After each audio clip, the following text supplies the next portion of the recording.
Orders of the day, ordre du jour. Orders of the day, ordre du jour, resuming consideration of a motion respecting Senate amendments to Bill C-35, the Canada Early Learning and Childcare Act. Resuming debate, reprise de débat, the honourable member for Calgary-Nose Hill. Thank you, Madam Speaker. It's a pleasure to rise in debate today on the Early Learning and Childcare Act, as well as amendments sent to this place from the other place. So many things to speak about today, since this bill is back before the House. First of all, the amendment that the Senate has sent back to us relates to the importance of linguistic duality. Madam Speaker, my maiden name is Godin. Michelle Godin. And, you know, whenever I talk about, this is the first time I've had the opportunity to talk about early childhood learning. And, you know, my father, Claude Godin, he may or may not be watching this today. I just would like to take an opportunity to say, I wish I would have had his French language skills imparted to me. That would have been great. It would have been really nice to have my French heritage given to me, because it would have saved me a lot of learning here, and it would have given me a better sense of connection to my culture, my country, and the importance of linguistic duality. And in fact, it's been through my time in Parliament, being able to interact from colleagues from Francophone areas in the country, interacting with Francophone constituents, that has imparted in me how important it is for children in our country to have opportunity, to have access to education, early education in the language of their choice. And that's why I think it is so important for this bill, or this amendment, to be debated here today. I found it really unfortunate. I'm looking at my colleague's comments from Portneuf, Jacques Cartier. He spent a lot of time in debate making a lot of points that I agreed with. He found it unfortunate that the Liberal government was against this amendment, that it had to go to the Senate, and now it's back here and we're having to debate the importance of this.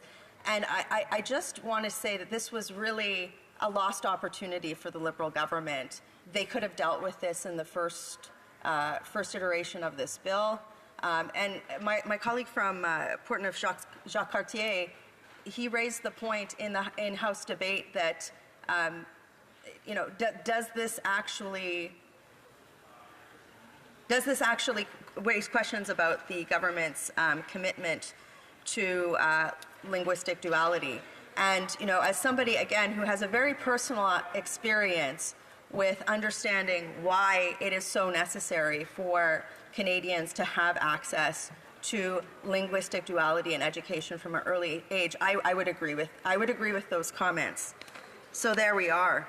There are other issues, Madam Speaker, that have come to light about this bill since it was last debated in this place, and I'd like to speak on behalf of my constituents in Calgary-Nose Hill, particularly with regard to challenges in implementation of the bill that were raised in previous debates that the government did not address prior to implementation, that are now really coming to light. They're really made real, and they're impacting parents. So when this bill was last debated, many of my colleagues raised concerns that it could have a perverse outcome, that it could actually reduce the amount of childcare spots in the country, and we are starting to see that happen. At the end of January, there were several articles that came out after Alberta childcare facilities took part in rolling closures to protest the $10 a day program. And it's not that these facilities oppose affordable childcare. They oppose the fact that the government's implementation of this bill did not foresee or did not take into consideration the costs that they would have to absorb, making it unaffordable for them to deliver services to their clients, parents. So Actually, the Association of Alberta Childcare Entrepreneurs said that the job action, the rolling closures, were meant to draw attention to issues that come with offering parents low-cost childcare without ensuring that the cost of delivery is still covered.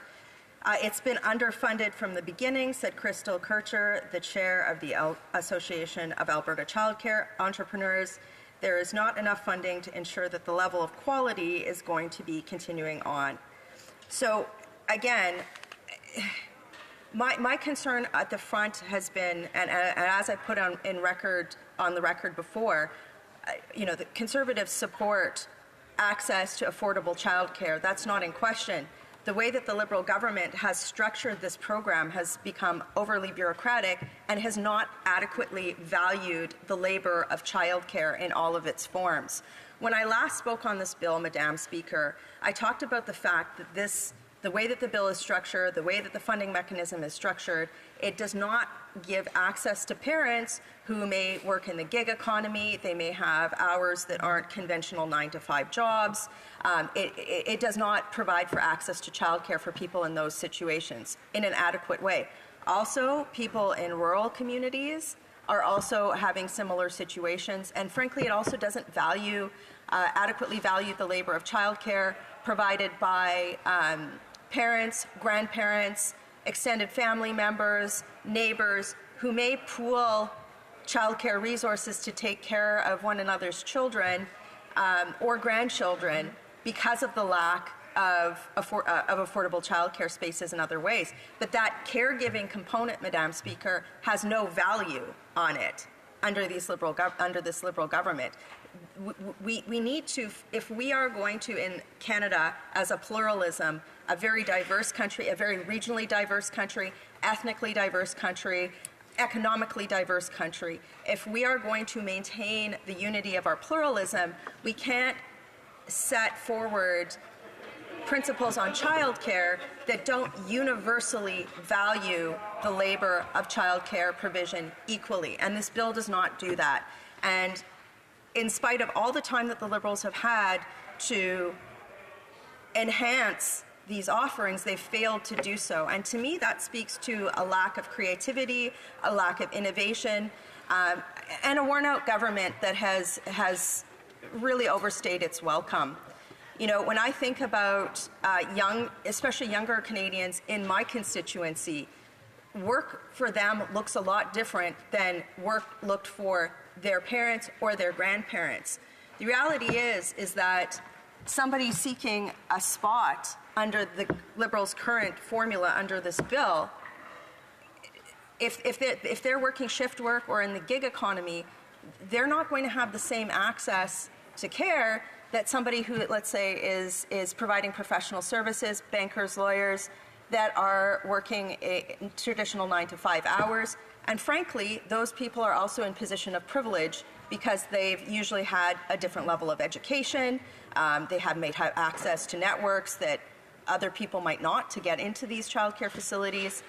That doesn't speak to universality in valuing the labor of childcare. And what I fear, Madam Speaker, is because the government has failed to correct these deficiencies in the way that the bill is currently outlined, that as we start measuring the outcomes of the spending over, let's say, a 2, 5, 10-year period, that we are going to see a big disparity, a big delta between, let's say, bankers and lawyers who have the networks to get into a childcare spot and work 9-to-5 hours versus people who are working multiple jobs in a gig economy and who are already having trouble making ends meet.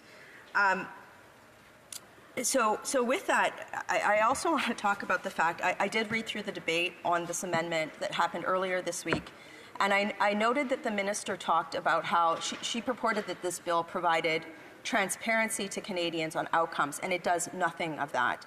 I want to actually outline what the government must do this.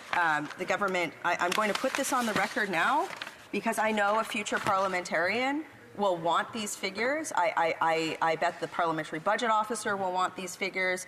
The Auditor General may want these figures because we need to be able to manage value for money, right? The government has talked a lot about spending on this bill, but they're not talking about the opportunity cost of how this spending could perhaps have been used in a different structure to provide better universality of care for Canadian parents. So in terms of transparency, as a parliamentarian, there's data points that I cannot find. So for example, how many children are currently enrolled in a $10 a day spot in total and broken down by province or territory? It is impossible for parliamentarians to find out the number of children that have access to the spot and then measure it against the needs in a region, right? So if we're able to, if we want to be able as parliamentarians to measure the efficacy of this large amount of spending, then we should be able to have access to that data. The other concern that I have is that there is no data that's been provided on the average income of parents who have the $10 a day spot. The government has not put means testing in this bill, and I am concerned that these spots will be disproportionately going to higher income Canadians as opposed to lower income Canadians or Canadians that might be in the gig economy or in shift work. And the fact that the government isn't measuring this and isn't talking about this tells me that we are going to have a problem in the future. The other piece of data that we don't have is how many $10 a day spots are for flexible childcare outside of the hours between 9 a.m. and 5 p.m. If the government wants to stand up and say that this bill will provide universal access to childcare, then again, as I said earlier, it should take into consideration all the forms of work and work arrangements that we see in Canada, which frankly, we're starting to see a major shift in economic modality in the country. You know, the days of, I still feel like there are many people in the public service who perhaps might be providing advice to the government who are saying, well, let's structure it around a 9-to-5 job because that is what they know. They know 9 to 5 hours. But the reality is outside of government, there are 9 to 5 hours are few and far between now, Madam Speaker. And even people who have 9-to-5 jobs, because of the inflationary crisis, are having to pick up second or even third jobs, right? We know a lot of people who might be working in a $40,000 or $50,000 a year traditional 9-to-5 office job, but then are driving Uber in the evening, Uber Eats, whatever. There are a lot of people who have side hustles who could have access to income and economic productivity who don't have access to childcare under this formula. The other key component that the government, I do not feel, is measuring adequately speaks to the problem in Alberta that I just mentioned. How many additional childcare workers are needed to achieve the amount of spots that the government promised would be created? So I have not seen the government provide any sort of analysis to show that there's an adequate plan in place to both train and retain childcare workers to provide the services that they've promised. There's a lot of money going into this bureaucracy and the creation of this bureaucracy, but if we don't have the labor to provide the services, then it's all for naught. And, Madam Speaker, I'd also point out if the government's not doing this analysis and not projecting forward on it, this problem is going to be compounded as we see an aging baby boomer population, and there are many people in my generation who are now feeling squeezed between parental care and child care, and in some cases grandchild care. So as we see more of a demand for care for seniors, we are subsequently going to see that's going to be competitive labor for child care. And the government needs to be measuring those statistics in order for Parliament to be able to determine whether or not this is an adequate or a right expenditure, because this is not a cheap program.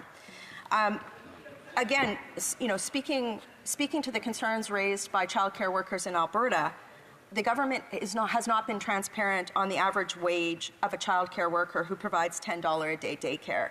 So again, why is this data necessary? Well, first of all, it's necessary to determine whether or not the government is considering fair wage in the context of $10 a day daycare provision, number one.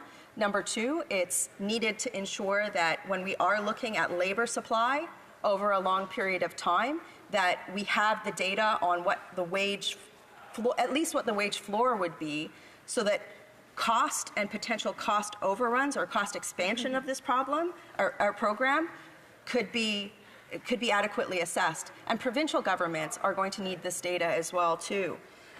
The last component, too, is that, if we're seeing an average wage to fill these positions need to be much higher than what the government has forecasted, there's going to be, the government won't have adequately costed out the entirety of the program either, which also puts burden on provincial governments.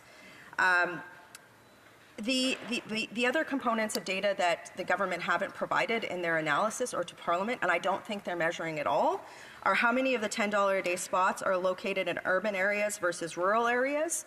I think that the government has, through many different policies, created more of a way. So to create a disparity between availability of childcare in urban versus rural areas is wrong, and the government should be providing data to the public on whether or not that disparity exists, and if it does exist, how they plan to correct the program so that that delta doesn't get worse over the years. I also think that the fact that the government hasn't been forthcoming in the fact that, it doesn't seem like they care about tracking this information. They didn't put any of this information forward in committee study. Their tone and tenor on the debate has been, this is the only way for the state to have a role in childcare in Canada, is fundamentally flawed. But the extent of that flawed nature can only be measured with this data. And, Madam Speaker, I think that's why they are hiding it from Canadians. So I just want to take, for the record, extreme exception to the minister's comments that somehow this bill was providing transparency. It's a very Orwellian thing she said. None of this data is available to the public. Childcare, labor unions, childcare providers, and parents need to have this data to plan for the future. And I'll just close with this, Madam Speaker. We are going to see over the last several years, over the last 8 years, we've seen an unprecedented cost of living crisis in this country that has been exacerbated and made worse by the extreme level of deficit spending by the Liberal government. And in so many situations, we've just seen abject waste. $250 million to a company that has 2 employees, that has done no IT work, and is, in the basement of a cottage. How many other things like that have we seen? The We Charity scandal. There has just been so much waste with this government that any expenditures that the government is making now has to be evaluated with rigorous data against the outcomes of what the government is purporting the program to do. And my concern, based on what we've seen in Alberta, the lack of transparency on data, and the lack of principle of universality, is that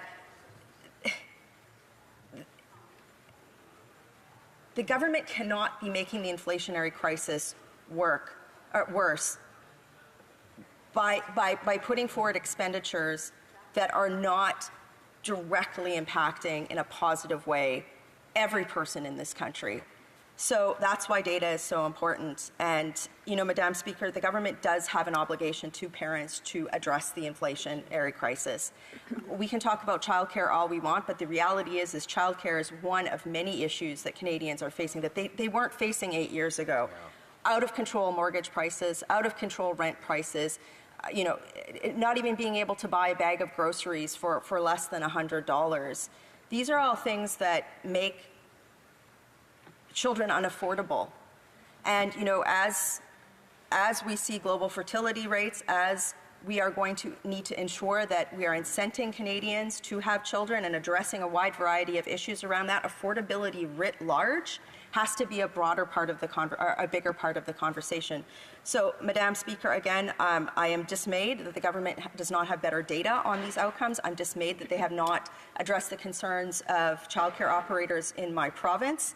And I certainly hope that the government will be doing a better job of this so that future governments won't have to correct their mistakes that Canadians will have paid for. Thank you. Hear, hear. Questions and comments? The honourable member for Avalon. Thank you, Madam Speaker, and I want to thank the member opposite for her speech this morning on this vital bill and vital support to constituents and Canadians as a whole. I wonder, like, my office is getting calls from parents saying there's no spaces available.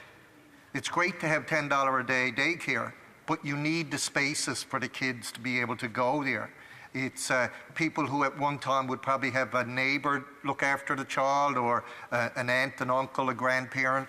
But the $10 a day daycare allows kids to be with kids and to enjoy that kind of camaraderie, I suppose, to a certain extent. But I wonder, is she hearing the same things at her constituency office that I'm hearing at mine? The honourable for Calgary Nose Hill.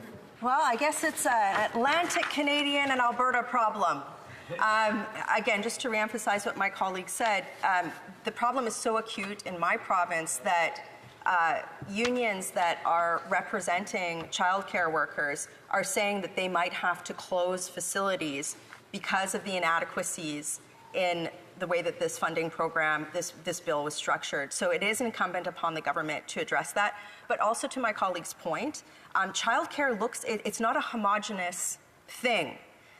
We can't expect it to be a homogenous thing, because parents will raise their children according to their values, according to their traditions, and according to their economic circumstances. So we can't present 9 to 5, $10 a day daycare as a panacea. We have to value the labor of childcare, be it provided, by somebody next door, a grandparent, a parent, equally. And this bill does not do that. Questions et commentaires. L'honorable député. The Honourable Member for Drummond. Thank you, Madam Speaker. And thank you to my Conservative colleague for her speech. The public child care system in Quebec has stood the test of time and has allowed many women to return to work quickly.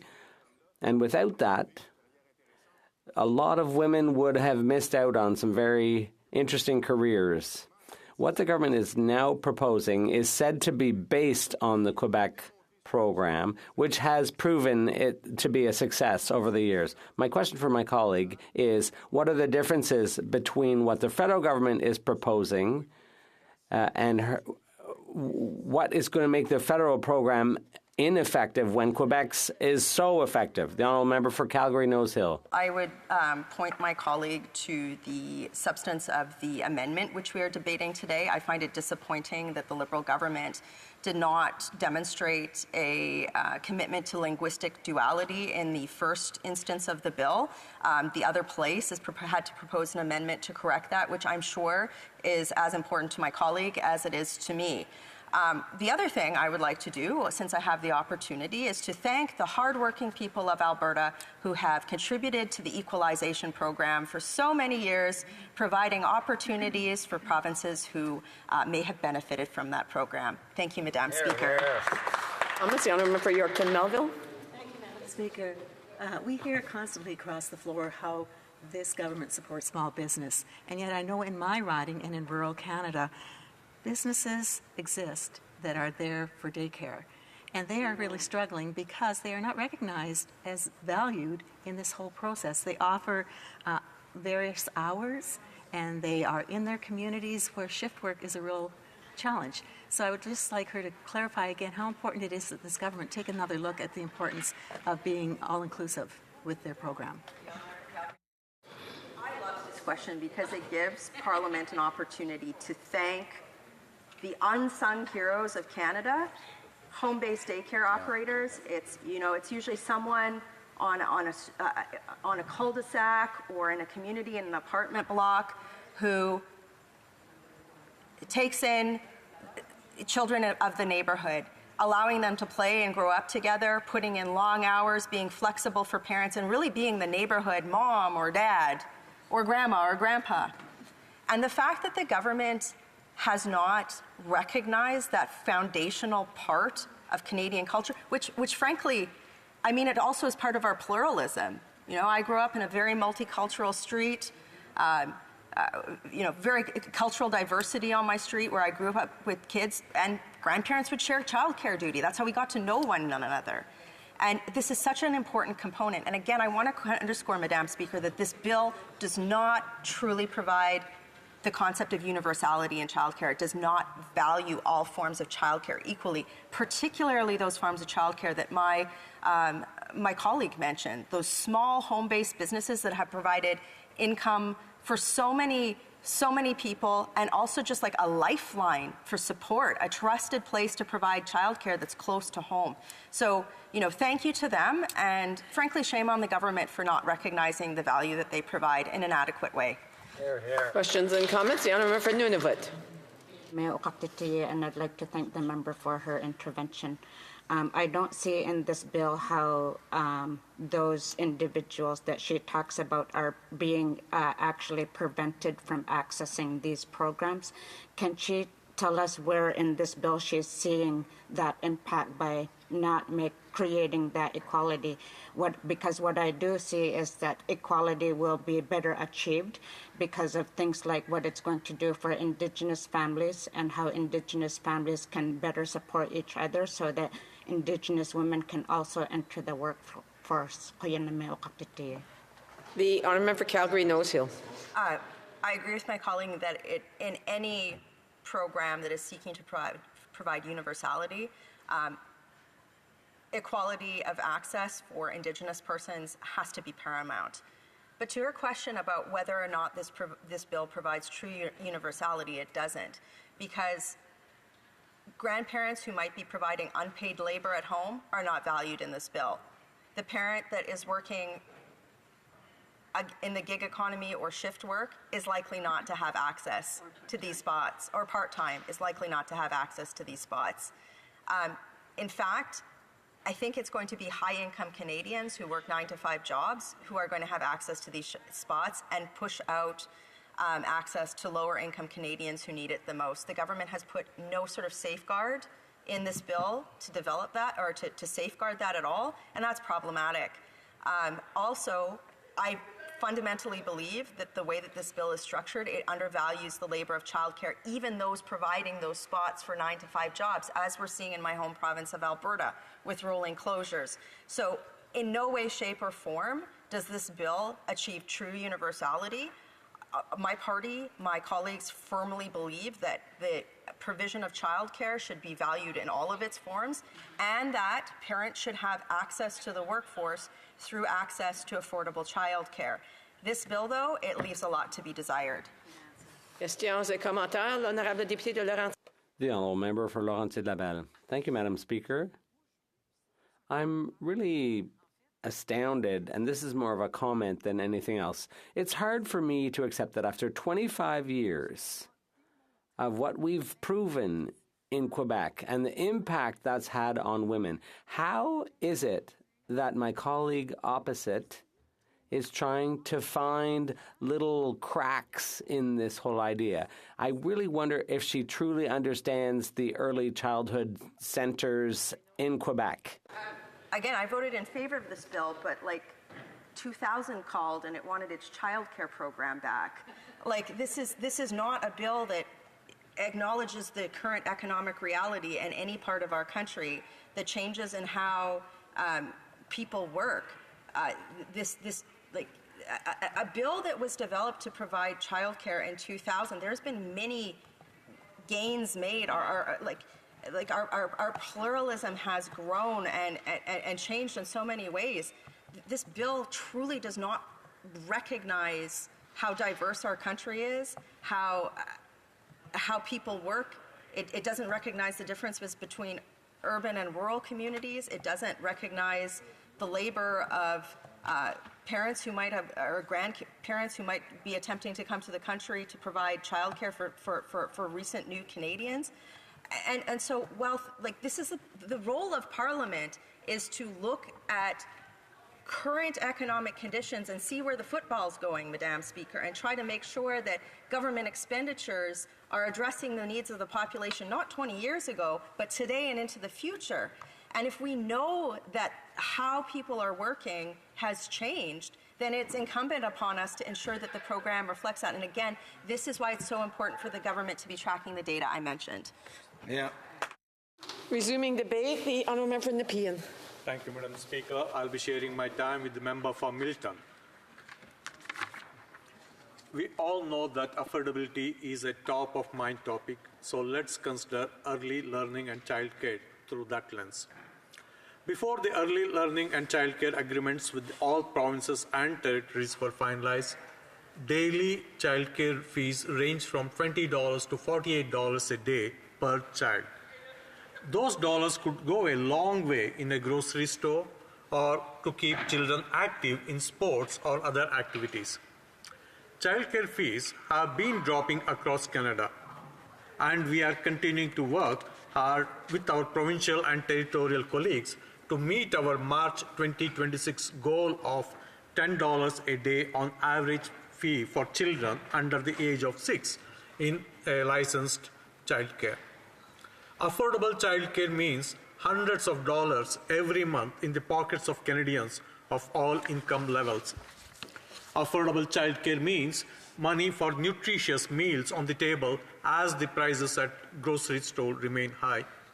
Affordable childcare means money for clothing and other necessities. Caroline Ferns, the Ontario Coalition for Better Childcare policy coordinator, put it perfectly. Quote, affordable childcare is life-changing for families and for our communities, she said. It is great to see the collaboration between the federal and provincial governments making that a reality for Ontario families, unquote.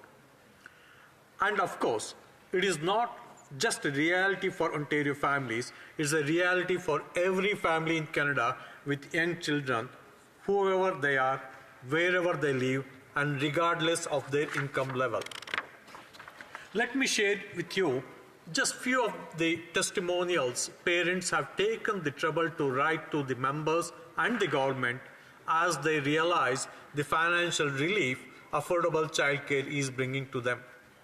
Most are accompanied by expressions of enthusiasm and emphasis, such as multiple exclamation points or capital letters. Quote, my daughter on Vancouver Island found out yesterday that her daycare will be charging $10 per day. This is huge for families. Thank you to the federal and provincial government for collaborating on this excellent legislation. It truly puts families first, unquote. Quote, just paid our January daycare fees, under $500. This is a 55 reduction from last year. This is going to make a huge difference for so many families.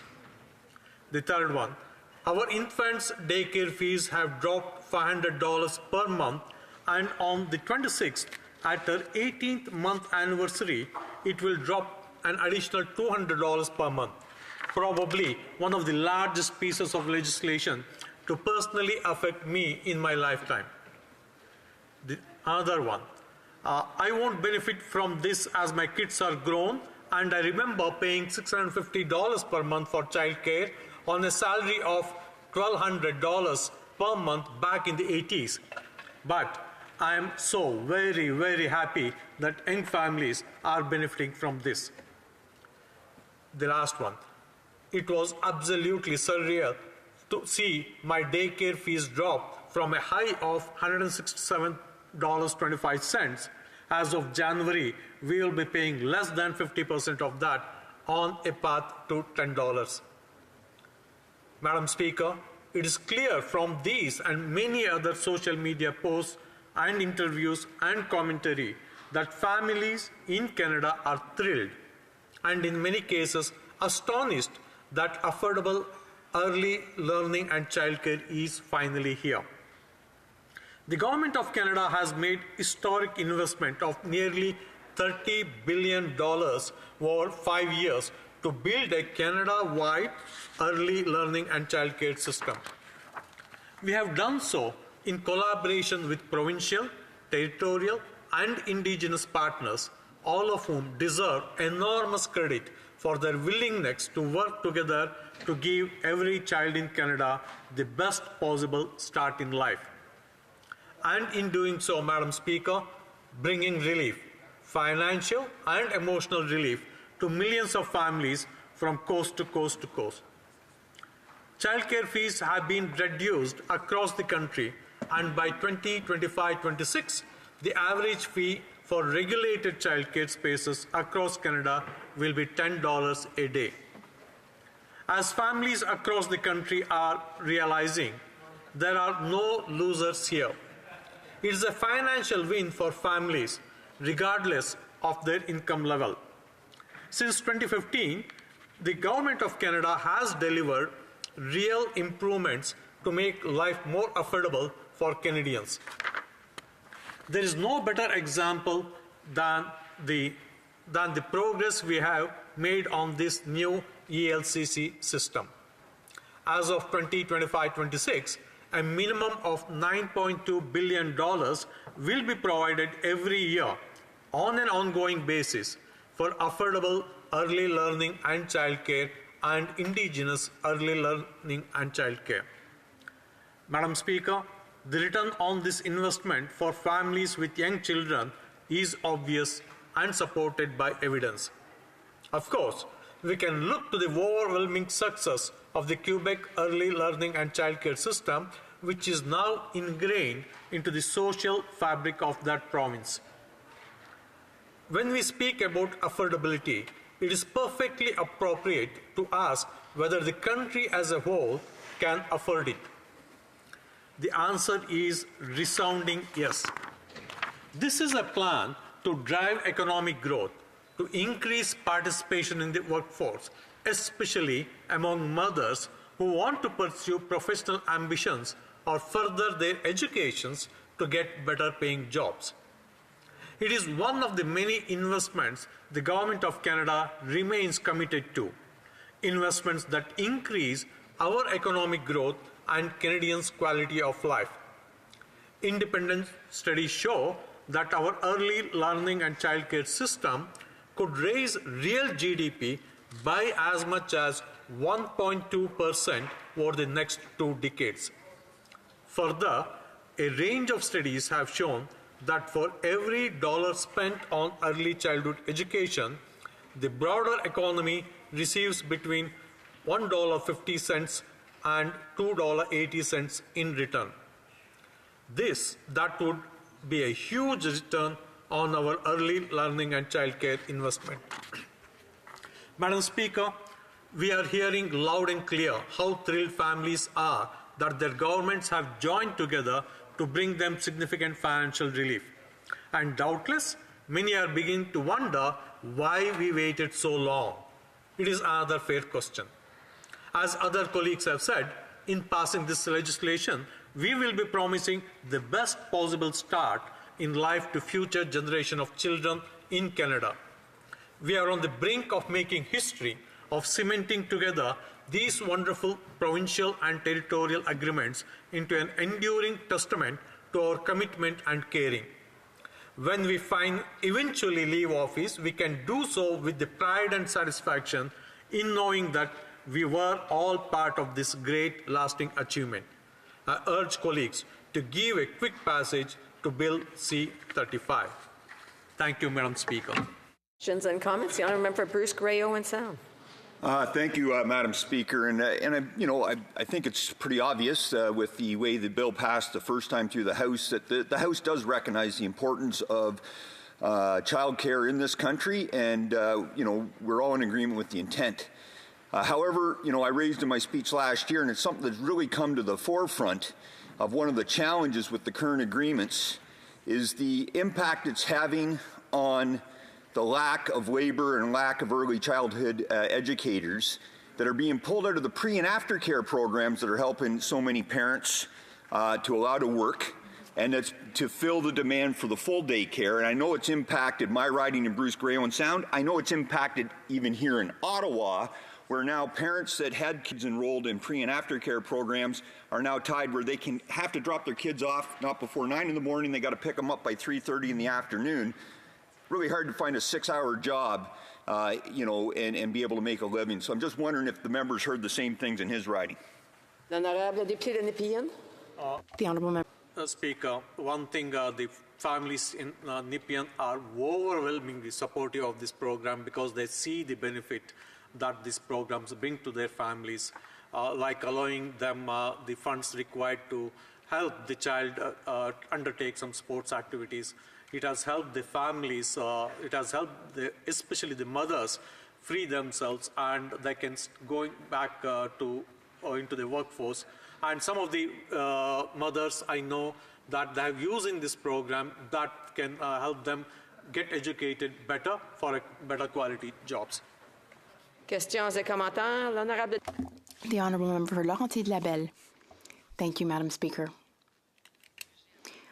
I would like to make a comment to my colleague. I very much appreciated his speech. For many years, I was president of the La Fourmilière Daycare Center. We allowed women to join the workforce or rejoin the workforce. We also contributed to decreasing poverty. And at daycare centers, we prepare children for educational success. Children without daycare, they don't have the right education and the right background that they need to go to primary school. So it's helpful to have this daycare centers like this to give children love, safety, and education. And I hope that parliamentarians will know that what Quebec has done, we hope all provinces will be able to achieve. Thank you, Madam Speaker. And I'm glad to note that she has personally experienced the economic benefits that educating children at the very young age brings, allowing the children to grow up educated and allowing the parents to contribute to the workforce. Not only in Quebec, which of course has been something that other provinces and the federal government has learned from. I've seen this happening in other parts of the world when the focus is on children's education, especially girls' children's education, how that has contributed to the economic development and the entire region, entire communities, entire country. So it is very important that what was lacking in Canada, that we have made it up through this bill. And again, I recognize the contributions of Quebec in bringing this to the national priority. Thanks, Madam Speaker. We have time for a brief question. The Honourable Member for Esquimalt-Saanich-Sooke. Well, thank you very much, Madam Speaker, and I appreciate the member's speech and certainly share the importance of $10 a day childcare to many families in my riding. But the problem, of course, still exists. There's not enough childcare available. And I wonder if the member would agree with me that one of the things we also have to do is make sure that those who work in the childcare sector, primarily women and quite often new Canadians, are properly compensated for the skills and the hard work that they do each and every day. The Honourable Member for Nepean. Thank you, Madam Speaker. I fully agree with the Honourable Member that the people who work in childcare should be adequately compensated. It is very much a requirement. And this program is jointly, it is a collaborative program between the federal government and the provinces, and authorities at all levels of the government should work hand in hand to find means of improving or to make sure that it is implemented well in every single respect. Thank you, Madam Speaker. Resuming debate, the Honourable Parliamentary Secretary to the Minister of Environment and Climate Change and to the Minister of Sport and Physical Activity. Thank you very much, Madam Speaker, and it's a real honor and privilege to stand in this House to talk about a program which has been such an important affordability measure for young families in my riding in particular, but it's also allowed so many women and so many parents to get back to work a little bit sooner than they would have otherwise, leading to the best ever marks on female engagement in the economy. So it's been a real landmark for Canada, and I'm proud to be able to speak to Bill C-35 a little bit from the perspective of Milton. So as you've heard us say repeatedly, access to high quality, affordable and inclusive childcare is not a luxury, it's a necessity. And that's why our commitment to building a Canada-wide early learning and childcare system matters so much to so many. Since signaling our intention to create that system, the Government of Canada has signed Canada-wide early learning and childcare agreements with all provinces and territories to support increased access to high-quality, affordable, and inclusive childcare, including supports to the early learning and childhood education workforce. Since then, we've been working closely with our provincial and territorial colleagues to ensure that early childhood educators are the cornerstone of our childcare system. I'd like to recognize the outstanding contribution of so many of those educators who continue to work so hard to care for children and support their growth in education, Madam Speaker. And in particular, I'd like to highlight the great work of the Milton Community Resource Centre. I visit regularly and talk to them about any and all issues that affect early learning and childcare. They're one of the largest providers of early learning and childcare in Milton and throughout Halton. And really, without them, there's so many parents in Milton that wouldn't have been able to get back to work, and that impact on the earnings and the career for a family are pretty profound. And when I'm walking down the street talking to neighbors in Milton, so many parents have come to me and said, you know, I'm saving thousands of dollars a year thanks to the early learning and child care program that your government provides. So it's been huge for a young community like Milton with so many parents and so many young kids. But Madam Speaker, Bill C-35 outlines the guiding principles for federal investments in early learning and child care, and one of those guiding principles includes supporting the provision of high-quality programs and services through the recruitment and retention of qualified and well-supported early learning and childhood educator workforce individuals, and that high-quality early childhood educator workforce is essential to fostering the social, emotional, physical, and cognitive development of young children. And I can speak from personal experience, not as a parent, I'm not a parent, but having been in those classrooms with some of those kids and seeing how amazing the workers are. They're fantastic, and the little personalities among the kids. It's just a lot of fun every time I've visited. But more specifically, Madam Speaker, international studies have shown that children who regularly participate in high-quality early learning and childcare programs tend to have higher graduation rates later on. They make better decisions. They improve their work habits and their grades. They make gains in reading and math. They're excited about learning, and they develop stronger social skills. So it's pretty clear to me that when you invest in a high-quality early learning and childhood educator workforce, you're investing in the health, the well-being, and the success of generations to come. So that's why we're putting forward this important legislation, to ensure that early childhood educator workforces are supported right across the country so they can continue to provide children across Canada with the best possible start in life. And it all starts with our agreements with the provinces and territories, where commitments are made to, 1, implement evidence-based quality frameworks, standards, and tools for early learning and childcare. 2, to develop and implement wage grids for early childhood educators. And 3, to increase the percentage of child care workers who fully meet provincial and territorial certification requirements. And 4, to increase training, professional development, and other supports for early childhood workforces.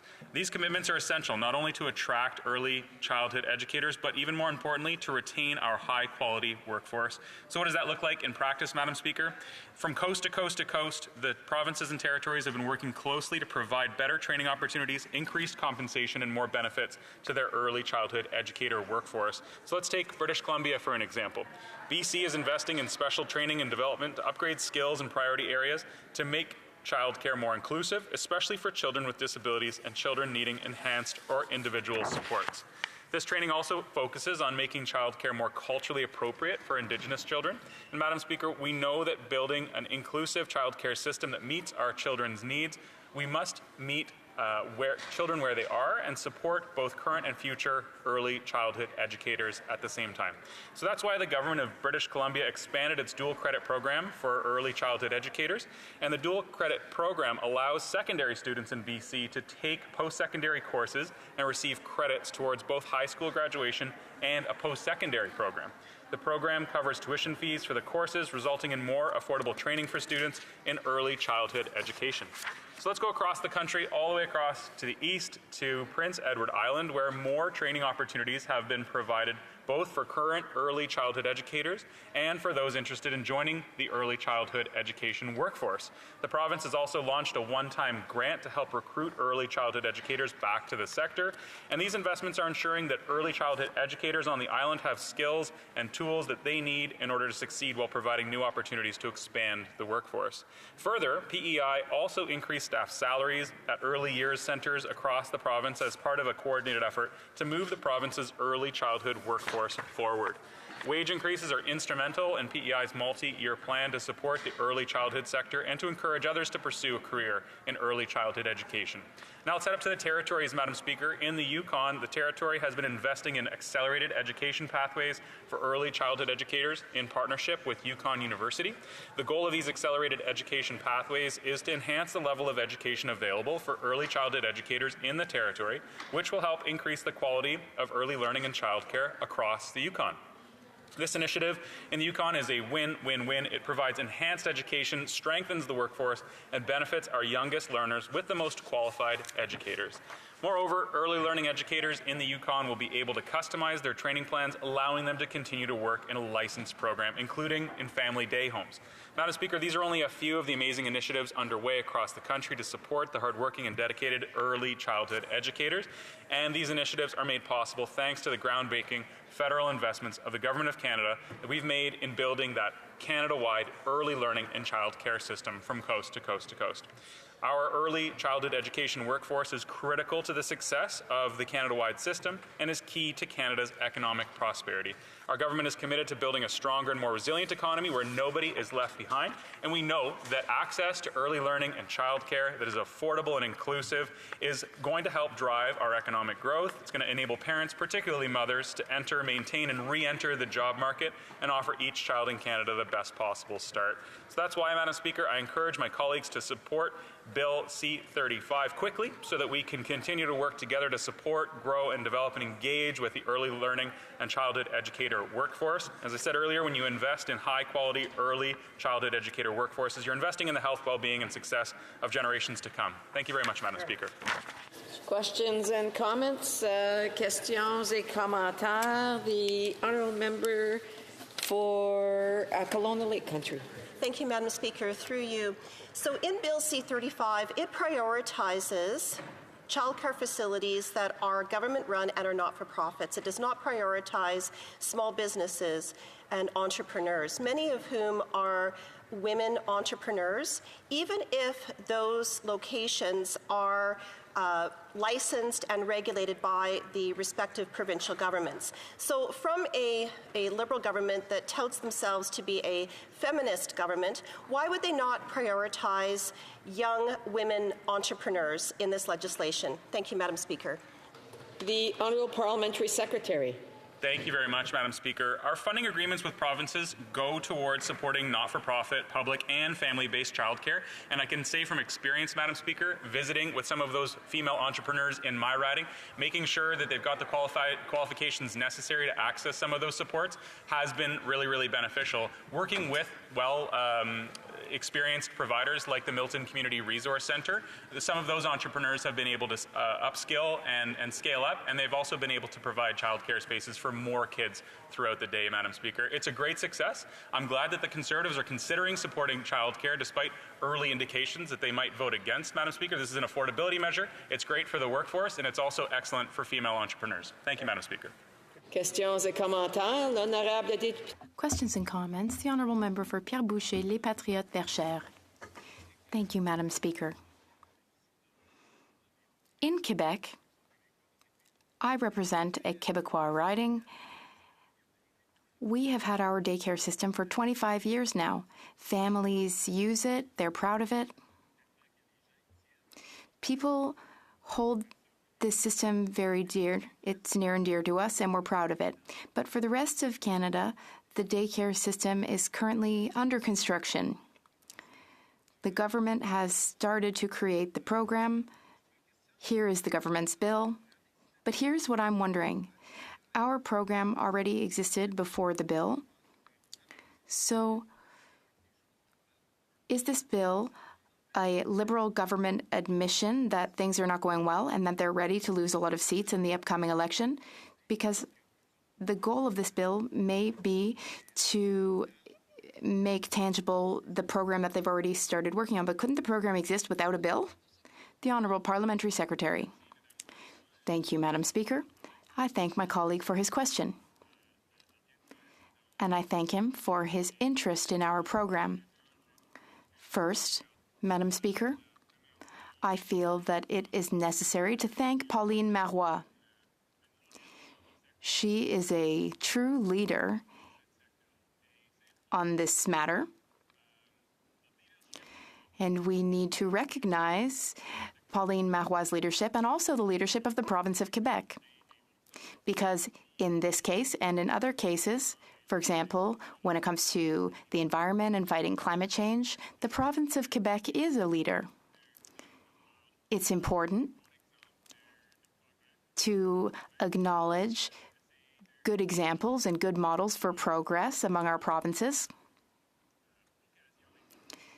We will ensure that there are more provinces with these programs.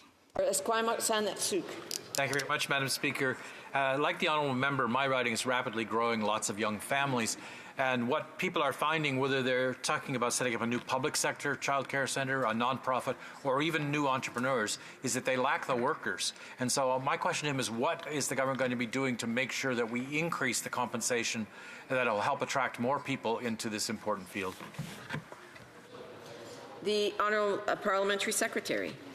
Thank you, Madam Speaker. And as we know, there's a worker shortage across the country in various sectors, and that's a challenge, but it's also a great opportunity, because where there's a little bit of scarcity, I think workers tend to benefit. It tends to increase their wages and provide a little bit of competition and more choice for workers.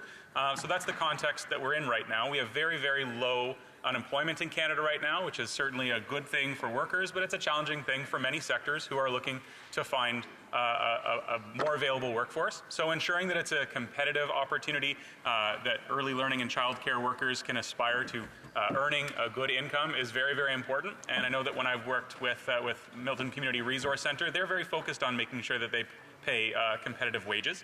And I've also seen they are providing people with their first jobs and also providing work to newcomers, to refugees, and all sorts of people who are looking for that work. Thank you, Madam Speaker. The Honourable Member Cypress Hills Grasslands resuming debate, and I'll have to interrupt him and then he'll be able to continue later. The Honourable Member Cypress Hills Grasslands. Well, thank you very much, Madam Speaker. It's an honour to be able to rise in the House once again and speak to this bill. We do have an amendment coming back to the House from the Senate, which I guess is why we are standing here to speak today. So what makes this interesting based on how this bill went last time, my province of Saskatchewan signed on to their agreement with the federal government in 2021. And Madam Speaker, I hosted a couple of town halls in January, and this was one of the topics that did come up, was childcare. And when we look at rural Canada, we look at rural Saskatchewan, and we look at what is available for people who are looking to put their kids into a day home, so that way they can go to work. And quite frankly, there's basically no capacity. The town I grew up in had a small facility that maybe could run between 5 and 10 kids could maybe go into that place. Most kids were raised by a stay-at-home mom where I grew up. But some of the other towns now, as people are looking to be working, capacity is the number one problem. And when I look at the way that this program has been rolled out, the way that the federal government has put money to the provinces, it's definitely put an overemphasis on creating spaces in the larger cities, the larger centers, and in typical Liberal government fashion, it looks like rural Saskatchewan once again has lost out and has definitely been left behind. So I'll before the honourable member starts his next sentence, I'll just interrupt here. The honourable member will have 18 minutes and 13 seconds the next time this matter is before the House. Statements by members, déclaration de député. L'honorable député. The honourable member for Vancouver Granville. Madam Speaker, seniors are at the heart of our communities. Since we were first elected, seniors have been central to our work in government, and in Vancouver Granville, I've established a local seniors council to advise me on their priorities. As part of Budget 2024 consultations, the Vancouver Granville Seniors Council shared their issues that were important to them that they would like addressed. From affordability to homelessness to social inclusion, these are issues all Canadians face, and I've shared their issues with the Minister of Finance. I want to thank my Seniors Council for their hard work and dedication and let them know that everyone in the House hears them and that we are taking concrete steps, like building over 40,000 homes in Vancouver and launching the Canada Dental Plan to ensure that seniors and every Canadian have the tools and supports they need to live well. I look forward to continuing to work with them on their shared priorities. As they have given so much back to Canada, it's our obligation to make sure we take care of our seniors from coast to coast to coast. Thank you, Madam Speaker. The honourable member for Mégantic-L'Érable. Thank you, Madam Speaker.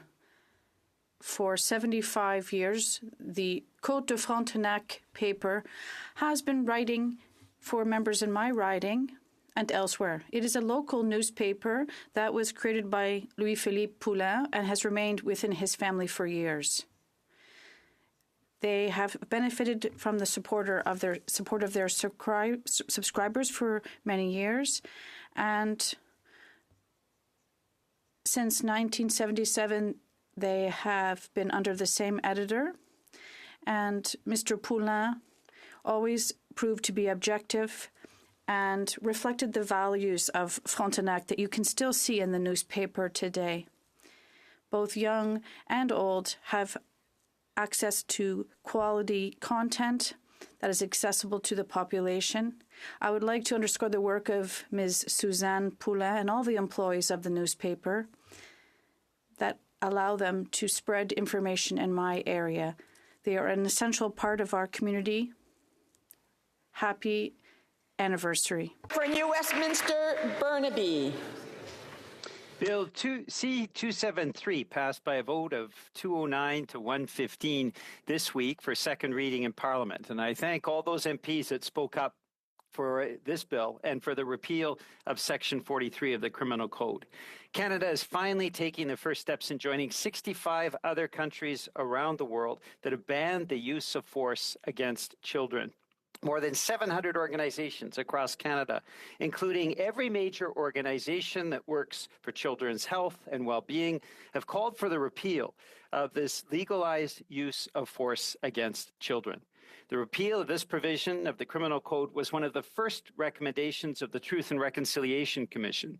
Call to action number 6 of the TRC calls for repeal of the provision that legalizes the use of force against children. This provision was put in place in 1892 when all kinds of abuses were legal. It's high time to change that and time to repeal Section 43. The honourable member for Kitchener South Hespeler. Madam Speaker, on February 3rd, we welcomed the Prime Minister to the Waterloo region and the SDG Idea Factory, a hub dedicated to advancing the UN's 17 Sustainable Development Goals. Located in Kitchener, it unites visionary entrepreneurs and organizations to address pressing global challenges. The Idea Factory is more than an innovation space. It's a catalyst for social and environmental transformation. In supporting startups and businesses champion social equity and environmental stewardship, this hub is working to foster global positive change and a better future for all.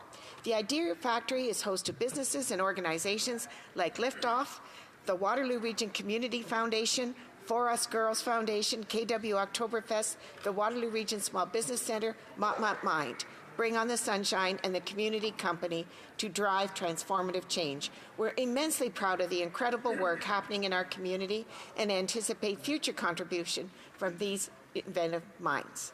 The honourable member for Leeds, Grenville, Thousand Islands, and Rideau Lakes. Arrive Scam, a failed app that should have cost $80,000 but cost Canadians $60 million. GC Strategies, the two middlemen working out of their basement, getting $258 million in IT contracts and never did a keystroke of IT work. Turns out they've been wining and dining senior Liberal government officials. Another $150 million embezzled at the Prime Minister's billion-dollar green slush fund, with hand-picked NDP Liberal board members funneling millions to their own companies. The Prime Minister is not worth the cost and not worth the corruption, but there's hope yet. Conservatives are going to end the corruption, axe the tax, build the homes, fix the budget, and stop the crime. Our common sense plan will axe the tax on everything, for everyone, for good. We'll tie municipal funding to housing to make sure more houses get built, not bureaucracy. Conservatives will find savings by scrapping ArriveCan. We'll bring jail, not bail. For Canadians, Madam Speaker, we're going to bring it home. Hear, hear. The honourable member for Oakville North, Burlington. Thank you, Madam Speaker. We know we have a housing crisis, and that's why we're investing in the creation of homes nationwide, including in Oakville and Burlington. In 2023, we announced over $55 million to build 131 purpose-built rental homes in Oakville, with the funding coming as a fully repayable low-interest loan through the CMHC Apartment Construction Loan Program. And last month in Burlington, we announced that the City of Burlington would be receiving $21 million from the Housing Accelerator Fund, which will create 600 homes in the next 3 years and 5,000 new homes over the next decade. This is a step in the right direction for Oakville and Burlington because we know that every Canadian should have access to safe, affordable housing. We're working with developers and municipalities to get more homes built at prices that people can afford. Thank you, Madam Speaker. Honourable Member for Windsor-Tecumseh. Madam Speaker, my community of Windsor-Tecumseh has a proud history of fighting for workers. Last week, I joined Unifor workers in solidarity on the picket line at Jameson Vitamins, fighting for what is fair. And this week, ATU Local 616 fought and won better wages for Transit Windsor workers. Thank you for defending your right to 10 paid sick days that our federal government introduced. This follows hard-fought wins by Windsor Salt workers who stayed strong in their 192-day strike, and the hard-fought historic contracts bargained by Unifor for auto workers. Unions fight for workers, but they lift our entire community. I was proud to work with unions to deliver the battery plant that will create 2,500 good-paying jobs for back home. And I'm proud to work with unions to deliver programs that make real differences for workers, like childcare, like dental care, like the Canada Worker Benefit. Conservatives want to cut programs that help workers, Madam Speaker. We'll continue to fight for workers. The honourable member for Dauphin, Swan River, Nipawin. Madam Speaker, after 8 years, rural Canadians are breaking under this NDP Liberal government. This Prime Minister and his radical Environment Minister have launched an attack on rural Canadians. Rural Canadians rely on their vehicles to raise their families and drive to work. Yet this week, the Environment Minister publicly announced that the Liberals will stop building new roads and highways. The Minister stated, and I quote, "Our government has made the decision to stop investing in new road infrastructure," end quote. Rural Canadians don't have the option to take a subway to work or to the doctor's office. They rely on highways and roads. But this NDP Liberal government doesn't care about rural Canadians. That's why this Prime Minister is increasing his failed carbon tax by 23% on April 1st. It's clear he is not worth the cost. Rural Canadians can't afford this government's plan to quadruple the carbon tax. Only Conservatives will fight for rural Canadians and axe the carbon tax. The honourable member for Mississauga, Erin Mills. Madam Speaker, I encourage all members in this House to get with the program. That's the Community Volunteer Income Tax Program, a collaboration between local community organizations and the Canada Revenue Agency to deliver free tax clinics for Canadians. This collaboration between the CRA and dedicated volunteers across Canada allows us to give back to communities by helping residents to file their taxes. Local organizations across the country run these tax clinics for lower-income Canadians to help make sure that they are getting their benefits, like the Canada Child Benefit, the Canada Workers Benefit, Canada Carbon Rebate, and many more cost-of-living measures that they may be eligible for. I am so proud of the positive impact that we have made through the CVITP and look forward to repeating this success again in what will be a productive tax filing season this year. Thank you, Madam Speaker. The honourable member for Portage-Lisgar. After 8 years of this Prime Minister, it's never been more expensive to feed your family, own a home, and heat your house. The price of everything is up, and the average family of four will spend an additional $700 this year on groceries compared to last. And now the Prime Minister is hiking the carbon tax by 23% on April 1st. But he's not done there. He's also jacking up the tax on beer, wine, and spirits by 5% for good measure. Now, I don't know if this Prime Minister learned basic reasoning, so let me explain. If you tax the farmer that grows the food, the trucker who ships the food, you tax all who buy the food. So, what's the result? 2 million Canadians now rely on a food bank, and 50% are $200 away from insolvency. Yet the Liberals think rebranding the carbon tax will stop the financial pain. Newsflash, it won't. Canadians live in reality. They know the carbon tax is a tax plan, not an environment plan. Only common sense Conservatives will axe the tax on everything, for everyone, and for good. Hear, hear. Well done. Honourable member for Kelowna Lake Country.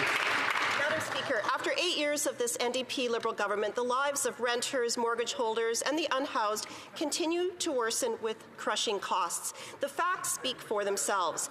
Home prices now outpace incomes by 40%, earning Canada the worst record in the G7. While American rents fall, Canadian rents hit record highs. Canada built fewer homes in 2022 than in 1972, and housing starts were down in 2023. We now have the fewest homes per capita of any country in the G7, despite having the most land to build on. Ottawa-funded gatekeepers and punitive taxes add hundreds of thousands of dollars of unneeded costs to the construction of each home. Canada's infrastructure funding should be tied to actually building homes. On top of this, we now hear the radical environment minister doesn't even want to build new roads. Our common sense Conservative plan will ensure infrastructure dollars go to the municipalities that get their bureaucracies out of the way to build homes, not bureaucracy. The Honourable Member for Argenteuil-La-Petite-Nation. Thank you, Madam Speaker. As you know, in this House, you know how passionate I am by music and singing, and it's with great pleasure that I learned that a young firefighter from La Chute in my riding, Gabrielle Fredette, is one of the young talents selected to take part in The Voice Quebec. In fact, he had the honor of seeing 4 coaches turn around their chairs and asking them to join their teams. And in the end, one of my idols, Mario Pelchat, he chose for a specific reason. His grandfather, who died in 2020, was a great fan of Mr. Pelchat. Gabriel inherited his guitar from his grandfather, Leopold Dumochel, and as a musician, he began playing the guitar and composing music during the pandemic. So what a journey for this young, talented man. And I'm proud to support artists in my writing. Gabrielle, I wish you every success and a wonderful musical career. The Honourable Member for Winnipeg Centre. Mr. Speaker, I rise today during Sexual and Reproductive Health Awareness Week to emphasize the importance of menstrual equity, access to contraception and abortion rights for Canadian women and gender-diverse people. I'm happy to see my colleagues join me in celebrating the critical gains made by Canada's feminist movement in its fight for women's sexual and reproductive rights. But we cannot forget that there is still work to be done. It has now been over 2 weeks since Fredericton's only abortion clinic closed, and this government has done nothing. The Liberals pat themselves on the back for supporting gender equality, but refuse to ensure access to safe abortion, while the Conservatives are actively undermining this right through backdoor legislation. The human right to a safe, trauma-informed abortion care is only as good as the ability to access that right. Leaders must uphold the Canada Health Act and ensure access is available to everyone in Canada. Thank you, Madam Speaker. The Honourable Member for Shefford. Madam Speaker, February 22nd is recognized as National Human Trafficking Awareness Day. This date shouldn't be just a box on the calendar, but rather a call to action against all forms of human trafficking, which is defined as a modern form of human slavery, usually for sexual purposes or forced labor or slavery. Victims often suffer physical, sexual, financial, emotional, and psychological abuse and are often forced to work and live in horrific conditions. Human trafficking, because of the damage and violence it inflicts, is linked to severe trauma, and recovery from its repercussions can last a lifetime. A few statistics: 93% of victims were born here. 97% are women and children. Many of them are Indigenous. There are still too many victims. This National Day of Awareness must give us the means to better identify these heinous crimes, to denounce them vehemently, and to fight them more effectively. Let's take action. The Honourable Member Langley Aldergrove. Where's the accountability? Where's the funds? What a boondoggle. In a misguided attempt, this Liberal government tried to control our borders during the pandemic, and they wasted at least $60 million on an app that should have cost no more than $80,000, and it doesn't even work. Without competition, they handed out a contract for $20 million to a couple of guys operating out of their basement. And then they decided, hey, let's throw in another $40 million for good measure. Oh, and some nice bottles of scotch and a couple of fancy dinners for our friends. Madam Speaker, this government wasted $60 million taxpayer dollars on people who did no work on an app that does not work. That's Liberal accounting. That's the ArriveCan scam. Time to call in the RCMP. The Honourable Member for Ottawa West Nepean. Speaker, in 2010, I was working in Africa when one of my colleagues turned to me and said, "You Canadian women are hypocrites." I was stunned. She went on to say that she had studied at McGill. She knew Canadian women had reproductive rights, but it wasn't good enough for African women. I was mortified, Madam Speaker, and I decided right then that I was going to run for office and change that policy. Not always in this place do we get to come full circle, but 3 weeks ago I was in Kinshasa where I toured a safe abortion clinic funded by Canada. DRC has one of the highest maternal mortality rates in the world, 10% because of unsafe abortion. And Madam Speaker, our commitment to sexual and reproductive health and rights is not ideology. It literally saves lives. Thank you, Madam Speaker. Well done. The honourable member for Nepean. This Black History Month, I would like to recognize an Ottawa-based organization, ACRI, Mothers and Daughters Literacy. Its mission is to create lasting, positive, community-based change to basic literacy in rural and underprivileged communities in Somaliland. It empowers girls and women with the power to learn, to be heard, to be seen, and to make a difference. I agree with them that educated, empowered women can change the world. Successful economic development of a community or a country can be fast-tracked if education is made available to all, and specifically if girls are educated. I would like to recognize and thank the team under the leadership of Anab Mohammed for their noble and dedicated service to realize ACRI's mission. Thank you, Madam Speaker. Oral questions, questions orales. The honourable member for Leeds, Grenville, Thousand Islands, and Rideau Lakes. After 8 years of this NDP Liberal government, their Arrive scam app that was supposed to cost $80,000 cost Canadians $60 million. And just like this, NDP Liberal Prime Minister is not worth the cost or the corruption. GC Strategies, the two-person team who was working out of their basement, got paid $20 million and did no IT work, but they did take senior Liberal officials out for whiskey tastings and fine dinners. Not worth the cost and not worth the corruption. So will this NDP Liberal Prime Minister join common sense Conservatives as we call for the RCMP to expand the investigation into this Liberal scandal? L'honorable ministre des Services publics et de l'approvisionnement. Thank you, Madam Speaker. Very pleased to answer this question, which we have heard before and to which we have provided appropriate answers already. Pleased to remind everyone that the Auditor General had not only the job, but the very important job of tabling a report on Monday, which we are looked at and obviously already troubled about the findings that there are in that report. And we have taken into account all the recommendations that are in the report, and many of them have been put into place already for some time. The honourable member for Leeds, Grenville, Thousand Islands, and Rideau Lakes. Speaker, the minister says the auditor had an important job, but that minister and all of these Liberals voted against the auditor conducting the audit. It was because of the leader of the opposition moving a motion in November of 2022 that we had that Auditor General investigation. And just like that was the right thing to do then, calling in the RCMP is the right thing to do now. This is an $80,000 app that ballooned to $60 million.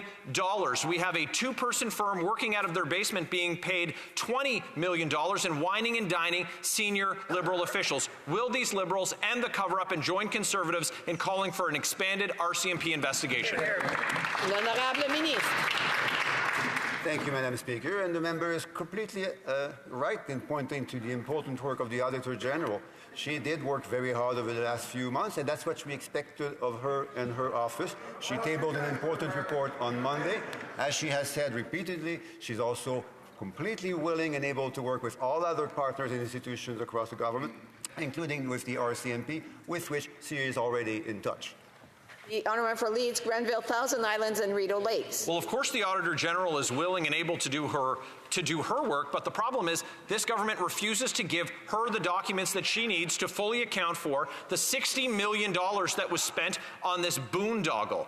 These Liberals have in the past used the executive to shield themselves from investigation by the Royal Canadian Mounted Police like they did in the SNC-Lavalin scandal. So this time Canadians want to know who got rich, other than, of course, these two guys working out of their basement who took Liberal bosses out for fine dinners and whiskey tastings. Will these Liberals join join our calls to call in the RCMP and investigate this scandal. L'honorable ministre. Thank you, Madam Speaker, and we are very pleased, obviously, to hear the member clearly state that he has full confidence in the ability of the Auditor General to keep doing her job, including supporting the RCMP when that is demanded by the RCMP. There's other members that are asking questions or making comments. I would ask them to please hold off and allow the honourable member to minister or whoever's answering or asking questions to be uninterrupted. L'honorable député de Mégantic-L'Érable. The honourable member for Mégantic-L'Érable. Mr. Speaker, is ultimately the Prime Minister is ultimately responsible for Arrive Can, which was supposed to cost $80,000 and ended up costing 750 times more. This is the scandal of the century. The Prime Minister gave $250 million to a company of two people working out of a basement in a cottage. It's the tip of the iceberg of wasting public funds, according to La Presse. Madam Speaker, after 8 years, who in this government is finally going to stand up to the Prime Minister and tell him he's not worth the cost or the corruption? The Honourable Minister. Thank you, Madam Speaker. Not only do we have to thank the Auditor General for her work, but we have to read her report carefully. What we're hearing on the other side of the House is unfortunately not helpful and may even be counterproductive. We're doing a serious job. The Auditor General has done a serious job, and we're counting on her to continue to keep up the good work. The Honourable Member for Mégantic-L'Érable. The minister's telling the truth. I'm quoting from newspaper articles ever since the Auditor General revealed this scandal. Canadians ended up paying $60 million for an app that was only supposed to cost $80,000. And according to the papers, GC Strategy doesn't do any IT work. They were paid millions of dollars to develop a useless app. And we're talking about $250 million total in contracts. Will the Prime Minister, who's not worth the cost, give us and the RCMP all the documents so that we can shed full light on this matter? The Honourable Minister. Thank you, Madam Speaker. The member is quite right to talk about the costs of protecting the health and safety of Canadians, including in times of a pandemic, which cost a lot of Canadian lives, which cost a lot of jobs, which caused problems with the flow of trade and so on. Despite the fact that this was a major crisis, the AG clearly said it was unacceptable for CBSA to not do its job properly. The Honourable Member for Manicouagan. Madam Speaker, in February of last year, the federal government had promised to increase health transfers. Quebec and the provinces were forced to accept 6 times less than what they needed at the end of a long political struggle. 1 year later, Quebec hasn't received a single penny. There's already a $1 billion shortfall in healthcare funding because Ottawa is holding back the money. Why is Ottawa holding back? Because the federal government wants to set its own conditions, to attach strings to that money. Will the government finally give Quebec the money it promised instead of holding patients hostage? The Honourable Parliamentary Secretary. Thank you very much, Madam Speaker. I'd like to thank the member for the question. With all our provinces and territories, including Quebec, to make sure that healthcare that is much needed for all Canadians is provided. And that is why we're so proud to invest $200 billion over 10 years to all provinces and territories to support Canadians in getting the best and excellent healthcare. And we'll continue to work with Quebec to ensure that they get the same care. Thank you. The Honourable Member for Manicouagan. Madam Speaker, that's not the question. Remember, the federal government does not manage a single hospital. They have no expertise in health care. But they're holding back the money needed to care for people because they think they can tell healthcare workers how to do their job. Remember also that the almost $5 billion the federal government is holding back is money that belongs to Quebecers. It's their tax money. And all we want is our fair share. Quebecers want their money used for health care, not for liberal political games. So when is the federal government going to pay us our money? The Honourable Parliamentary Secretary. Thank you very much, Madam Speaker. Quebec share the same objective, and that is to provide quality health care are guided by Canada Health Act to all Quebecers.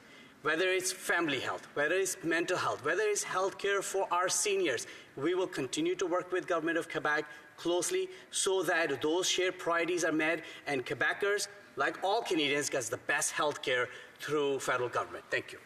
Honourable for Nunavut.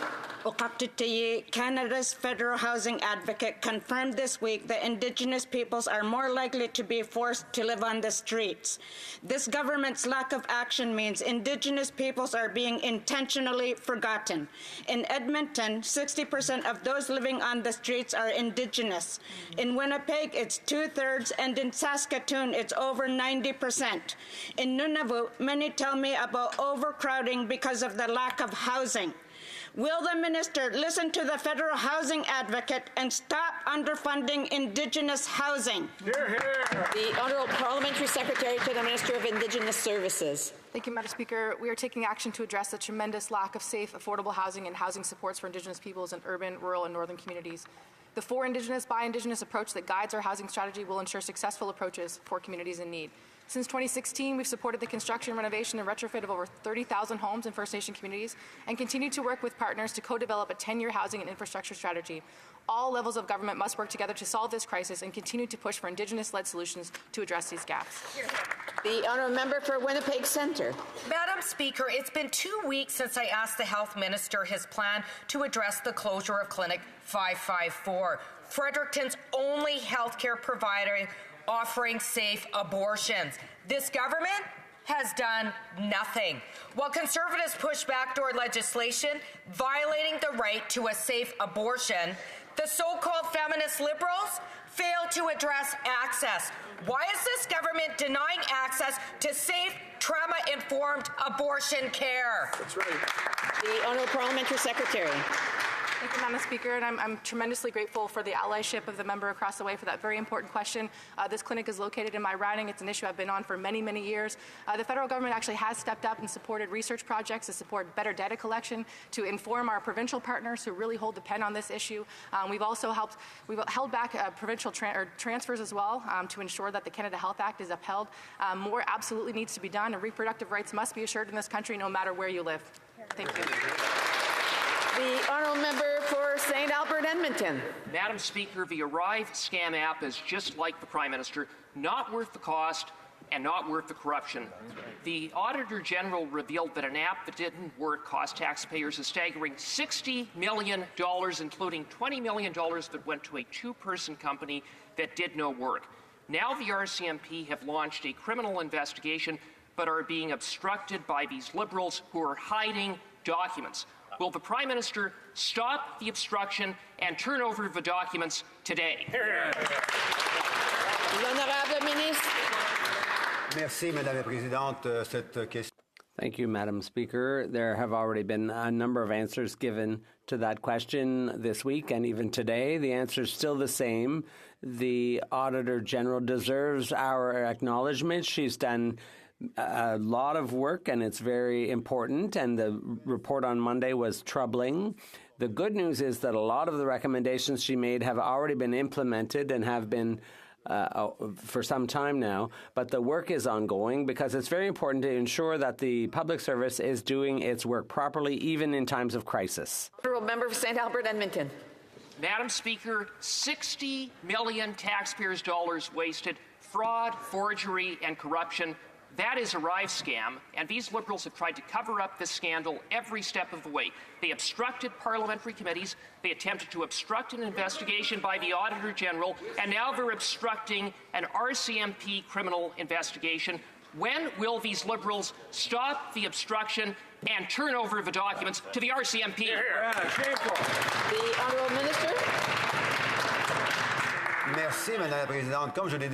Thank you, Madam Speaker. As I already said in English, there's no obstruction here. On the contrary, the Auditor General has to have all the documents she needs to do her work, because her work goes to the very heart of the integrity of our democratic and parliamentary system. And that's why she needs to have access to all those documents. And that, because she had access to those documents, that's how she was able to do her work. And we will share the documents with other partners like the RCMP. The RCMP needs access to the document so that people can be held to account for this waste. The NDP Liberal government's waste of at least $60 million on the Arrive Scam Act, which wrongly put 10,000 people into mandatory quarantine, was so bad that the RCMP are investigating, and they need access to these documents. After 8 years, Canadians deserve better. They deserve accountability and transparency. Why haven't the Liberals released these documents, and what are they trying to hide? The Honourable Minister. Thank you, Madam Speaker.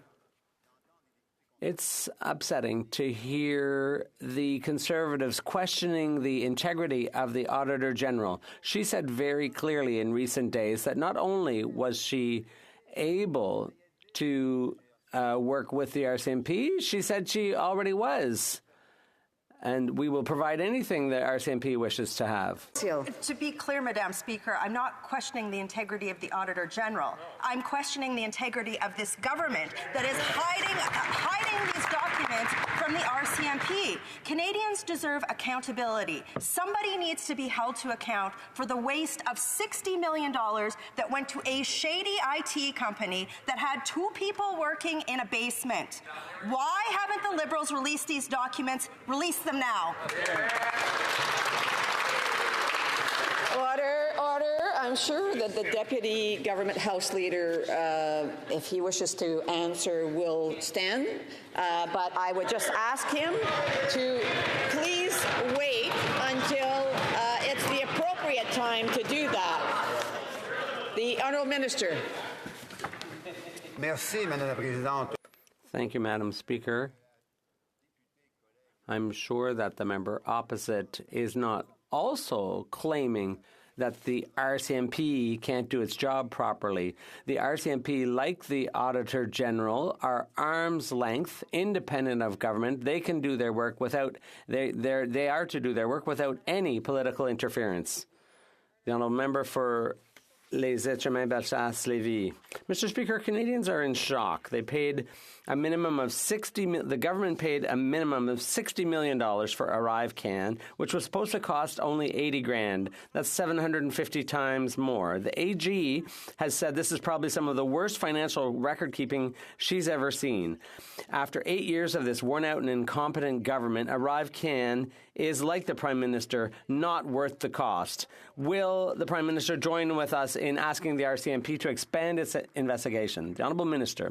Thank you, Madam Speaker. A lot of things have already been fully explained, and it's worth mentioning again that just a few months ago and a few years ago, Canada went through the worst pandemic in a century, the worst economic crisis. We had to react quickly and effectively to save the lives of thousands of Canadians and to save huge amounts of economic activity. Unfortunately, this contract broke the rules, and it's unacceptable for public servants to have not followed the rules. The Honourable Member for Bellechasse-les-Etchemins-Lévis. Had it not been for the Conservatives last fall calling for this investigation, none of this scandal would have been uncovered. Since this government took office 8 years ago, it's been chaos. Nothing works. The Prime Minister is not worth the cost. The app was basically 2 men getting millions of dollars from the basement of a bungalow to develop an app that wasn't supposed to cost more than $80,000. GC Strategies got a huge share of the contracts, many of them untendered. With the Liberals, it's an open bar. The Conservatives wants the RCMP to expand its investigation. Will the Prime Minister join with us? I'd like to remind the Honourable Member that she has to direct her questions through the Speaker's chair and not directly to the government. The Honourable Minister. Thank you, Madam Speaker. My colleague is quite right.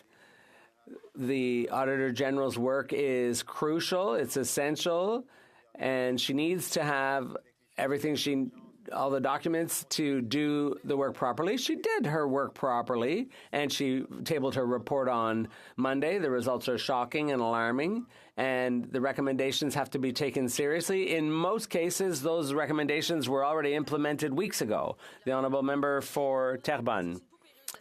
The AG's report on ArriveCAN is a Russian doll of scandals. It's unacceptable that an app estimated at 80 grand ended up costing 60 million. It's even more unacceptable that it's impossible to know the true cost because of missing documents. It's even more unacceptable that GC Strategies drafted the call for tenders to make sure they would get the contract. And it's the height of unacceptability that this two-person company, which does nothing, was awarded 140 other contracts since 2010. When will there be an investigation into each and every one of those other contracts?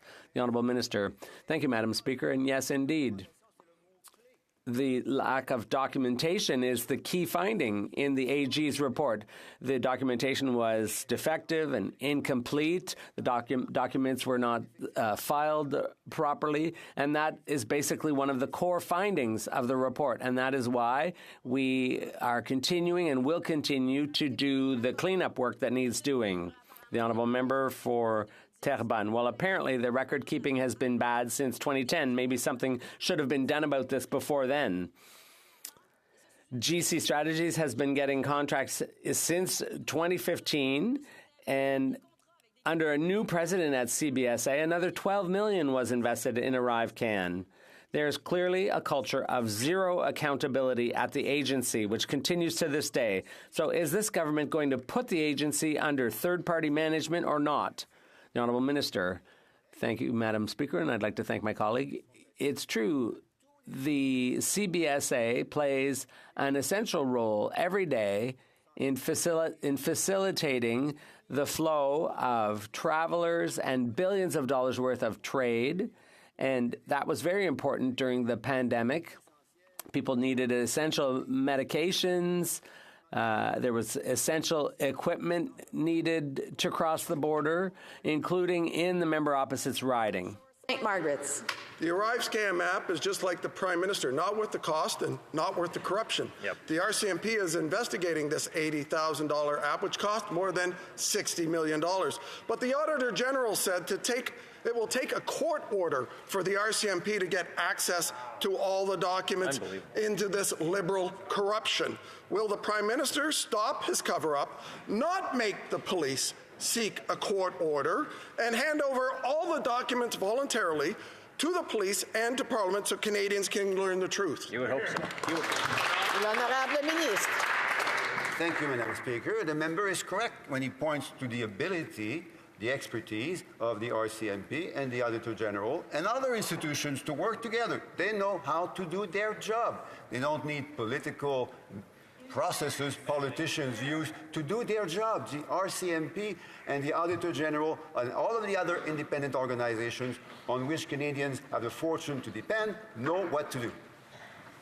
The Honourable Member for South Shore, St. Margaret's. The institution that's covering up is this Liberal cabinet and that Liberal minister. If the Prime Minister has nothing to hide, why does the RCMP need a court order? Release the documents voluntarily. A government with nothing to hide would produce these documents for the police without a court order. The ArriveScam app is not worth the cost, and the Prime Minister is not worth the corruption. Will the Prime Minister end this cover-up, release all the ArriveScam documents voluntarily, stop the cover-up, turn it over to the police and Parliament so Canadians can get the truth? L'Honorable Ministre. Thank you, Madam Speaker. The member points to the work of the Auditor General. She has already said in public that she is not only able but very willing to work with the RCMP and any other institution in the government that would like to use her important findings on Monday. Now, the member may want to speak to the Auditor General to understand how she does that. That's for him to decide. But we, on this side of the House, have full confidence in the ability of the Auditor General.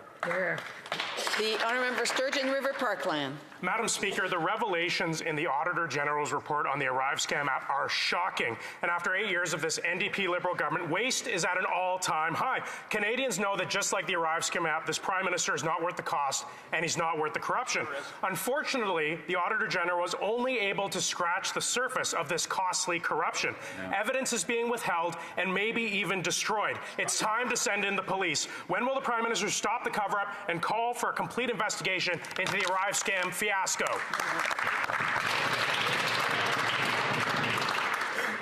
L'honorable ministre.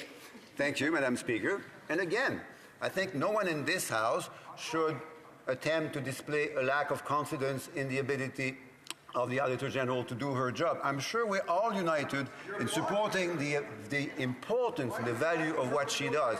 She needs no advice on the part of politicians. She has full expertise. Now, if they want to provide her with their particular advice, they know how to reach out to her. Otherwise, we can help them connect to her.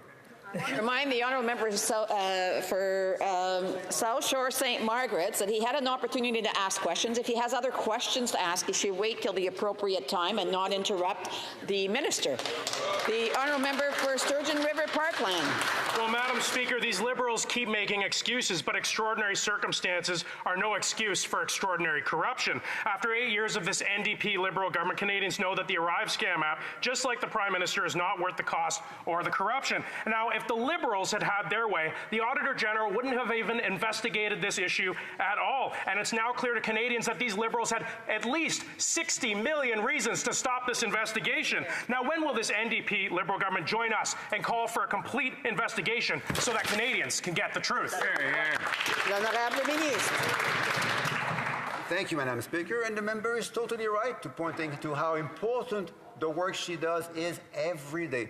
She and her office are fundamental to the operations of our democracy. They are there to help and sometimes to challenge the government in doing the right thing. That's why we're so grateful for her report on Monday. We have already said that we have taken into account all the recommendations that she has provided, and many of them have already been in place, in fact, for a few weeks now. The honourable member for Elmwood Transcona. Thank you very much, Madam Speaker. You know, Canadian seniors on fixed incomes are struggling very much to afford groceries in a difficult time. The government says it's talking tough with big grocers like Loblaws, but what has that led to? Loblaws trying to cut a sweetheart deal with Manulife to screw seniors. Loblaws getting in the way of the Grocery Code of Conduct. Loblaws getting rid of their discount on near expired foods only to replace it later after public outcry. The only thing the government's done is given Loblaws a slap on the wrist and $12 million for new fridges. So when is it going to get actually serious about doing something to lower grocery prices in Canada?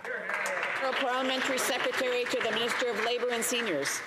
Speaker, we've been there for seniors from the get-go. One of the first things that we did was reverse what the former Prime Minister did, Stephen Harper did, on the world stage at the World Economic Forum in Davos. And he raised that retirement age from 65 to 67, putting a lot of seniors into poverty. We've increased the GIS. We've increased the OAS. We've enhanced the CPP. Meanwhile, we don't know where the Conservatives stand on the CPP. The leader of the official opposition thinks that he could do better than the CPP board. It's just a shame. Order. The honourable member for Hamilton Centre. Madam Speaker, this government has given 32 different contracts totaling $60 million to the same consultants, GC Strategies, for the useless ArriveCAN app. Liberals simply can't help themselves from helping themselves, while Canadians can barely pay the bills. And at a time when we should be investing in the skills and knowledge of our public service, Liberals would rather hand over millions to private consultants. So why is this Liberal government giving money to their rich friends instead of investing in the valuable work of our federal public service? L'honorable ministre. The honourable minister. Thank you, Madam Speaker. And the member points to the valuable public service, and he is entirely right.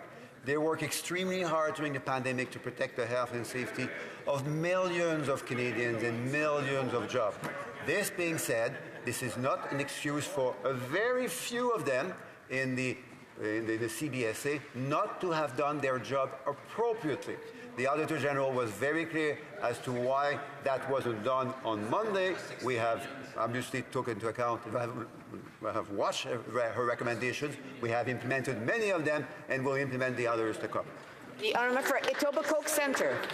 Madam Speaker, Canada and the United States have one of the most close and important relationships of any two nations in the world. And there are millions of Canadians and countless constituents of mine who work at businesses who rely on trade with the United States. And let's be frank, the economy and quality of life of every single Canadian and every single one of my constituents in Etobicoke Centre depends on a strong economic and trading relationship between Canada and the U.S. So could the Minister of International Trade share with Canadians what our Team Canada engagement strategy how it will defend Canada's interest in and with the United States. Honourable Minister of International Trade. Madam Speaker, when President Biden addressed this chamber, he said that Canada and the United States can do big things. If we work together, if we stand together, we will rise together. Right. That is the approach that the Minister of Innovation and I are approaching with Team Canada and our U.S. re-engagement strategy. And I'm looking forward to working with the member from Etobicoke Centre and counting on his expertise. The trade between Canada and the United States is really impactful to our economy, and I know that this work will continue. The honourable member Haliburton, Kawartha Lakes, Brock. Speaker, the Environment Minister has left the highway of common sense and taken the off-ramp off to Fantasy Island. He'll say yes to spending $400 million to promote skateboarding to fight climate change, but no to a bridge that has cut the village of Bolsover in half for 3 long years. And in Parks Canada's own words, the bridge is of national historic significance. Creating a longer commute will not save the environment. So when will the minister realize that roads won't pave themselves and fund the bridge in Bolsover? The Honourable Parliamentary Secretary. Yesterday, Madam Speaker, I made the comment that the honourable colleague takes a nonpartisan approach to issues, and he does. And that's why I'm surprised that he continues to maintain this approach today when he knows very well that this government has invested in over 8,500 bridge, road, or highway projects across the country. And we are proud that that's happened. It needs to continue. Which of the almost 4,000, this is directly to him, which of the almost 4,000 projects in Ontario is he against? We'll continue to fund these projects. So the honourable minister knows that our parliamentary secretary knows that he's not to address it directly to them, but through me.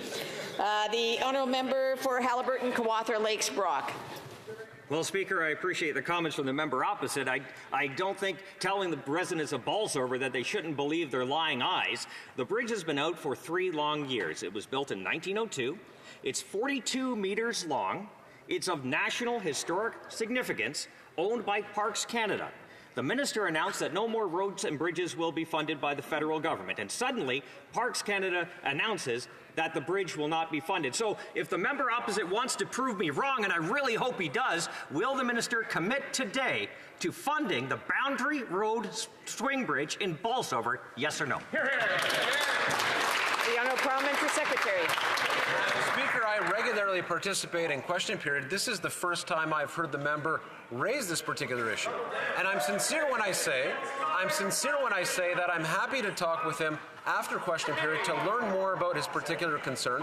But I maintain, and through you, of course, Madam Chair, which of the almost 4,000 road, bridge, or highway projects that have been funded just in the province of Ontario alone, where he's from, is he against, Madam Speaker? They want to starve communities of infrastructure funds. We will not allow that. We'll continue to help communities. Thank you very much.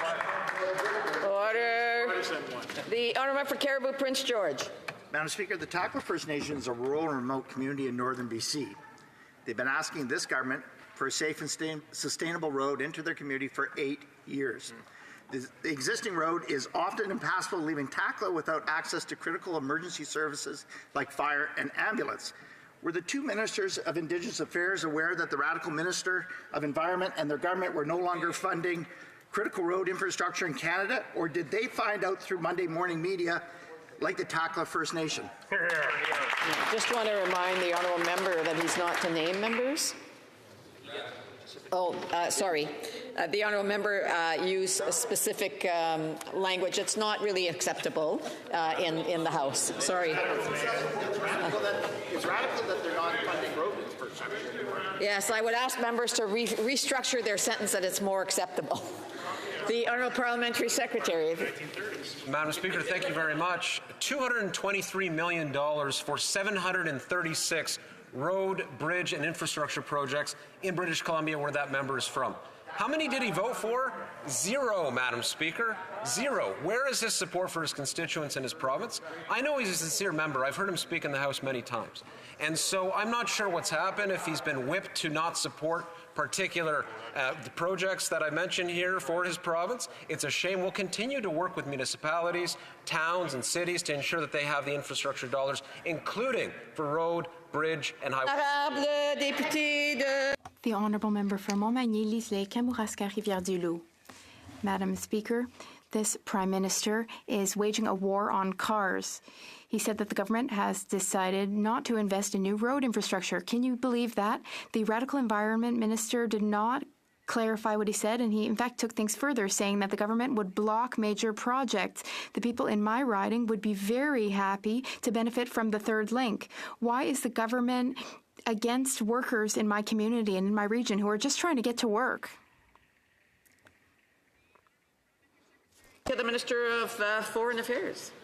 Thank you, Madam Speaker. And the honourable member talks about a war on cars. I want to talk about something that the government is taking seriously and is doing for Canadians when it comes to cars that are being stolen in their communities, an issue in my riding. Last week, I attended the summit to combat auto theft. And at that summit came together stakeholders like police, industry, insurance, CBSA, ports, and all levels of government, and all of them agreed that the way to solve this issue is through coordination and cooperation, not through slogans. Madam Speaker, we're taking this issue seriously and we're taking action. Thank you. Again, I want to remind members when someone has the floor to please not interrupt them. I've heard lots of comments, and I would just or answers that they wanted to throw there, but I would just ask members to please wait until it's their appropriate time. The honourable member for Repentigny. No to the Chalk River nuclear dump. The federal government cannot support burying nuclear waste on the banks of the Ottawa River. That is the drinking water source for millions of Quebecers. The Nuclear Safety Commission did not listen to Quebecers. The Montreal metropolitan community and its 82 cities are against this. Gatineau is against this. Together, these two entities represent 4.5 million people. That's half the population of Quebec. So, since Chalk River does not have social acceptability, will the minister reverse this decision? The Honourable Parliamentary Secretary. Thank you, Madam Speaker.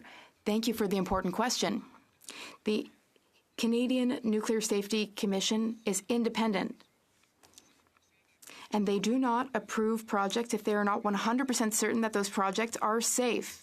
They will protect Canadians, they will protect the environment, there will be consultations, and they are independent. That's important. The government does not make decisions for the Nuclear Safety Commission. The politicians should not be making decisions for the Nuclear Safety Commission. They are an independent expert commission. They decide what is safe and what should be approved, and we respect them. There will be a judicial review, and we look forward to the results of that review. The honourable member for Repentigny. Well, let's talk about the Commission and its approval of Chalk River. During the Commission's consultations, they neglected to mention the opposition of 4.5 million Quebecers and of Indigenous groups. They also forgot to mention that one of the commissioners who authorized the project is a former Chalk River employee, believe that. As for the federal government, the government forgot to mention that it appoints the commissioners and is thus responsible for this flawed approval process. The federal government is putting Quebecers' drinking water at risk with this nuclear dump. Will Ottawa stop hiding and say no to Chalk River? The Honourable Parliamentary Secretary to the Minister for Energy and Natural Resources. Madam Speaker, I disagree with this question from my Bloc Québécois colleague. The Commission is independent. It is made up of experts who study these decisions. Canadians want to know that there are experts reviewing these decisions, leading consultations. Canadians are clear that they don't want politicians making these decisions, so the government is not involved in this decision. We have an independent commission of experts who have led consultations, who will continue to consult, and who will ensure that this site is safe. Confederation. Madam Speaker, the Oxford Dictionary defines a fool as a person who acts unwisely or imprudently. It is ironic that this Prime Minister chose April Fool's Day to increase his carbon tax by a whopping 23%, increasing the misery that many Canadian families face. This tax is not a joke, Madam Speaker. After 8 years of this Prime Minister, and now his plan to quadruple the carbon tax, he's just not worth the cost. Will this NDP Liberal government cancel their April foolish carbon tax increase?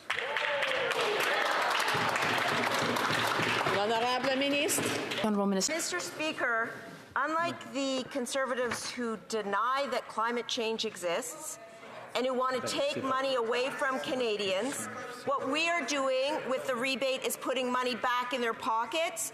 That's $1,100 to Ontario families, $1,800 to Alberta families, $1,200 for Manitoba families, and the list goes on, Mr. Speaker. And I'd just like to ask the opposition, does it make common sense to deny climate change and to cut benefits for Canadian families, including the carbon rebate? Hear, hear.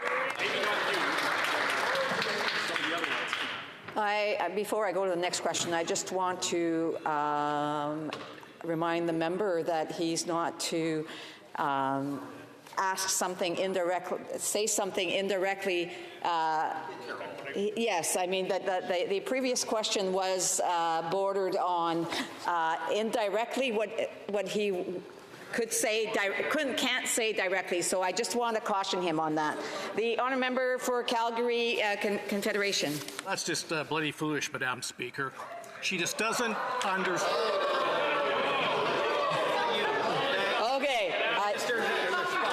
Okay, as long perfect. Okay, on the minister's response. Okay, the honourable member for Calgary Confederation. On the minister's response, that was just bloody foolish, Madam Speaker. She doesn't understand that if you tax the farmer that grows the food and you tax the trucker who ships the food, then you tax the people who buy the food. Already, a typical family of four will have to pay $700 more in groceries in 2024 compared to last year. And the carbon tax makes up a quarter of their home heating bills. This NDP Liberal government isn't fooling anyone anymore with their April Fool's Day tax hike.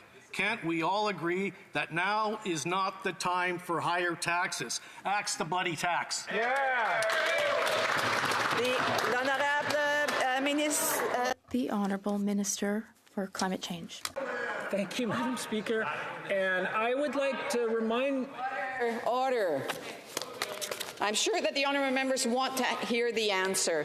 The Honourable Minister. The Honourable Minister. Speaker, I would like to remind the colleague opposite that in the Ag Committee last week, one of Canada's foremost expert on food policy, Sylvain Charlebois from Dalhousie University, said, and I quote, Madam Speaker, we don't see the evidence of that, talking about the impact of carbon pricing on food in Canada. And actually, they invited him to speak at the Ag Committees, Madam Speaker, so I think we have it here.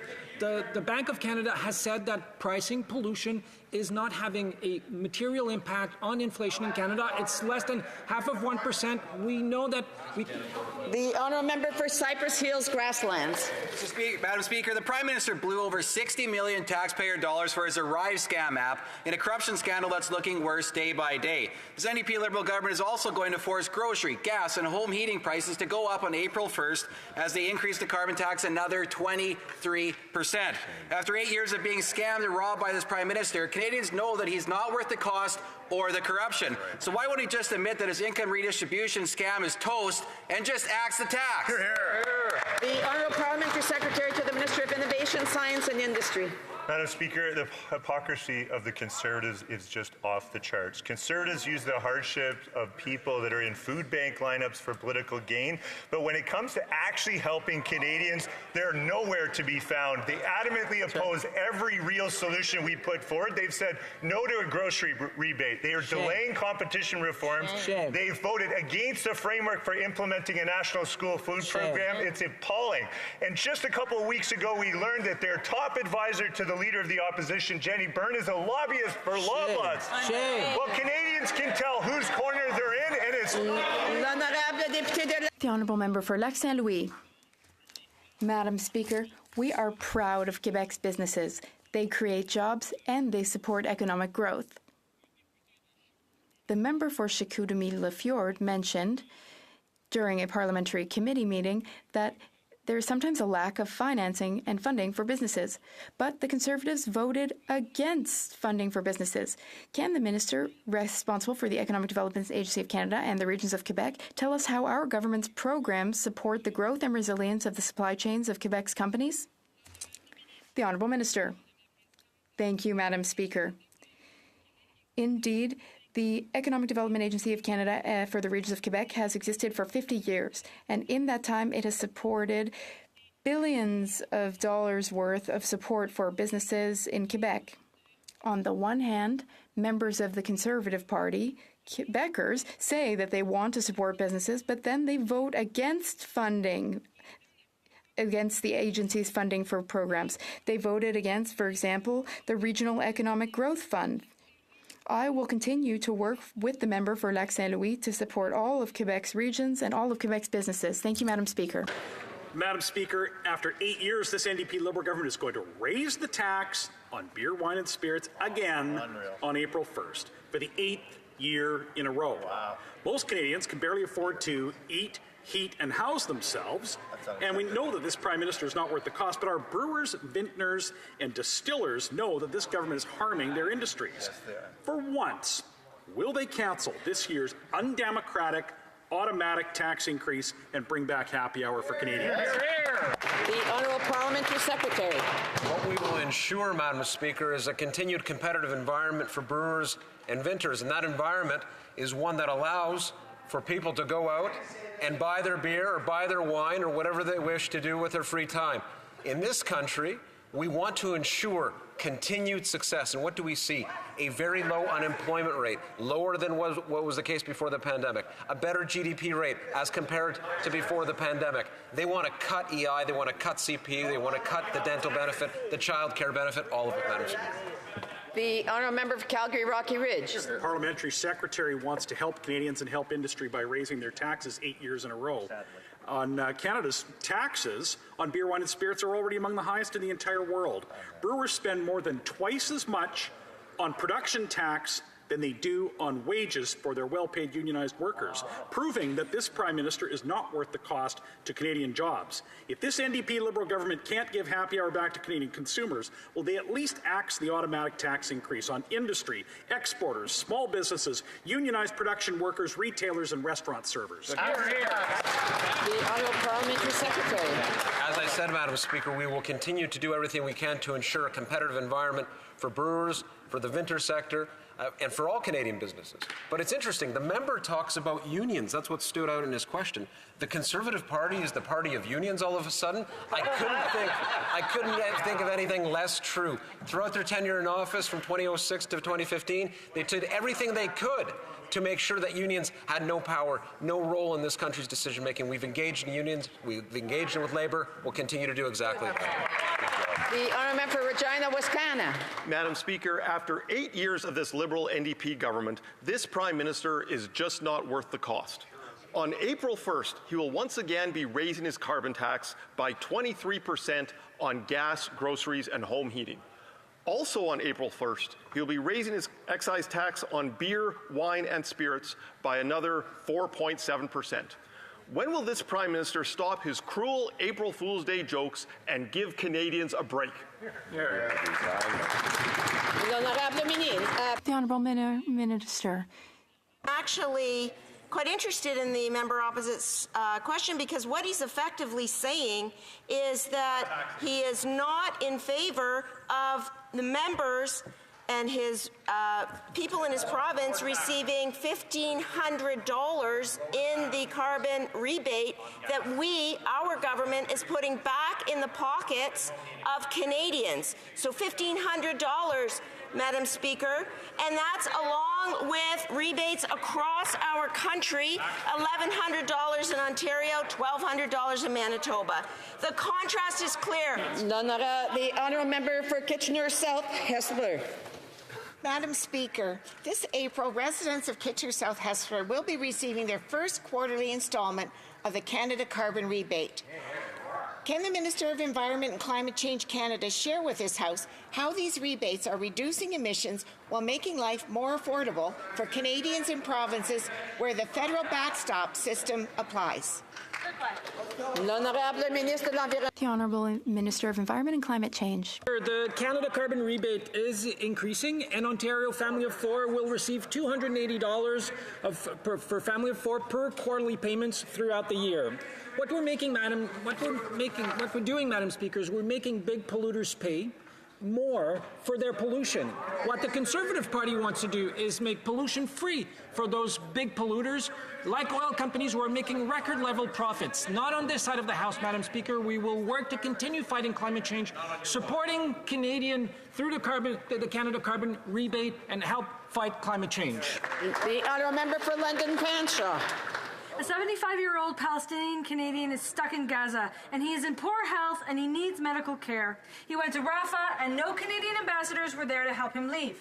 His son, my constituent, told me that his father has been used as a human shield by the Israeli military to force Gazans out of their homes. He is worried sick. This government has had 4 months to secure the safe passage of Canadians out of Gaza. Other countries have done it, so why can't this government ensure the safe return of Canadians and their families from Gaza? The Honourable Parliamentary Secretary. Thank you, Madam Speaker, and I thank the honourable member for her advocacy. I know that she reached out to the minister about this case yesterday, as have other MPs reached out to me personally about this case. We are in constant contact with our consular officials in the region. We're also in contact with the relevant countries, with COGAT, which is the body that is in charge of whether or not people can leave. We're deeply troubled when we hear stories of these Canadians who are unable to leave Gaza, and we will continue our advocacy, and we will not stop until we get all Canadians home. Thank you, Madam Speaker. The honourable member for Spadina, Fort York. Madam Speaker, in Toronto, auto thefts have increased by 25.4%, and $500 million worth of cars were stolen last year. Because this government was asleep at the wheel, our cities are not only less safe, experts are projecting car insurance premiums could be going up by as much as 25%. On average, that's an extra $600 a year that people cannot afford. Madam Speaker, auto theft summits make for good photo ops, so what people need is action. The government must put up serious roadblocks to combat thefts. Will the government finally give police and the CBSA the tools, funding, and personnel they desperately need to keep us safe? The Honourable Parliamentary Secretary. Thank you, Madam Speaker. And it's unfortunate the honourable member calls the summit that was held last week a photo op. I and my colleagues were there and actually heard from stakeholders. We heard from insurance companies, and I spoke to one of the chiefs of police who said, not only is this important, but we need to do this more often and formalize these kind of dialogues, because the only way that we will solve the problem of auto theft is by working together, by working with insurance companies, by working with border services, and making the kind of investments like $120 million to Ontario through the initiative to take action against guns and violence, which the minister just introduced recently, and $28 million to support the work of CBSA. And that brings us to the end of question period. Have a good weekend, those of you who are having to exit, and a good week in the constituency. Tabling of documents. The Honourable Parliamentary Secretary to the Minister of Health. Thank you, Speaker. Sub 2, and consistent with the policy on the tabling of treaties in Parliament, I have the honour to table in both official languages the treaty entitled Amendments to the International Health Regulations 2005, adopted at Geneva on May 28, 2022. Thank you. Tabling of documents. Introduction of government bills. Statements by ministers. Reports from interparliamentary delegation. Presenting reports from committees. The honourable member for Edmonton West. Thank you, Madam Speaker. I have the honour to present in both official languages the 13th report of the Standing Committee on Government Operations and Estimates, the Mighty Ogo, in relation to the motion adopted on Wednesday, February 14, 2024, regarding a request to the Auditor General of Canada to conduct a performance audit on the contracts awarded to GC Strategies. Thank you, Madam Speaker. Presenting reports from committees. Dépôt de projet de loi émanant des députés. Introduction of private members' bills. First reading of Senate public bills. Sénat. Motion. Presenting petition. The honourable member for Dauphin Swan River, Nipawin. Thank you, Madam Speaker. It's an honor to present a petition on behalf of constituents. Madam Speaker, I rise for the 32nd time on behalf of the people of Swan River, Manitoba, to present a petition on the rising rate of crime. The community of Swan River is consumed with unprecedented levels of crime because of this government's soft-on-crime laws like Bill C-5 and Bill C-75. Bill C-5 allows criminals to serve their sentences from home, and Bill C-75 allows violent offenders to be in jail in the morning and back on the streets in the evening. The people of Swan River are calling for jail, not bail, for violent repeat offenders. Madam Speaker, the people of Swan River demand that this Liberal government repeal their soft-on-crime policies that directly threaten their livelihoods and their community. I support the good people of Swan River. Presenting petitions, the honourable for Red Deer Mountain View. Madam Speaker, today I rise to table a petition on behalf of correctional officers in Mission, Mesquite, Fraser Canyon, and surrounding areas who are concerned about the prison needle exchange program currently being operated by Correctional Services Canada. Drugs and drug paraphernalia are considered contraband in prisons, yet this government is forcing our correctional officers to simply turn a blind eye and allow dangerous drugs to be used inside of prisons.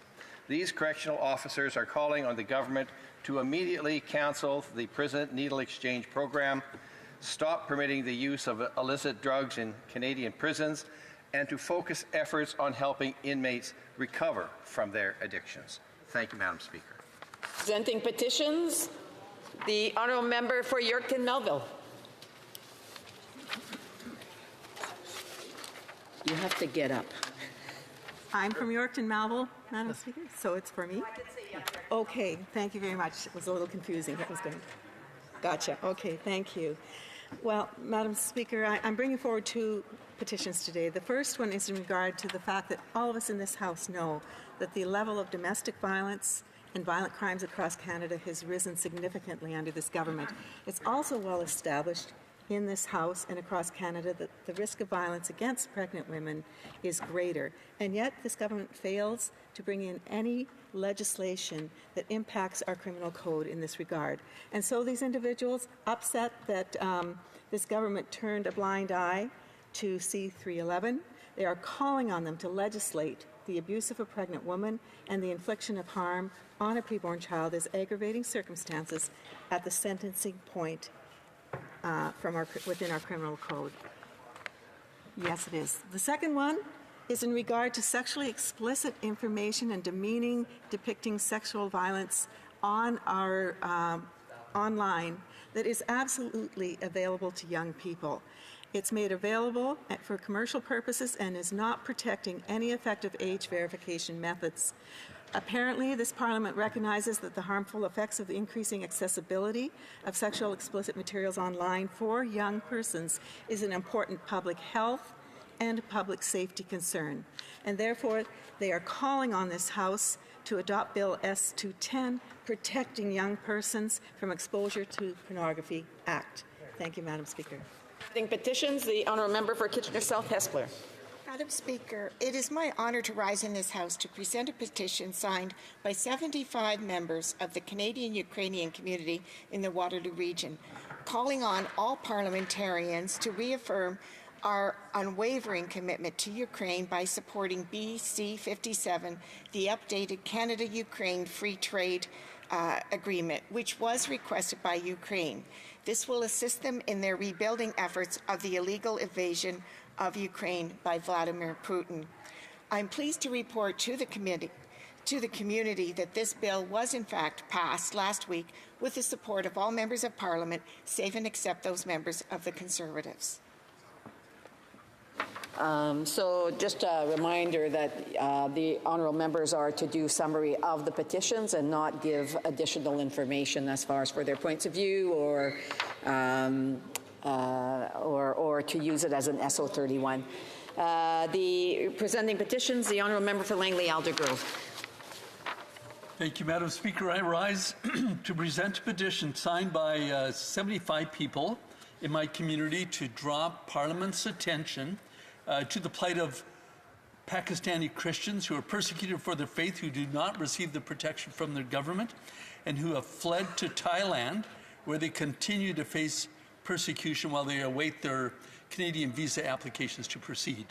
They are calling upon the House of Commons to create a special status for Pakistani asylum seekers who continue to suffer mistreatment in Thailand, and to renew with increased urgency the Government of Canada's 2016 recommendation made in Thailand on the need for asylum seekers to have access to legal status. A number of the people who signed this application are themselves refugees from Thailand, from Pakistan via Thailand. In these circumstances, they're very happy to have Canada as their new home, but they remain concerned for those left behind. Thank you. Petitions, the honourable member for Kelowna Lake Country. Thank you, Madam Speaker. I have two petitions to table today. The first petition is from residents in my community of Kelowna Lake Country and surrounding area. And it refers to natural health products, NHPs, as being a basic everyday products, and that the changes that the Health Canada is looking at doing will cause consumer prices to rise significantly and consumer choice to decline drastically. When inflation is at an all-time high and access to health care is at an all-time low, Health Canada recently proposed new and significant fees to import, manufacture, and sell NHPs at the same time they are implementing new labeling laws. And so the petitioners are calling on the Minister of Health to work with the industry with adjusting Health Canada's proposed cost recovery rates to accurately reflect the size and scope of the industry, and that the new regulatory changes should only be considered once the self-care framework is adjusted and backlogs are cleared and operations are running efficiently, and there are policies and procedures in place to ensure stable operation and selection of natural health product choices that they continue for Canadians. The second petition that I have today is with respect to the carbon tax. And so petitioners, just to summarize, talk about the combination of carbon tax 1 and carbon tax 2, which means that Canadians will pay an extra 61 cents for each litre of gas. This is making life more expensive for Canadians in a cost of living crisis. And so the petitioners are calling on the Government of Canada to have the House recognize the failure of carbon tax 1 and call on the government to immediately cancel the clean fuel regulations. Thank you, Madam Speaker. Presenting petitions, the honourable member for Sturgeon River Parkland. Well, thank you, Madam Speaker. I'm very pleased to rise today to present a petition on behalf of my constituents who are firefighters and in industries related to firefighting. They're very concerned over the very poor provisions for volunteer firefighters, the very low tax credit that they believe is not large enough to support firefighters that are volunteer firefighters that are particularly needed in rural communities that do not necessarily have the fiscal capacity to support a full-time firefighter force.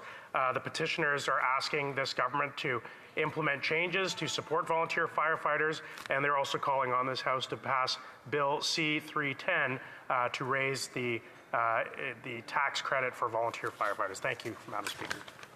Presenting petitions. Présentation de pétitions.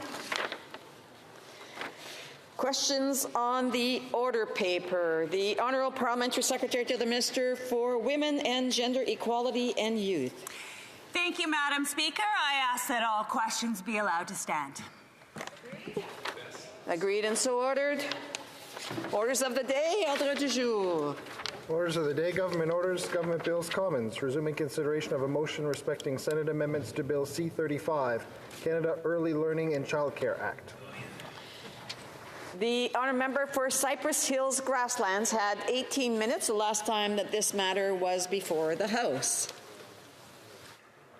Well, thanks again, Madam Speaker. And as I said before, it's always an honor to rise in this House, and it's great to be able to speak about such an important issue as what we are talking about here today, which is childcare, and in particular the Senate amendments. So, Madam Speaker, I mean, again, I guess the fact that we are back here today goes to show, so I'm sure my colleagues here today would agree that there's always room for improvement when we are looking at any piece of legislation. But it's especially true when we're dealing with an NDP Liberal government, such as we are now. And that is what we tried to tell them during the regular process of debate the first time through. If this Liberal government decides that it wants to involve itself in something, it really needs to make sure that it gets things right and doesn't create a mess of things. As usual, these Liberals chose not to take their responsibility seriously. Instead, they tried to blame us and play political games at the expense of Canadian families. They claimed we were delaying the bill when we were simply doing our job as the official opposition. Our Parliament is set up in certain ways for a reason. We have to consider and review what the government does carefully, or else there's trouble. And look what happens if we don't. Was it a delay when a few months went by for senators to go through the bill and add this amendment? As a result, we are having another round of debate and a vote in the House. But in this case, that's probably a good thing. Many people agree from each party that the bill will be better for it. If we consider that it's dealing with childcare, which is a complex and important issue, I think it's fair to say that there are other things we also need to consider. We don't have to worry about a delay so much as the Liberal government making big announcements and rushing through legislation so they can try to look good and feel good about themselves. Canadians living in the real world have a lot of problems to face. They're counting on us to deliver solutions in the right way.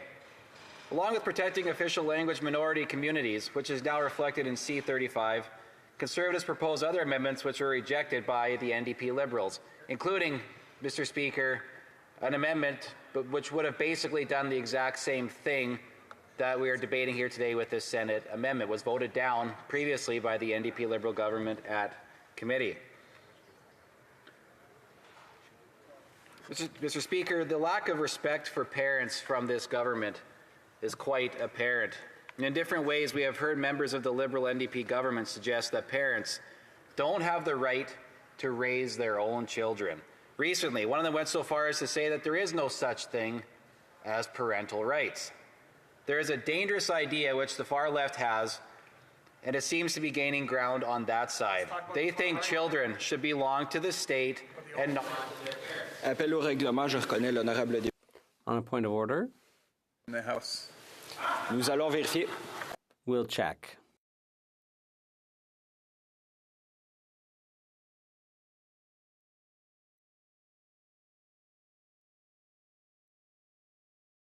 Nous n'avons pas le quorum, donc. We don't have quorum, so we're going to ring the bells.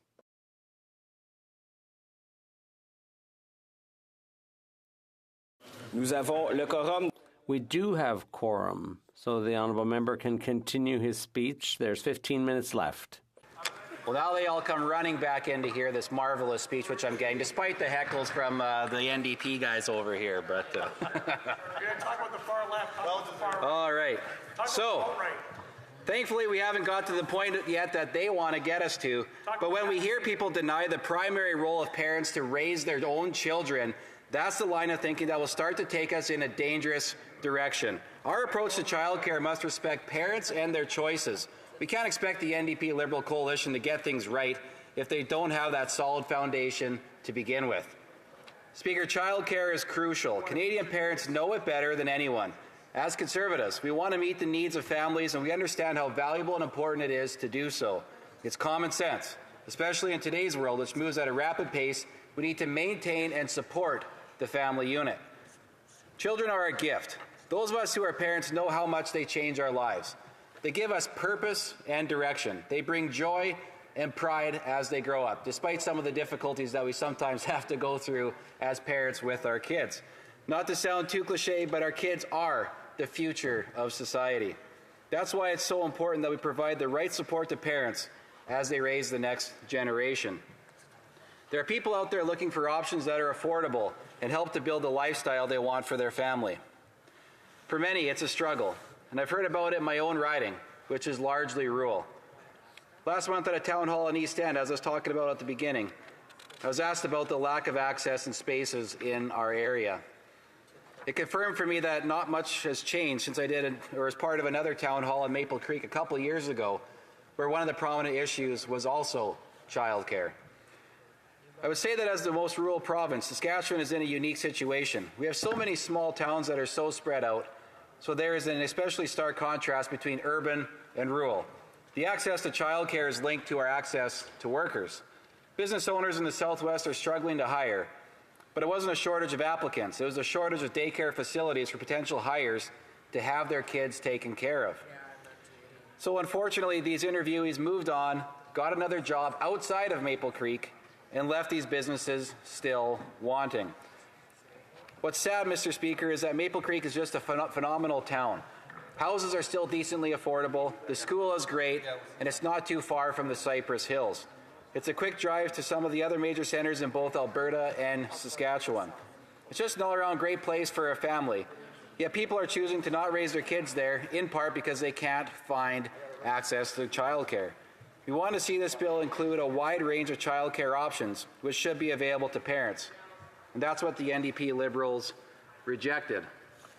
You know, one of the amendments that we had proposed was to make sure that we included all types of providers, private providers, home-based providers, alongside public and not-for-profit providers, just to make sure that all types of home care options are eligible. In fact, in Saskatchewan, there's over 87,574 children under age 6 in our province, but the majority of them are not in licensed care and receive no benefit from the implementation of the government's child care strategy. This government has a one-size-fits-all approach for parents. The bill says to Canadians, it's okay, don't worry about it, let the government take care of your kids. And that's basically it. The bill overlooks many families who want to have some other options, including stay-at-home parents. But many Canadians don't want that from the government. They believe that what is best for their family is that they stay home with the kids and live off of one income. By no means is it easy, and I'm speaking from my own personal experience. It requires determination and sacrifice, but for my family and for thousands and thousands of Canadians, the right decision is to have a stay-at-home parent. Last time when I spoke on this bill, I did share my own family's experience with stay-at-home parenting, and I'd like to touch on that point once again here. Shortly after my wife and I were married, and while our first child was on the way, we sat down and we discussed how we could make it work for my wife to be a stay-at-home mom, because that was something that she truly wanted and was near and dear to her heart. And we also thought that that was what would be best for our kids in the long run. The decision to live on one income was definitely an adjustment, and we got by for nearly a decade until she went back to work in 2019 when the kids were old enough. Mr. Speaker, I would suggest that we are better off for it.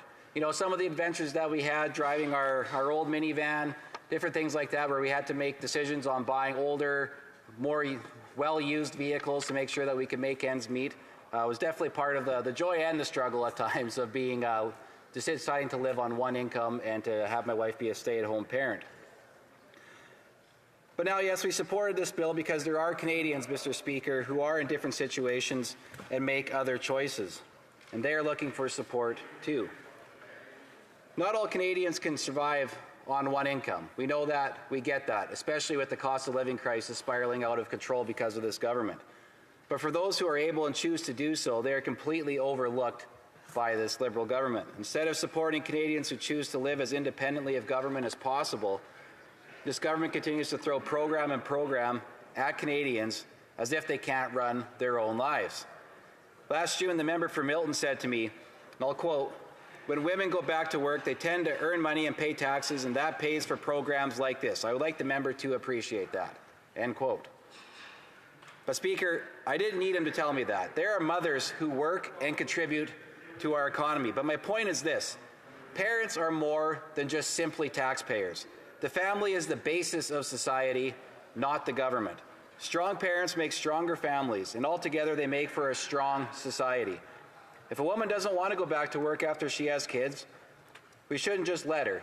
We should help her. For the member to consider that women are nothing more than a taxpayer is a frightening insinuation. Does the Liberal government just view Canadians, especially Canadian moms, as just a source of income? If so, that's really worrying. The state is not the be-all, end-all solution for everything. Parents don't get up in the morning and head out the door to their jobs thinking with pride about the taxes that are going to be carved out of their paychecks, but rather about how to pay for the food that their children are going to eat, about how they're going to pay for the mortgage that puts a roof over their heads, but how they're going to make enough money, save enough money to hopefully go on a holiday, go on a vacation, or maybe have their kids sign up to play hockey, or put their kids in gymnastics, or have their kids take music lessons, some of the finer things that we are able to do as Canadian citizens. But you can't put a dollar value on parenting. It is certainly not $10 a day.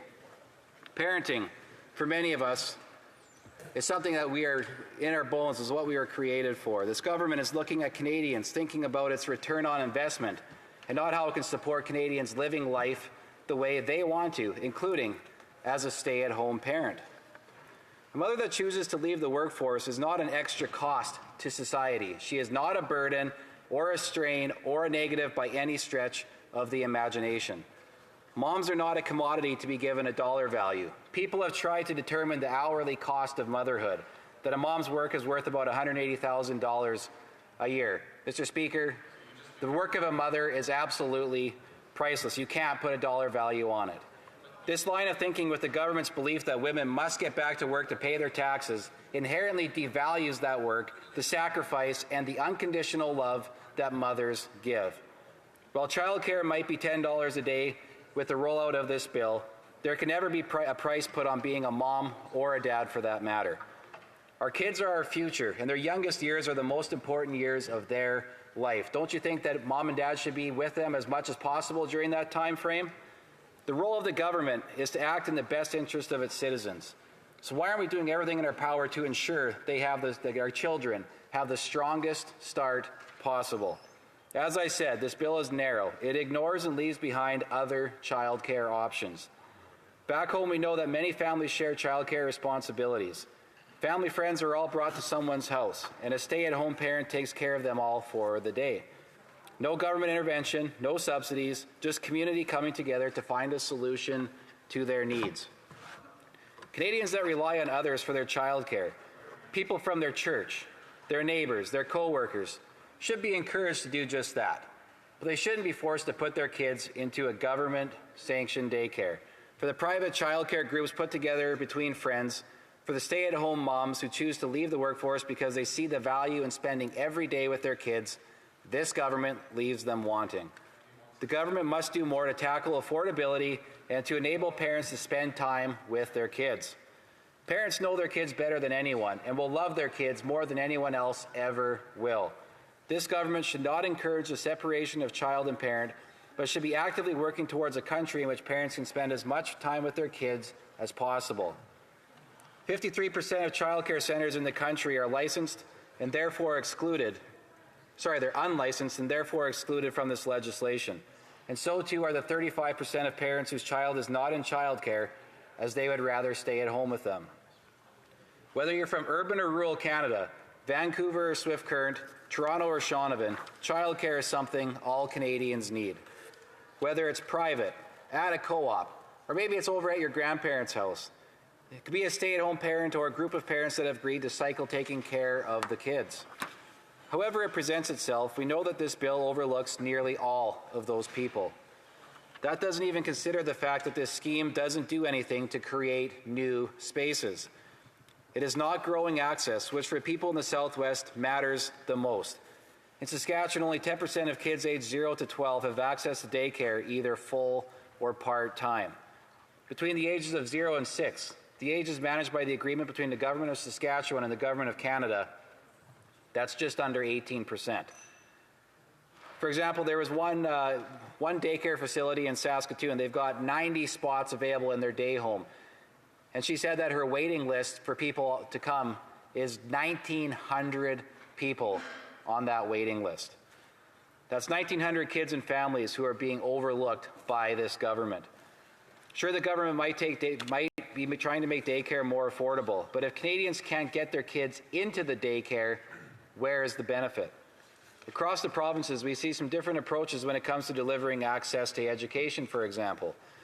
When I come over here to Ontario and hear something in the news about how the multiple school boards work, it sounds different from the arrangements we have made in Saskatchewan or from how education funding is delivered in Alberta. Each province is responsible for its own needs in that area. We need to see the same respect shown to provinces when it comes to early child care as well.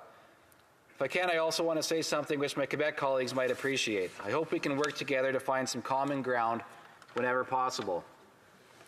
Our friends over in Quebec already have their own childcare system, which has been running for decades already. I have to admit that I'm not completely familiar with all of the details of childcare in Quebec or with discussions they're having about it in that part of the country, but they generally do seem to be happy with it. That was long before this government in Ottawa brought forward their version of a program for national childcare at the federal level. They shouldn't take the credit for what Quebec is doing. They also shouldn't assume that what works in one province will work exactly the same in other provinces. There are different histories, cultures, and values to consider. The choice of parents matters the most. We need to expand their choices and not limit them, including through an affordability crisis.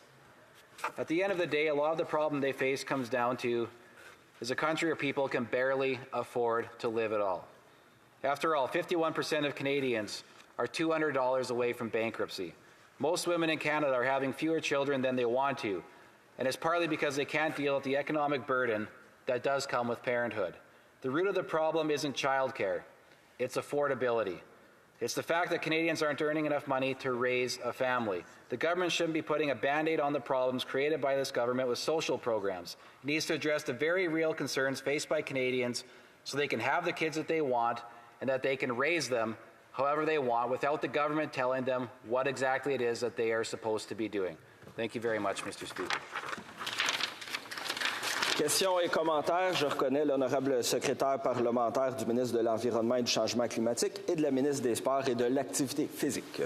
Merci. Thank you, Mr. Speaker. Opportunity to re-engage my friend and colleague in conversation about childcare.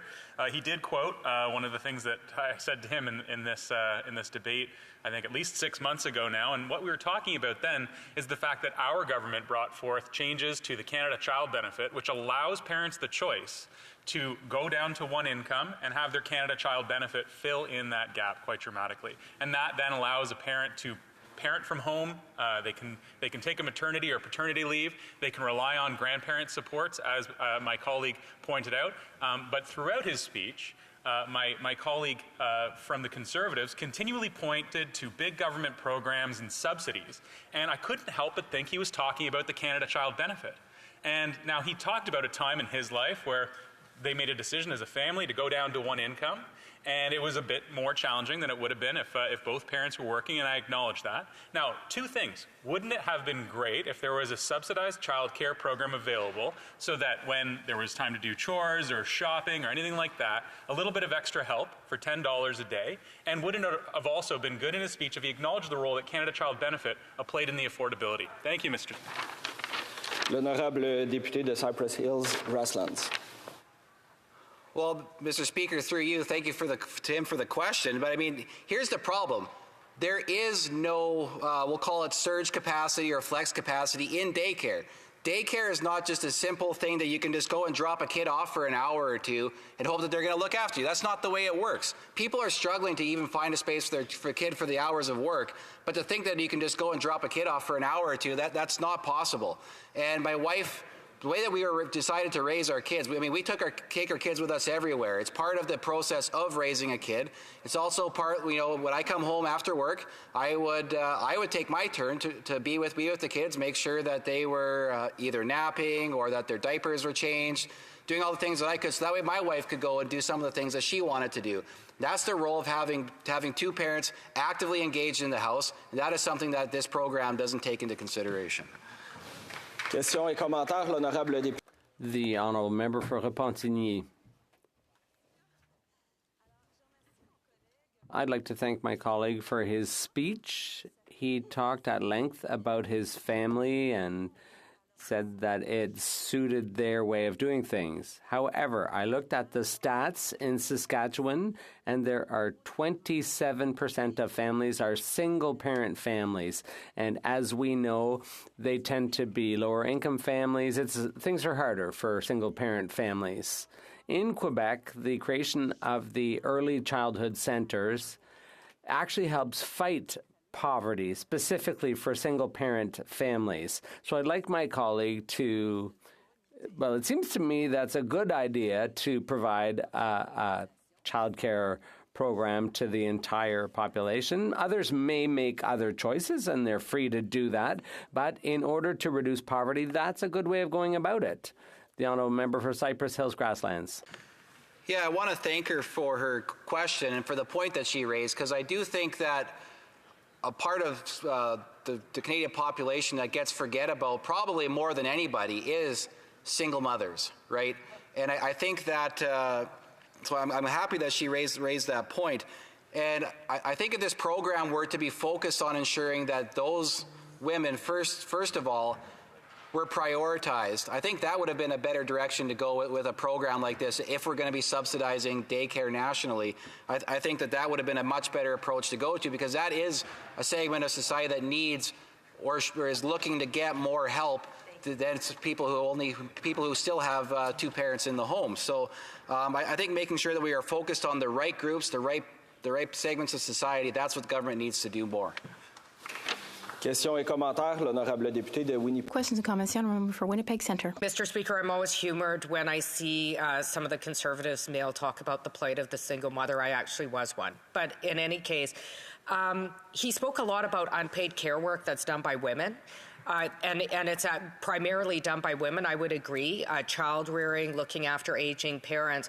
One of the reasons I put forward a guaranteed livable basic income to provide income for unpaid care work. I know he spoke a lot about his partner through you, Mr. Speaker, about how the amount she should be paid is worth $180,000 a year. I'm wondering if he would support his wife supporting my bill and giving her a guaranteed livable basic income so she could live in dignity and not in poverty while she raises his kids at home. L'honorable député de Cypress. The honourable member for Cypress Hills Grassland. Well, Mr. Speaker, my wife, she gets her dignity through the fact that she is able to be a mother. She was raising her kids. She doesn't get her dignity through government handouts to her. That's not where she derives her value from. My wife knows that the value that she brings to our family unit is the way that she raises our kids, the way that we purposely sat down together to formulate that plan so that she could have the best possible opportunity to go ahead. We did that without government intervention because we don't think that it's up to the government to tell us how to raise our money or how to spend our money and how to raise our kids. But again, my wife gets her dignity not from government. She gets it from the things that she is able to do and to contribute, and that is to raise our kids. And now she has the freedom to be able to go back to work, and she has done that. She continues to be the most amazing mother to our 3 kids. Questions et commentaires, nous allons... Questions and comments. The honourable member for Peterborough, Kawartha.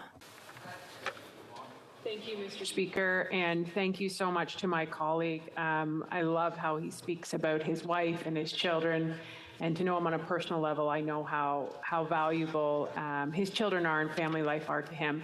In regards to the stats, and to go back to what he was talking about with the single moms, we have the stats here right now coming out of this childcare program, and to reiterate what he was saying, 77% of high-income parents access childcare versus 41% of low-income families. Does he think that we should be prioritizing those that are most vulnerable, those that need this most, who are not getting access to this fairly? It is proven through the stats that this $10 a day childcare program by the Liberals and NDP is not equitable. What does he have to say about that? L'honorable député de Cypress Hills. The honourable member for Cypress Hills Grassland. Yeah, Mr. Speaker, I want to thank my colleague for raising another excellent point, and I do need to thank her for all the time and effort and hard work that she has put into this particular topic, so I know it's something she is very passionate about as a fantastic mother herself. When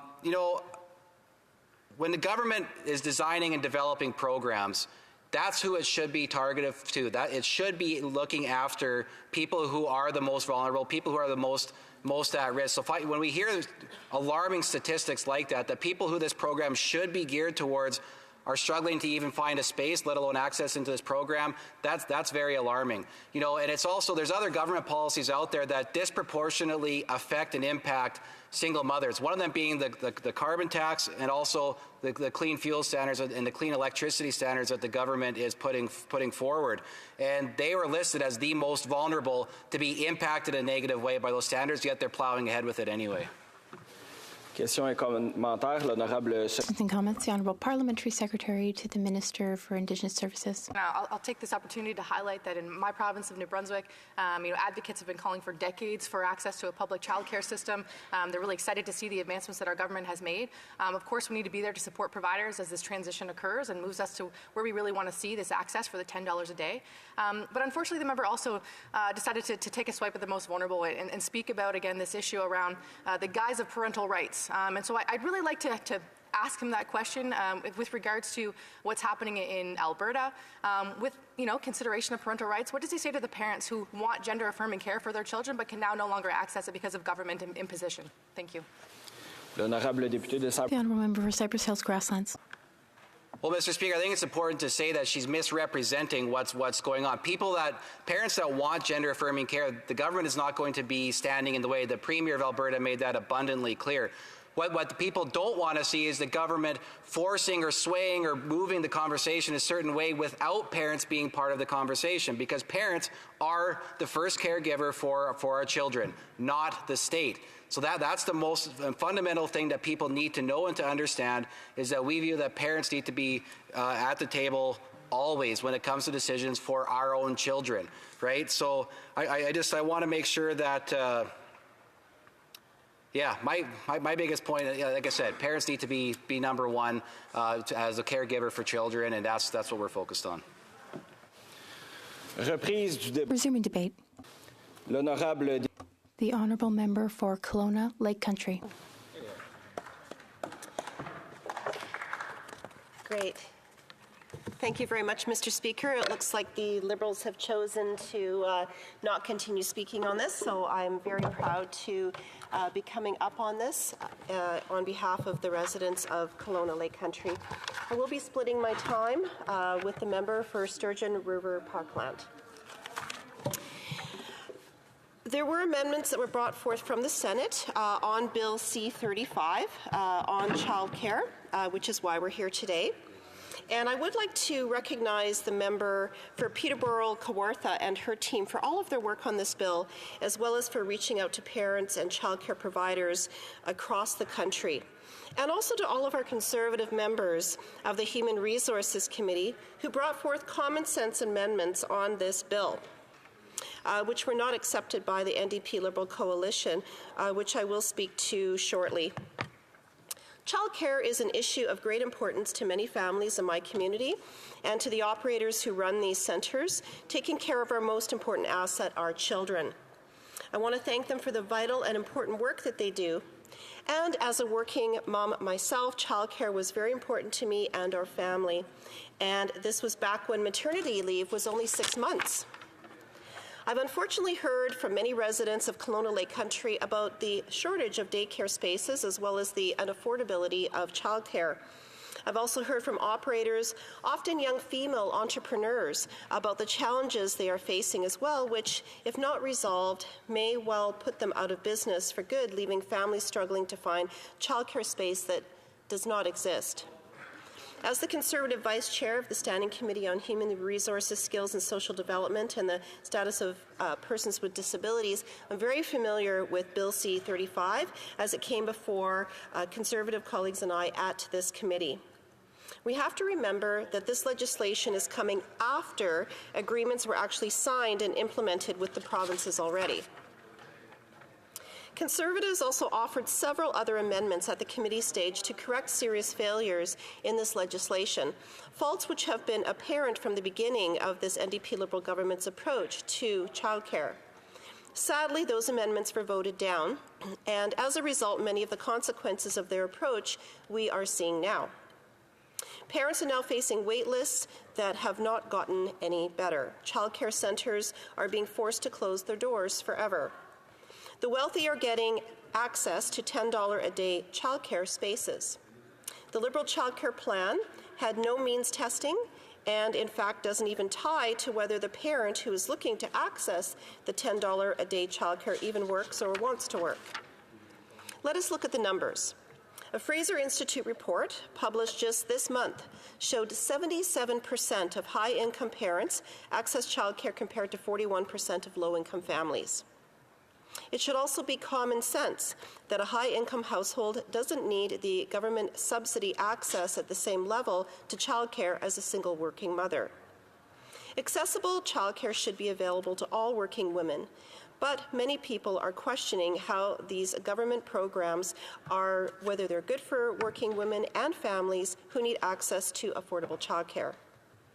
Despite the claims from the Liberals that their childcare plans would allow more women in our workforce, that same Fraser Institute study found that labor force participation for women in September 2023 has actually dropped when compared to September of 2015. This report also said, quote, "There is little evidence that the federal government is achieving the second goal of boosting the labor force participation of women with children," unquote. So, after 8 years of high taxes, high inflation, high interest rates, and more debt, we can add fewer women with children working into this Liberal NDP government's list of accomplishments. Young women have also suffered. The Liberals' most recent labour force survey, published in January of 2024, showed that over the last year, the unemployment of young women has cumulatively declined by 4.2%. Outside of the pandemic, that's the lowest it's been since the year 2000. Interestingly, under the last Liberal government. The young female entrepreneurs in the childcare sector itself have been left behind. These are operators who are often working extended hours and days when compared to the many large not-for-profit operators. Even if they are fully licensed from the provincial government, they operate in and follow all provincial regulations. The so-called feminist Liberals have not made them a priority to access the federal funding to bring down costs to the parents they serve. It's right in the Liberal legislation.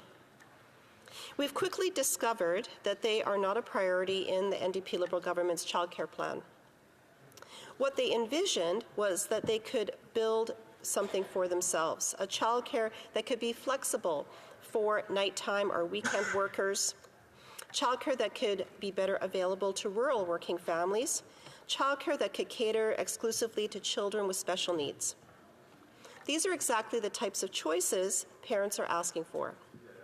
Ottawa has a role in helping build out childcare in Canada, but it can not do that if it only looks to work against the headwinds of what the real demands are and local situations are of working families. The NDP Liberal agreements have been opposed to the kinds of childcare that often allow more flexibility, such as what women entrepreneurs provide. And they may provide different availability, attainability to preferred government-run or not-for-profit centres. And if these operations do have challenges staying open, the numbers of childcare spaces will actually decline. Now, this is not the fault of any childcare worker or any organization in the childcare sector, whether it be private, public, or not-for-profit. It's the fault of a badly designed government program. I met recently with a well-run not-for-profit childcare centre in my community. This experienced operator was equally frustrated with the system. She talked about the bureaucracy that's been created, making it very difficult for both her organization and parents to wade through. The facts are that since the Liberal government started this childcare program, we have seen fewer children in childcare in Canada. According to Statistics Canada, the number of children under the age of 5 in childcare fell by 118,000 between 2019 and 2023, a decrease of 8.5% nationally. Statistics Canada also showed that 26% of parents of children under the age of 5 who were not using childcare reported that their child was on a wait list. That's 7% higher than it was in 2022. 47% of infants younger than 1 year not in childcare were on a wait list, an increase of 38% compared to early 2022. The Coalition of Childcare Advocates of British Columbia said that there were 130,000 licensed childcare spaces in the province. 75% of children aged 0 to 12 aren't able to access them. A common-sense Conservative government will bring common sense back to the childcare policy. Only Conservatives will fight for equal access to childcare and choice for parents. We support all forms of childcare, and this is something that we tried to put in with amendments at the committee stage during this legislation, such as whether it be traditional daycare centres, centres with extended part-time or overnight care, nurseries, flexible and drop-in care, before and after school care, preschools and co-op childcare, faith-based care, unique programming to support children with disabilities, home-based childcare, nannies and shared nannies, au pairs, stay-at-home parents or guardians who raise their own children, family members, friends, or neighbors who provide care. This NDP Liberal government has only brought cost, crime, and crisis to families.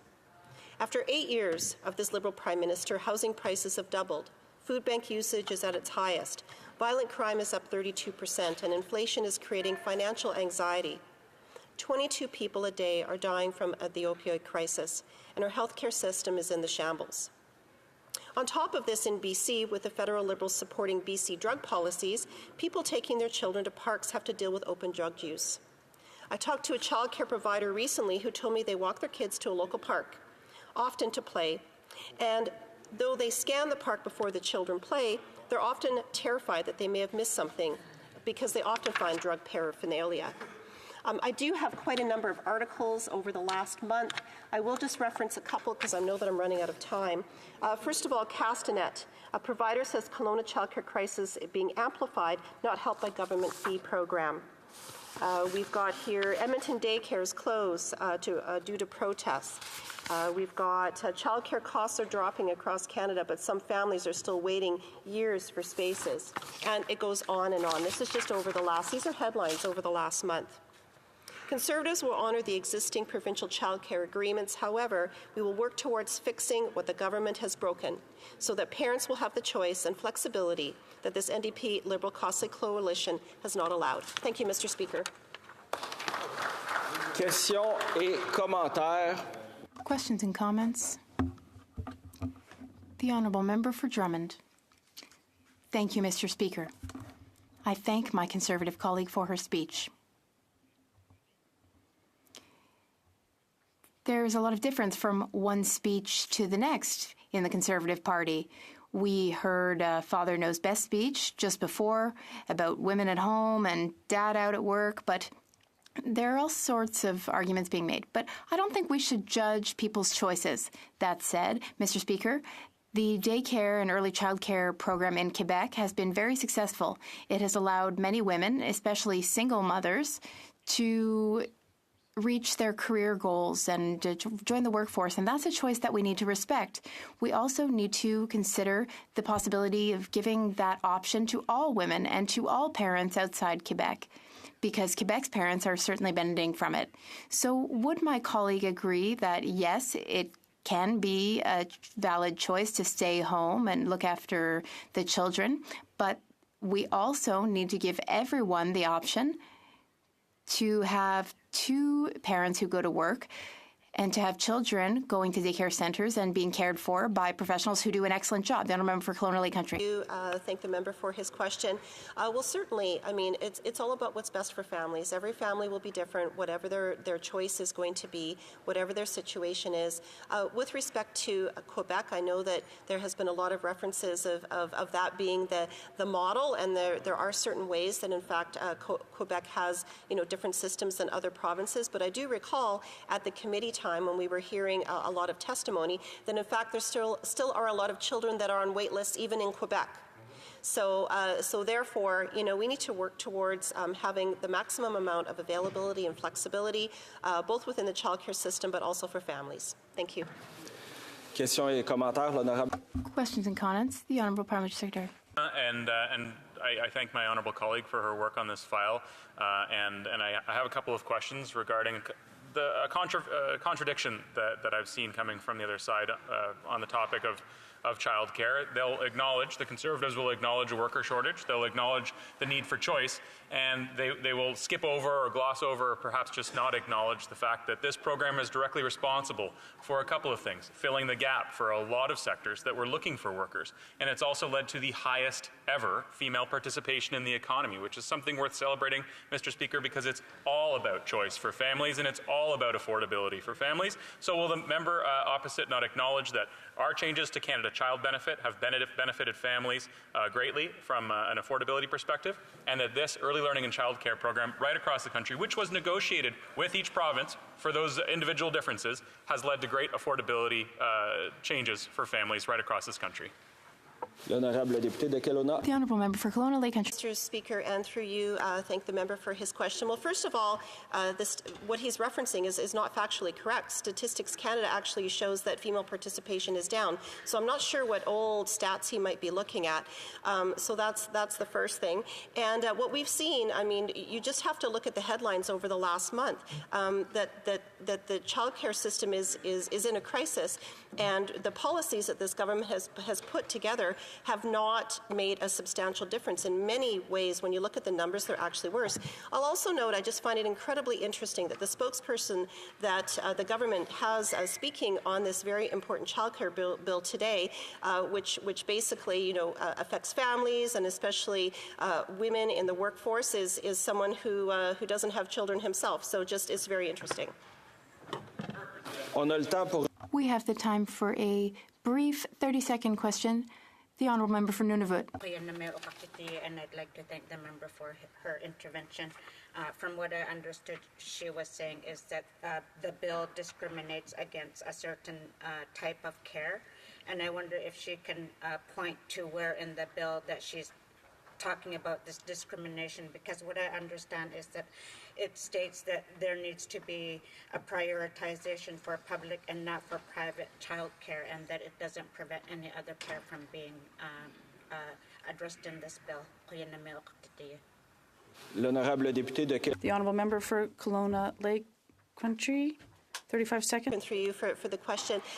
There are a lot of regions in the country, especially in rural areas, that may not have government-run or large not-for-profits, and in fact, a lot of care providers are smaller, entrepreneurial type situations. They focus on cultural needs, and so there's a huge gap that this doesn't address. Thank you, Mr. Speaker. Reprise du débat. Resuming debate, the Honourable Member for Sturgeon River Parkland. Speaker, I'm proud to rise again and speak on this bill C-35. I want to start by addressing some of the amendments that were put forward by the other place.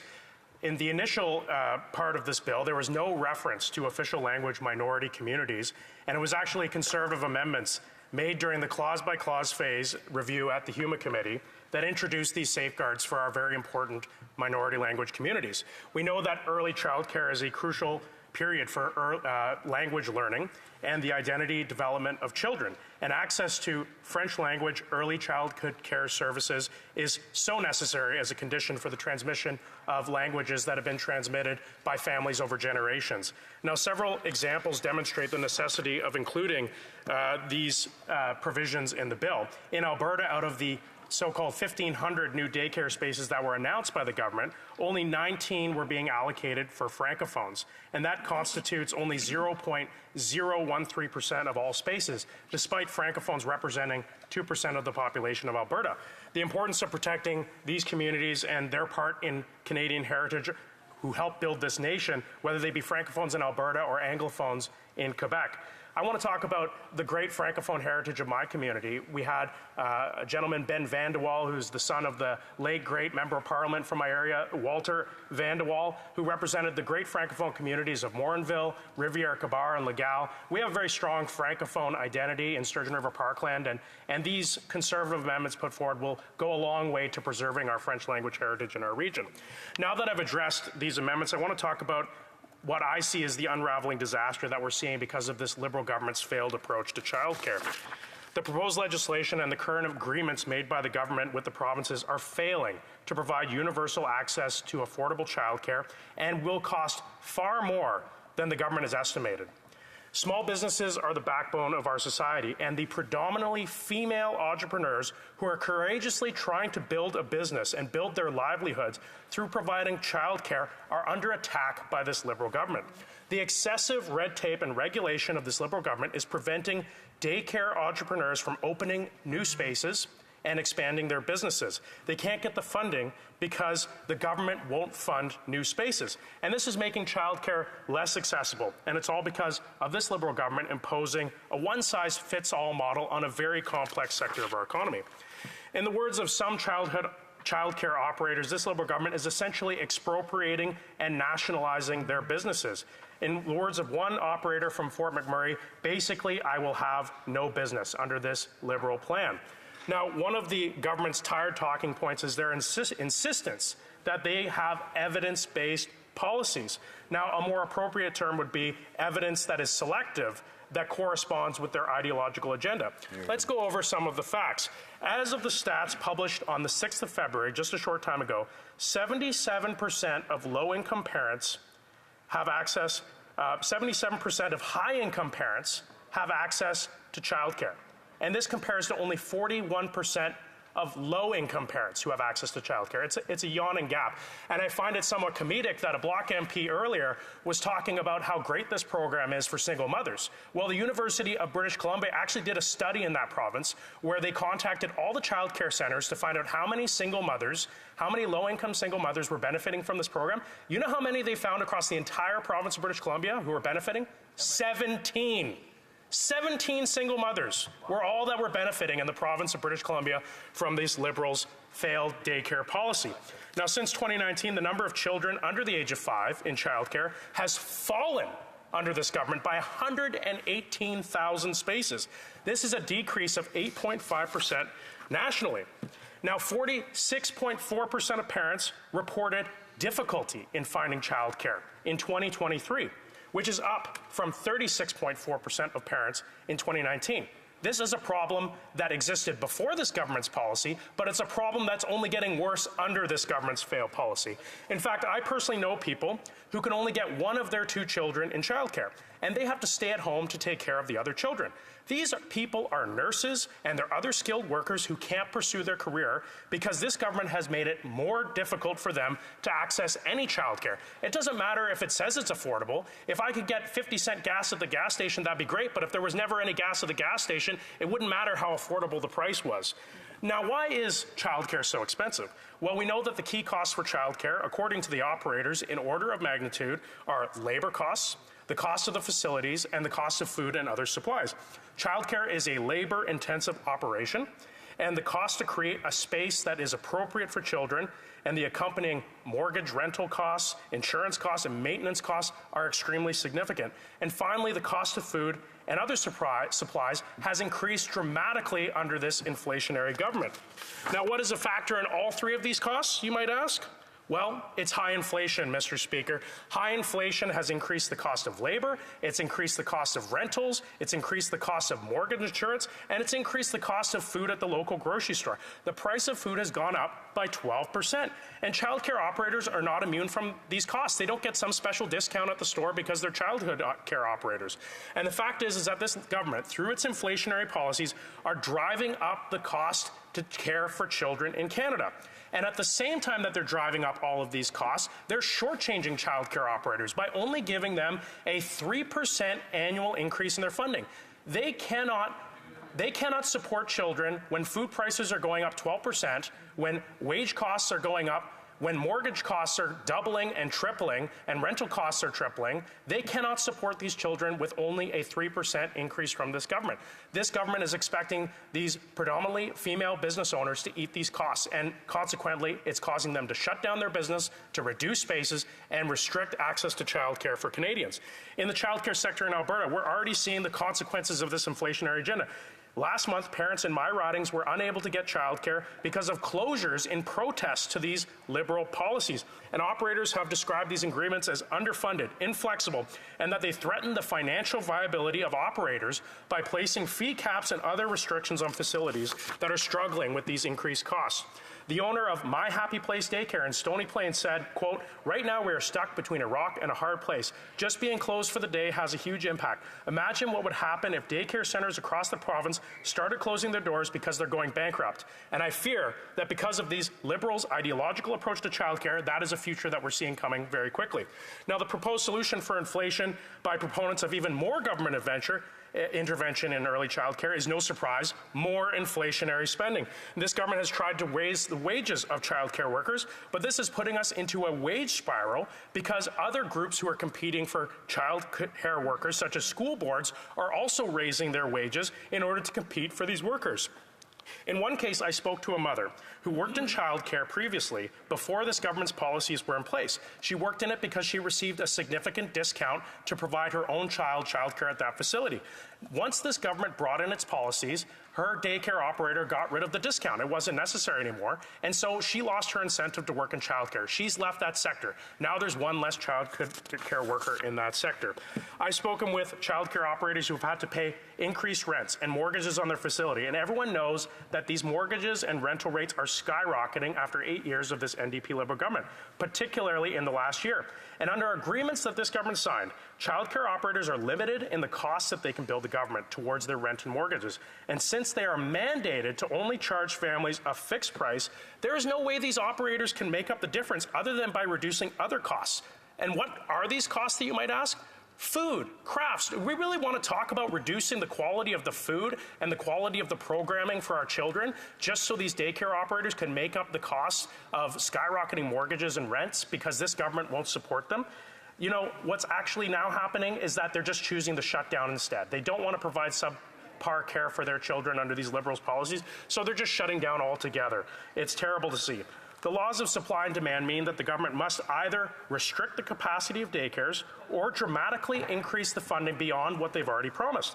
Now, the first option is unfair. We cannot prevent people from accessing childcare. And yet, what we're seeing is that it's predominantly middle and high income families who are getting access and low income families who are being left out. This is backed up by research from the Parliamentary Budget Office, which reported that the Liberals' plan is not sufficient to meet the demand for childcare. In fact, it will fall short in providing spaces for 182,000 children. Now, I said earlier we've lost 118,000 spaces since 2019, so this government is well on their way to meeting at least one of their goals, which is the reduction of childcare spaces. They've reduced it by 118,000, and the Parliamentary Budget Officer says it's going to go to 182,000 under these Liberals' policies. And that is what we're already seeing in Alberta. Operators are struggling to stay open, they're closing down, they're reducing spaces, and it's lowering accessibility for families. Now, Mr. Speaker, how much time do I have left? Well, thank you, Mr. Speaker. We cannot continue going down this road. We need a new way to move forward. We need to support all child care operators, regardless of the model that they choose. We need to provide not only affordability for families, but accessibility for families, and we're not getting it under this failed NDP Liberal policies. Thank you, Mr. Speaker. Questions et commentaires, l'honorable leader. Questions and comments. The Honourable Government House Leader. Prices. I'm curious how surprised he was when he found out that a paid lobbyist regularly attends his caucus meetings in order to provide strategy to the Leader of the Opposition, somebody who is directly profiting off of the crisis that people are faced with, the inflation as it relates to groceries. Now, if he would rather not answer that question, then I would just encourage him to pivot to something else. The Honourable Member for Sturgeon. Well, I'm not afraid to answer that question, Mr. Speaker, because after 8 years of this Liberal NDP government, I'm surprised that Loblaws even needs lobbyists, considering how much this government's given them. Free refrigerators paid for by taxpayers, Madam Speaker. Skyrocketing increases to grocery prices, Madam Speaker, Mr. Speaker. This government has been in the pocket of big grocery stores. And as I said in my speech, it's the children who are suffering. The child care operators cannot afford to provide quality food for our children under these Liberals' failed policies. Thank you, Mr. Speaker. I would ask my colleagues to not heckle too much. Questions and comments? The Honourable Member for Laurentides-Labelle. Thank you very much, Mr. Speaker. My question is simple. If I understand correctly, will the Conservatives vote against this legislation, considering that a program like this one is not perfect, but will they not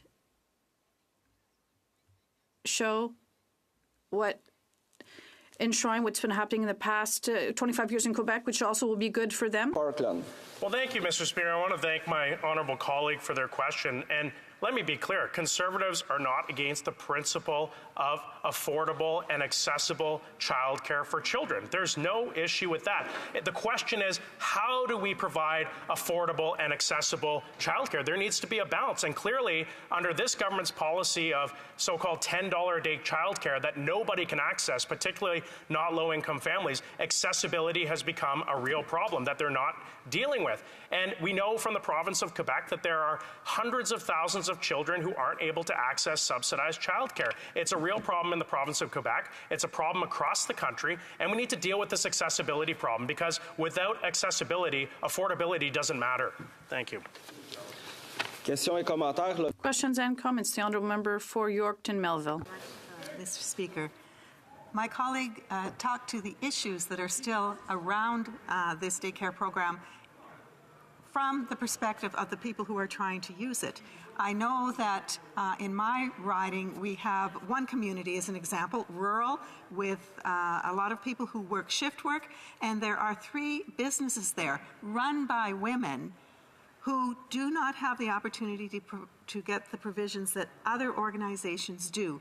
Can he explain possibly to this House why it is that this Liberal government is against daycares where women have the opportunity not only to care for children, which we are innately good at overall, but also to run a very profitable and successful business doing that?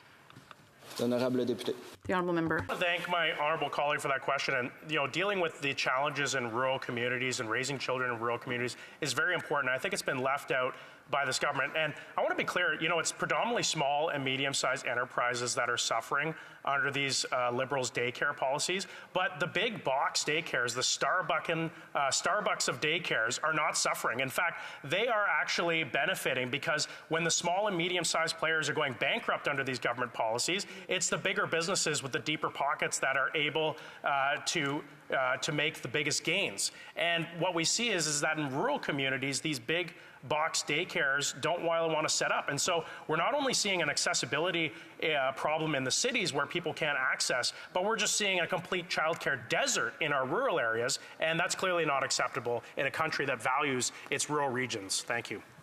We have time for one question, 20 seconds. The honourable member from Milton. Monsieur, merci. Thank you very much. Arguments from our Conservative counterparts always talking about the state of women-owned businesses, and yet what they seem to fail to recognize is the sector of the care economy also depends on many female workers, and yet this member of the Conservative Party talked about a wage spiral as though inflating the wages, increasing the wages of workers is somehow a bad thing. So is it his contention here? Is it his economic theory that this sector depends on the exploitation of women workers in order to provide affordable childcare? The honourable member. 15 seconds. And I appreciate the member and his question, and I think some of his outrage is somewhat misplaced. I'm not against people getting the best possible wage that they can negotiate to do the job that they want to do. But we have to recognize that we are in an economy where there is high demand for care workers. We have demand for early childhood educators in the school sector and in the daycare sector. And when wages go up in one sector, they need to go up in the other sector. And what we're doing is creating a spiral, but we're not addressing the supply. I'd like to thank the honourable member. His time is up. Resuming debate. Point of order, the Honourable Parliamentary Secretary. Thank you very much, Mr. Speaker. From Kelowna Lake Country's suggestion that since I don't have children, I'm a bad advocate or spokesperson for early learning and childcare. I would like to ask for unanimous consent to table evidence of Canada's record labour force participation rate for women. I'd like to thank the Honourable Parliamentary Secretary. I heard a lot of nays to that request for consent. So, resuming debate, the honourable member for Northumberland, Peterborough. Thank you. At the outset, Mr. Speaker, just because we're getting to the end of the day, would you be kind enough to tell me how much time I have left till? Oui, environ 11. You have roughly 11-12 minutes. So. We're speaking and we're rising today to talk to amendments of Bill C-35.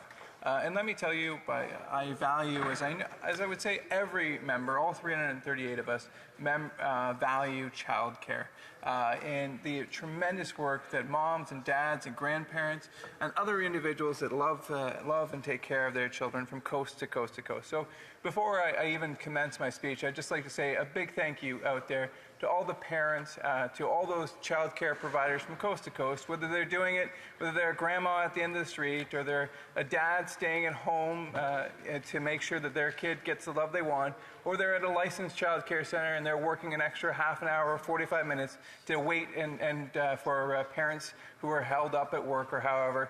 And so a big thank you at the beginning of my speech to all child care workers. And really, there is no more critical work than helping our children develop and become that next great generation. So I want to talk a little bit about statistics because they were mentioned earlier in the debate, Madam Speaker. So when it comes to child care, it says that the current stats are from the Fraser Institute, their report published on February 6, 2024, that 77% of high-income parents report they have access to child care, whereas 41% of low-income families have access to child care. It really strikes me that this legislation does not have any particular dedication or support to those who are most vulnerable, to those children who are not only fighting the challenges that all children fighting, whether it be being bullied or the challenges of growing up, they're also fighting poverty. And this legislation has no care or support for those children that are having to brave those incredibly difficult challenges that poverty brings with it.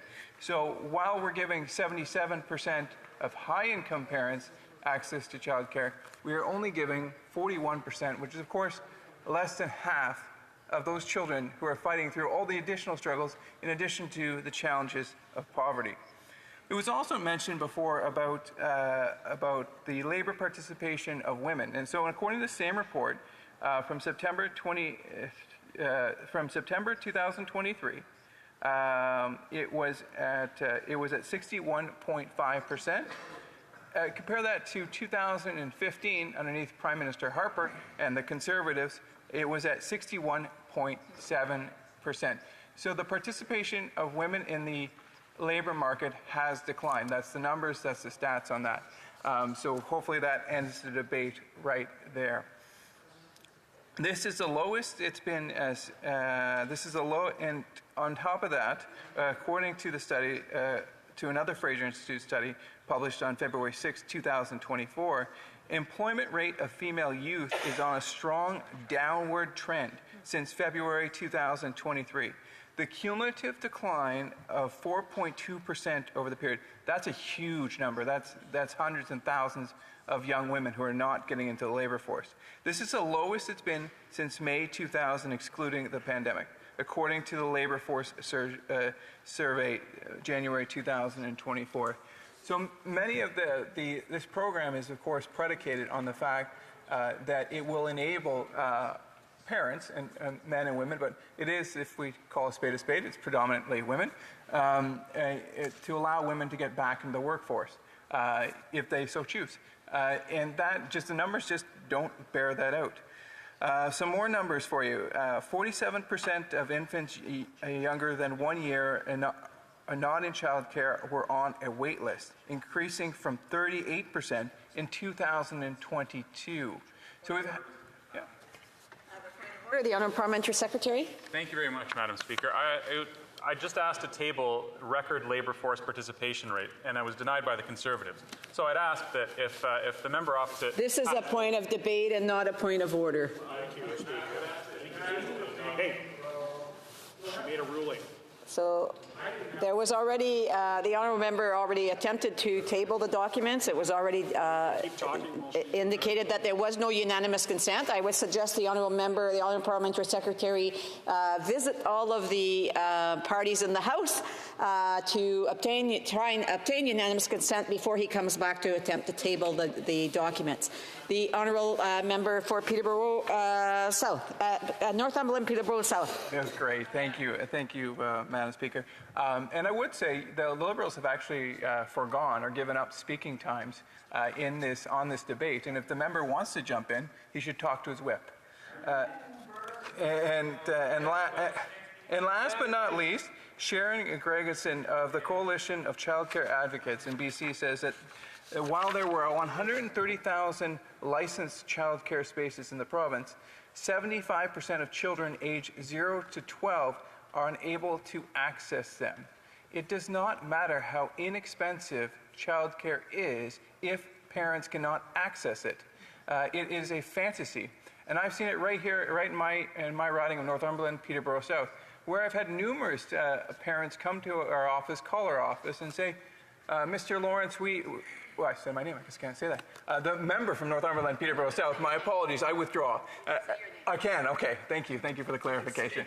Okay, perfect, it's great. Well, Mr. Lawrence, we heard through the media that there would be $10 a day daycare, and I have to report to them that unfortunately there's a very limited number of spots, and most Canadians cannot access it. And so that's it from the parents' perspective. From the child care providers, let's hear what they've had to say. So this is from a report in the Global News 2 weeks ago, and I'll just read it out here. A number of Alberta child care facilities have had to shut their doors on Tuesday, protesting what they say are problems with the $10 a day care program. The Association of Alberta Child Care Entrepreneurs said that the job action is meant to draw attention to issues that come with offering parents low-cost childcare without ensuring the cost of recovery, the cost of delivery is covered.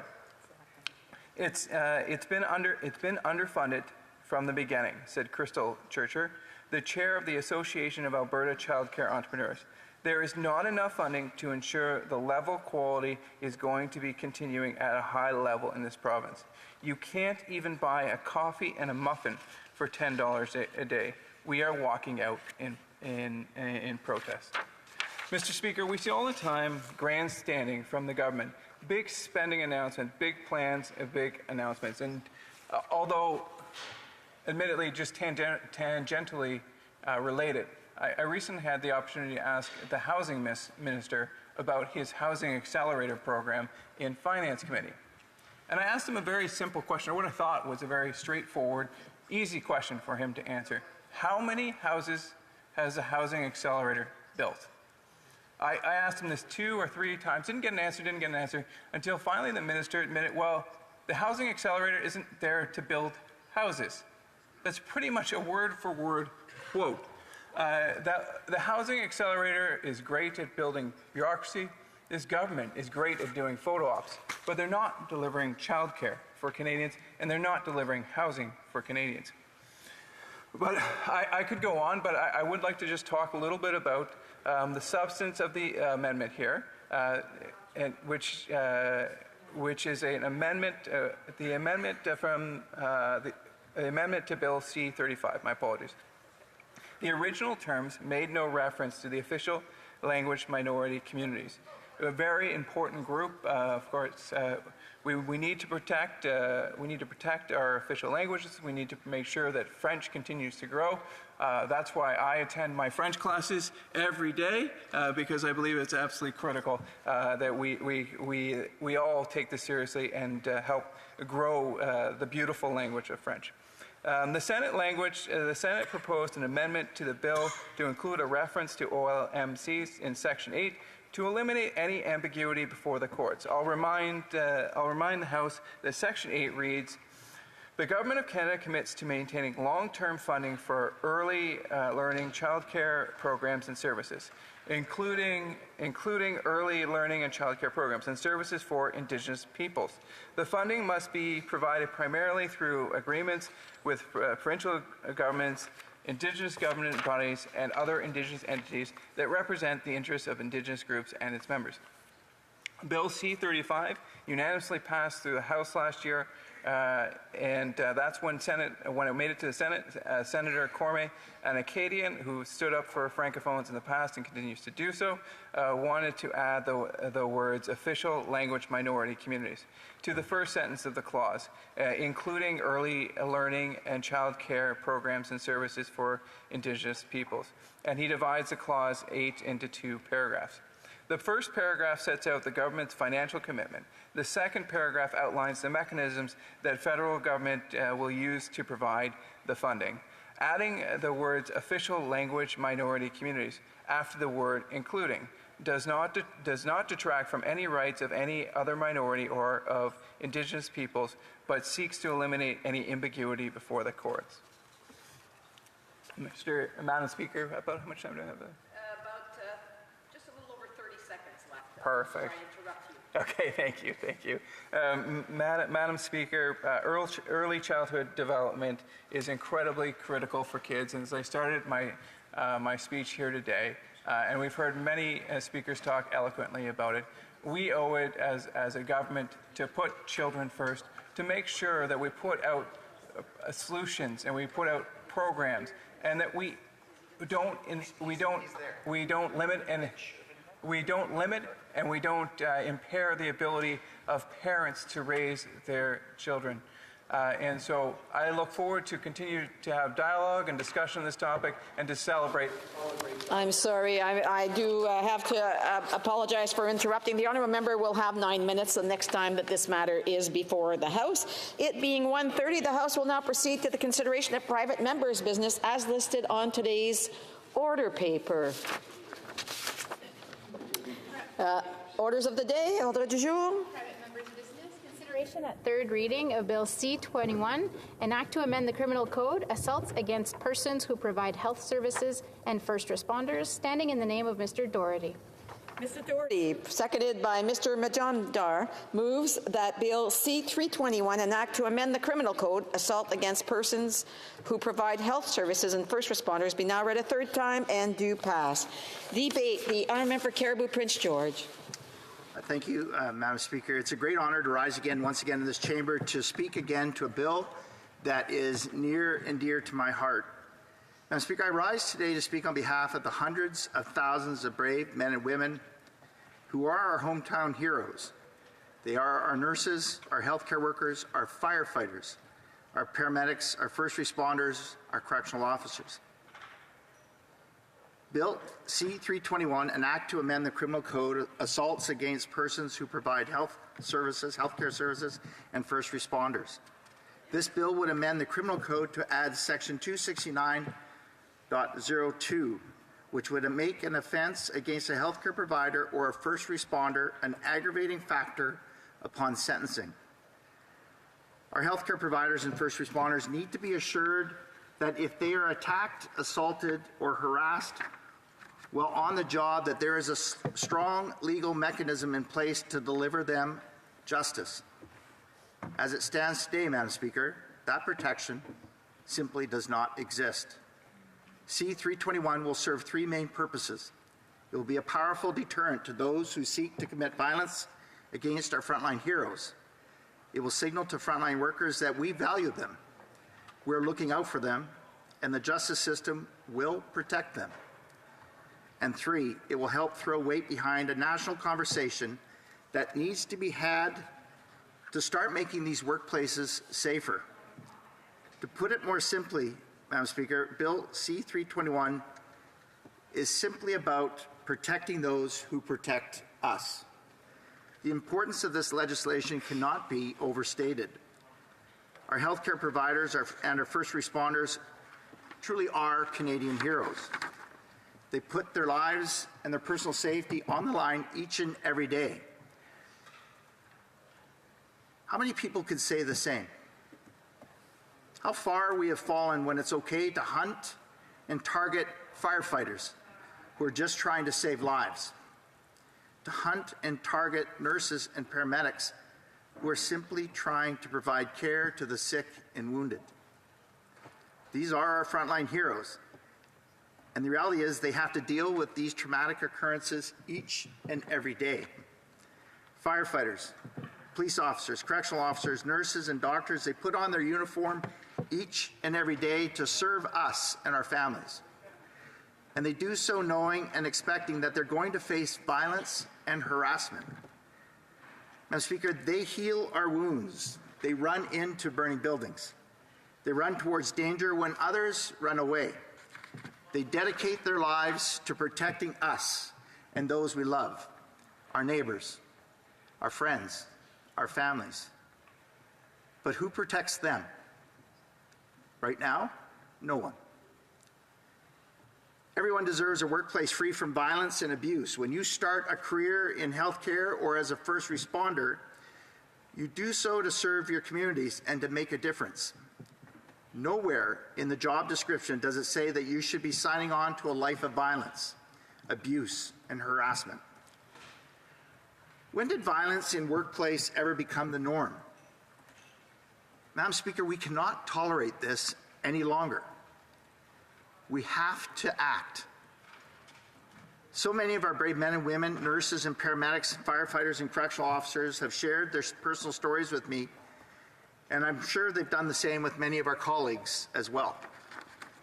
You can't turn on the TV or scroll through social media without seeing yet another story of a violent attack on a paramedic or a nurse. Madam Speaker, recently I visited a medical facility and I witnessed the aftermath of a bloody assault on a nurse. It was horrible to see this young nurse absolutely battered. All they were trying to do was take the temperature of a patient. When I spoke with their supervisor, that particular nurse, it was the second incidence of violence in a month. It's crazy how far we have fallen, that our paramedics have to put on bulletproof vests just to start their shifts and to make it through a shift. When you hear these stories, you don't know how to respond. It's difficult to imagine the things they go through. It's hard to hear. What I do know is that we need to act. We need to do everything in our power to make a difference in these heroes' lives. Whether they are a nurse, a personal care worker, a paramedic, a firefighter, a correctional officer, psychiatric nurse who is simply performing their duties, they're all facing increasing rates of violence on a daily basis. We need them to know that they're cherished and that someone is looking out for them. We need them to know that there is somebody that is fighting for them. We as parliamentarians can be their champions. We have the sole constitutional power to create law, and we must use that power to demonstrate to the world that in Canada, violence perpetuated against the healthcare providers and first responders is unacceptable, and we will not stand for it. On the contrary, we'll stand firmly against it. To anyone watching or listening right now, I urge you to go look back at the witness testimony from when C-321 was at the Justice Committee. Madam Speaker, some of the stories these brave paramedics and nurses, firefighters have shared with us were absolutely horrific. I'd like to highlight some of the testimony for my colleagues here and now. From Dr. Elizabeth Donnelly, Associate Professor at the University of Windsor, a member of the Violence and Paramedicine Research Group, she said this: "Violence against paramedics is widely underreported, primarily due to a culture of underreporting and the idea that tolerating violence has become an expected professional competency. Violence reporting has been slowly increasing, and while it's still underreported, our research has found that paramedics are reporting violence every 18 hours. They're assaulted every 46 hours and experience violence that results in physical harm every 9 days, Madam Speaker." From Linda Silas, President of the Canadian Federation of Nurses Union, she said this: "The facts are shocking. In 2023, a pan-Canadian survey of nurses was done. 2/3 reported incidents of physical assaults over the past year, and 40% of those nurses reported physical abuse more than once a month while engaged in their duties. Exposure to violence predicts negative mental health outcomes, including PTSD. 78.5% of nurses report symptoms of burnout. Similar data is seen with our public safety personnel." From Danette Thompson of the BC Nurses Union, "What about the nurse in rural BC who just last January entered a patient's room and was attacked? Can you imagine being held over a chair, receiving punch after punch with handfuls of your hair being pulled out while frantically waiting for help to come from the RCMP? from Paul Hills, President of the Saskatoon Paramedics Association and a member of the International Association of Firefighters, speaking on the daily experience of paramedics across Canada. He said this: "We normally start our 12-hour shift with a team briefing. We check our trucks, then it's go, go, go. We rarely have breaks. That means no breakfast, no lunch, no supper, as compared with the average worker. Not to mention all while experiencing some of the most horrific and heart-wrenching situations that exist in society, incidents that involve children being stabbed by their parents, or families tragically dying in a motor vehicle accident. Personally, I've had my life and those of my families threatened by gang members. I've had machetes and knives pulled on me. I removed guns from patients while attending to their medical needs. In Toronto, just 2 weeks ago, a firefighter attempting to put out a fire in an encampment was attacked with a 6-foot piece of PVC piping and hit in the face for no reason whatsoever. In British Columbia, interactions with overdose patients have become violent and/or aggressive once we've rendered medical care to save their lives. In Winnipeg, a firefighter got stabbed in the back while attending to a patient on a sidewalk. Mr. Hills continued, "I could spend the rest of the hour sharing real-life events. My partner here could as well, of the violence acts or near misses. But the takeaway is that it's real and it's happening right now." If that's not enough evidence, Madam Speaker, I'm not sure what is. But the violence that our healthcare providers and first responders face on a daily basis has hidden consequences that go beyond physical risks. There's a growing body of research that shows that increased violence is correlated to higher rates of depression, anxiety, stress, suicidal ideation, and burnout. Critically, exposure to on-the-job violence has been strongly identified with the rising intent to leave the job. We live in a time where we need our healthcare providers and first responders more than ever. But our nurses, paramedics, firefighters, and more are looking to leave their jobs rather than continue suffering the abuse they experience. The violence and the abuse they constantly face leads to fear. It leads to fatigue and burnout. And it leads to serious morale and recruitment issues. Why wouldn't they want to leave? How are you going to recruit somebody with that type of job description? Under those conditions, why should we expect them to keep fighting day in and day out for us with no thanks, no appreciation, and if we can't fight for them? Madam Speaker, our frontline heroes need our support. They need recognition. They need our help. Bill C-321 is a necessary first step to work towards these goals. Many parties in the House, many parties have a role to play in addressing this crisis, and those actors, those parties need to step up to the plate. Talk is cheap. As parliamentarians, we are limited in offering solutions, but what we can do, we should do. And we can do our part by amending the Criminal Code and passing Bill C-321 into law now. I don't think it's a controversial debate, Madam Speaker. I think we all want to come together on this in a nonpartisan fashion and get things done for our healthcare providers and our first responders. We've already heard speeches and witness testimony that C-321 is complementary of the changes made in the earlier Bill C-3, and we know that C-321 came out of the 2019 HESA recommendations from the Report on Violence Against First Responders. And we know that the relevant stakeholder groups are overwhelmingly supportive of this legislation. If the status quo of an assault charge was sufficient deterrent, this debate would be irrelevant. But clearly, as so many witnesses have testified before the Justice Committee, there is nothing currently in the law that acts as a strong enough deterrent for increasing rates of violence experienced by healthcare providers and first responders. Madam Speaker, that is why the International Association of Firefighters has publicly and vocally supported the legislation, and they're far from the only ones.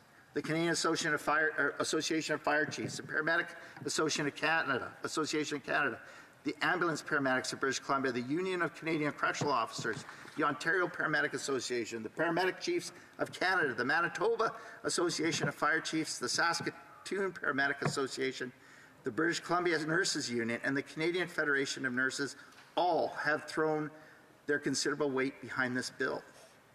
It's imperative that we listen to what these stakeholders are telling us. They are asking us for help, and they're asking us to work towards a solution together. There are countless regional, provincial, national, and international organizations that have come on board, and we know, Madam Speaker, that the Canadian public is highly supportive of this initiative as well.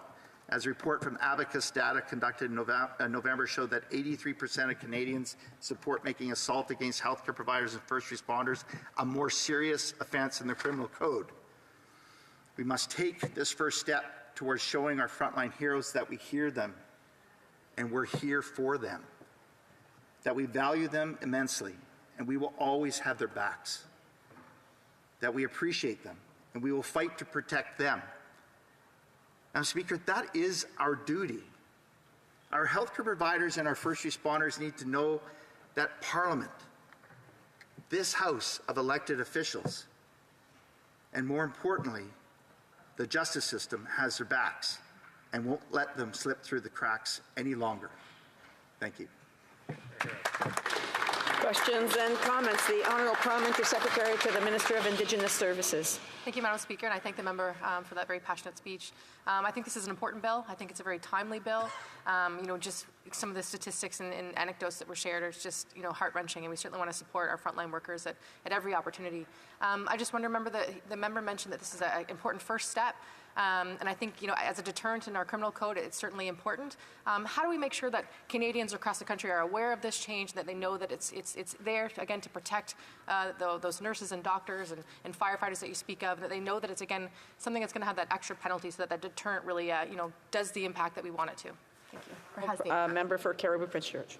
That's a great question, Madam Speaker, and I think just the strength alone of all the associations that have come on board will help carry that message once this bill passes. But let's not look too far past even today.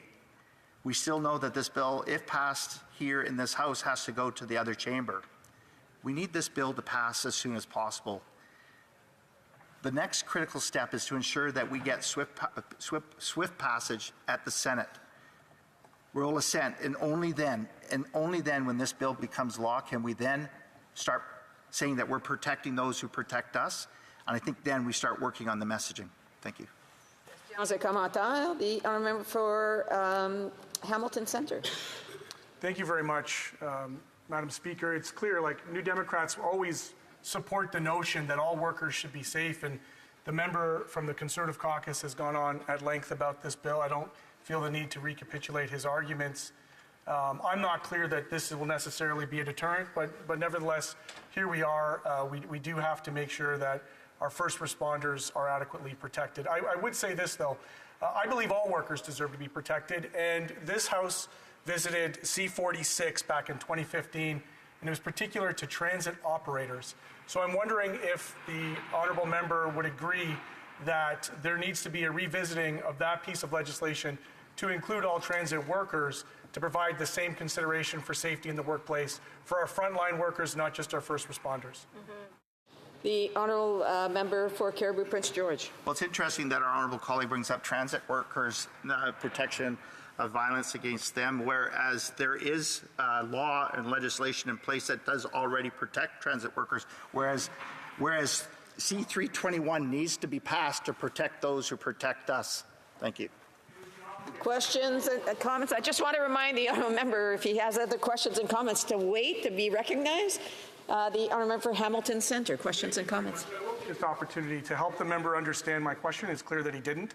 What I said was the legislation covered transit operators, and I wondered if he would take the same consideration to all transit workers, which would include the people who are cleaning up in stations, anybody who's around the system. And so this gives him an opportunity, perhaps, better understand my question and reflect on a more adequate answer. I'm a member of Cariboo Prince George. I'm not familiar with C-46 or the bill that he's referring to, but I asked that if he wants to talk about that further on, perhaps that's a PMB bill, another PMB that he would like to put forward, and if he's willing to, I'll work with him on that as well. Questions and comments? We have time for a brief question. The honourable member for Calgary Rocky Ridge. Well, thank you, Madam Speaker, and the member's passion for the safety of first responders is a credit to him. We support his bill, and I know there's only a moment left, and I'd like to give him a moment to provide more emphasis, or if there was anything he didn't have time to get to in his speech. The honourable member Caribou Prince George has just a little over a minute to respond. Well, thank you, Madam Speaker. I thank my honourable colleague from Calgary, Rocky Ridge. You know, Madam Speaker, I don't think that we can say thank you enough to those who put their uniforms on every day, knowing full well that they're going to experience absolutely the worst of society. You know, Madam Speaker, they put their uniforms on to serve you, your family, and they serve mine. And with the increasing rates of violence, they now have to be worried whether they're actually going to be able to return home to their families. Can you imagine the traumatic toll it takes on one, that you worry that you're going to be violently attacked over the course of your day, that you're just doing your duties, just doing the job that you want to do and serve your country. That's what they face each and every day, and I think it's horrible. We need to pass C-321. Resuming debate, the Honourable Parliamentary Secretary to the Minister of Transport. Thank you, Madam Speaker. And I first, Madam Speaker, want to thank the member from Caribou Prince George for bringing this forward. And Madam Speaker, I'm honored to speak to Bill C-321, an act to amend the Criminal Code, assaults against persons who provide health services and first responders, and to the amendments that were made by the Standing Committee on Justice and Human Rights. First, once again, I want to thank not only the member from Caribou Prince George, but also the committee for its work in developing this bill into a more inclusive and robust legislative measure, one that reflects our collective commitment to the welfare of healthcare workers and first responders, who put their lives, Madam Speaker, on the line each and every day to keep Canadians and our communities safe. Madam Speaker, Bill C-321 seeks to address the increase in violence against those who provide health services and first responders. Bill C-321 was originally tabled proposing to do so much by enacting an aggravating factor that would apply to assaults against healthcare professionals as well as first responders, as cases involving the uttering of threats to the same people.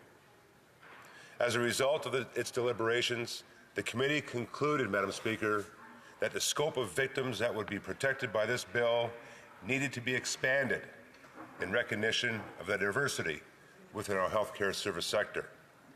Bill C-321 was amended to replace references to a healthcare professional or a first responder with a person who provides health services, including personal care services or a first responder. This change was made to the proposed aggravating factor as well as to the preamble and the title of the bill. This is the same language from Bill C-3, which our government passed in 2021. This change in language would ensure that all individuals involving and involved in providing health services, from nurses and doctors to personal care workers, abortion providers, administrative staff, benefit from the same protection against assaults and the uttering of threats while in the performance of their duties. The committee's amendments also align with the changes brought about by our government's former Bill C-3, which received royal assent in 2021. These amendments, Madam Speaker, ensured that it is an aggravating factor that for any offense of assault or uttering threats that in fact are committed against a person who, in the performance of their duties and functions, was providing health services, including, once again, Madam Speaker, personal health care workers. Former Bill C-3 also enacted new offenses prohibiting, intimidating, and obstructing conduct directed to those providing or seeking health services. Bill C-321's proposed changes would expand criminal law measures to include first responders and reflects their denunciation of workplace violence in these critical sectors. They should never fear, Madam Speaker, for their own safety or feel intimidated as they are coming and going from work. Madam Speaker, these changes are about recognizing the diverse roles of these individuals that contribute to our safety in our healthcare systems and our recognition that they deserve to work in an environment free from the threat of violence. They should never be a target of death threats, whether in person or through social media, designed to intimidate and frighten them. We see that often, Madam Speaker, social media campaigns that are designed to intimidate and frighten them. Yet this is happening each and every day. The need for such comprehensive protection is based on the statistics and the stories emerging from various sources. For instance, the 2019 report by the House of Commons Standing Committee on Health revealed that in just 1 year, 61% of nurses experienced abuse, harassment, or assault. Firefighters and other first responders have also reported an increase in acts of violence during emergency responses. Behind these numbers are real people, Madam Speaker. Real people facing real threats, impacts, not only on their physical safety, but also on their mental health and job satisfaction. But may I add, Madam Speaker, also the impacts in their families and the people that are close to them, their neighborhoods, Madam Speaker. Bill C-321's proposed amendment to the Criminal Code signals to the courts that sentences should be increased to further denounce assaults committed against persons who provide health services or who are first responders. It also, Madam Speaker, acknowledges their invaluable service to society, which sometimes make them vulnerable to violence while carrying out their duties and their functions. Madam Speaker, additionally, this bill, with a broader scope, will provide a clear response to conduct that disproportionately impacts women, and particularly racialized women, by extending protection to all health service providers. Bill C-321 also supports the larger goals of promoting gender equality and safeguarding the rights of minority groups.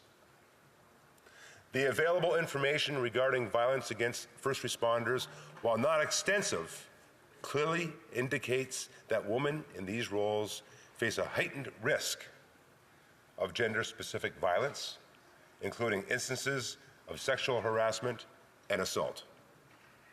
Our first responders and those in health services are working selflessly in the most trying circumstances to save lives and care for critically ill patients. Their commitment to public service often comes at a personal cost. And Madam Speaker, a cost that should not include violence. I know that the government remains steadfast in its commitment to addressing the serious issue of violence against health service providers and first responders. Supporting Bill C-321 as amended by the committee is a demonstration of our commitment to protect the well-being and dignity of those who serve our communities. I want to note, Madam Speaker, that it is Sexual and Reproductive Health Awareness Week, and it is important to note that this legislation, as with former Bill C-3, will protect abortion providers. We have, Madam Speaker, seen rises in attacks on abortion providers in various parts of the world, and we want to avoid that here in Canada. And I am happy to see this bill provide another level of protection to those providers here in this country. Violence affects more than just the physical well-being of first responders and healthcare workers. It also has a lasting consequence in their mental health. The challenges of the pandemic have intensified pre-existing problems, such as burnout and occupational stress injuries. which are often a result of traumatic experiences, including violence and abuse encountered in the workplace. These work conditions influence the decision of these crucial workers to remain in their jobs and remain, Madam Speaker, in serving our communities. This bill, in its amended form, is a part of a broader conversation about how we as society value and protect those who work in challenging and often dangerous environments. It challenges us to think about the kind of support and resources we provide to those, and we ensure that every worker in Canada can perform their duties without fear of violence or harm. Let us honor the work of these people who provide health services, including personal care services and first responders, with actions that match their dedication. We will continue to work to keep all Canadians safe, Madam Speaker, and I urge all members to support Bill C-321 to pass, ensuring that our first responders and our healthcare workers are protected, and this goes to the Senate for their approval. Thank you, Madam Speaker. Reprise de débat. Resuming debate, the Honourable Member for Manicouagan. Thank you, Madam Speaker. Madam Speaker, I am the daughter of a nurse. My father was a volunteer firefighter, and my young son would like to be a police officer. So this violence in these sectors, I've been personally aware of it throughout my life. So this bill, the bill brought by the member from Caribou, Prince George, matters deeply to me.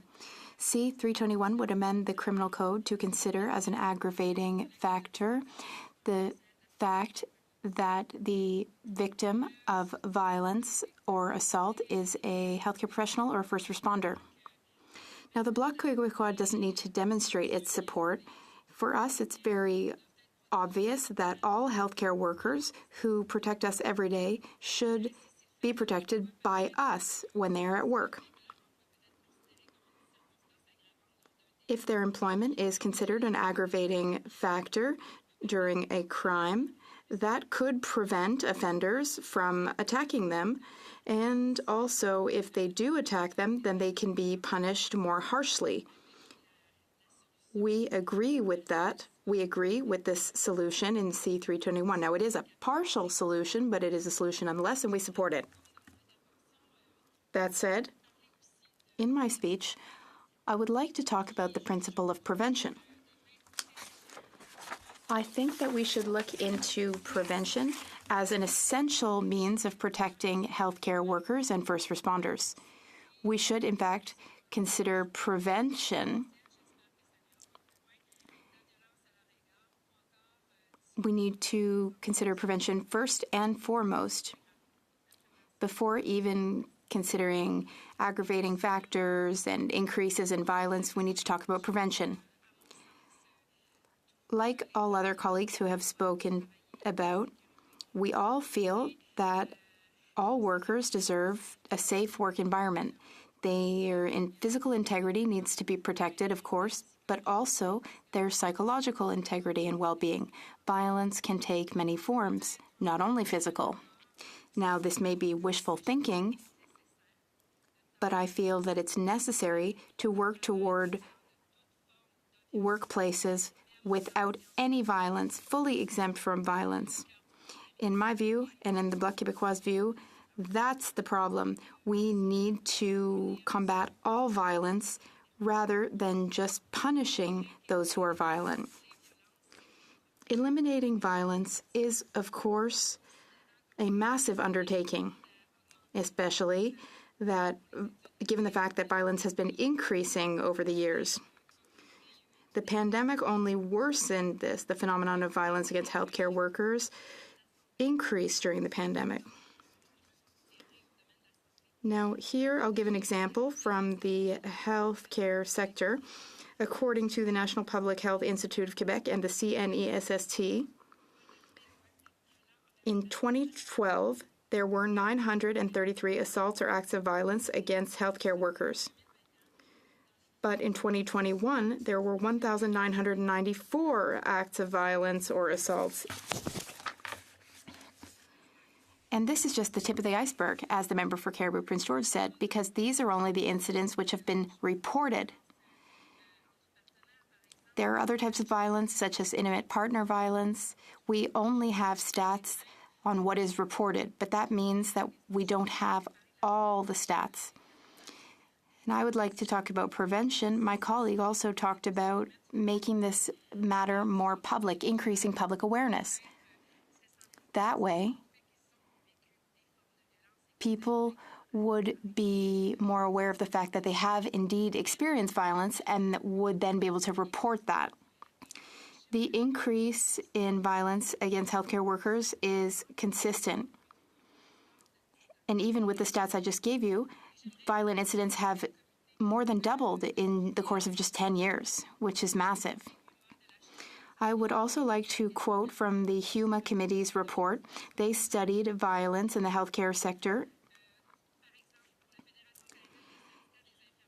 In the Canadian Federation of Nurses Unions, there was a survey. 61% of members who participated in the survey said that they had been victims of violence, harassment, or assault at work. 61% of respondents.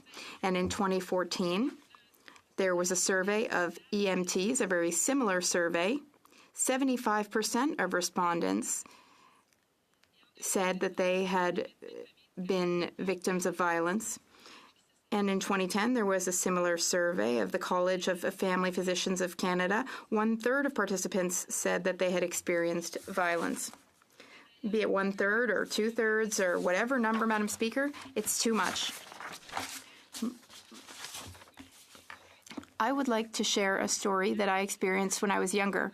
As I mentioned, my mother was a nurse, and I remember this still to this day, because even when you're young, you can realize that something's not working, something is just wrong, and that leads you to really reflect on violence in certain workplaces and some employees being more at risk.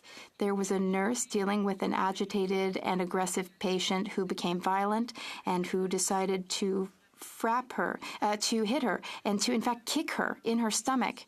That was totally uncalled for, unjustified violence, and the nurse in question was pregnant. She did not lose her baby, but she had to be hospitalized. And Madam Speaker,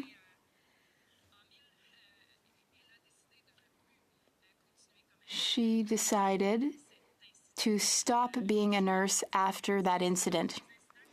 I wanted to share this story with you. There are countless stories that we could share with you, all of which are shocking. This is gratuitous violence, which can have serious consequences for the individual who experiences the violence, for their mental and physical health. And it can also have consequences for the profession as a whole and for all of society. It's a domino effect. No one is spared from the consequences of this violence. For me, when I was a child, I was exposed to this in a certain sense because I knew that my mother was at risk when she went to work, and this is the case for children of these types of workers. Now, as we know, there's also a huge shortage of healthcare workers because we know that care workers deserve much better than having to deal with violent people and having to constantly be on guard. Then they know that they have to defend themselves. If we let this violence occur in healthcare, then how can we say that we truly value and appreciate these professions? How can we claim to value these workers if we leave them at risk? The statistics I cited are very real. They are experienced by those who work in our hospitals and who experience all the consequences of this violence. Now, of course, this violence also has consequences for the level of care that is offered. When it comes to prevention, Madam Speaker, the government has a duty. The federal government has a duty. That duty is to transfer more money to Quebec. That's not the only solution, but when it comes to prevention, well, we need a properly funded healthcare network. it needs enough money to be able to support healthcare workers. And I'm just strictly referring to the healthcare sector here, but there are other relevant sectors. But with more funding, we can ensure less frustration among workers and also among patients in the healthcare system. Madam Speaker, I believe my time is running out.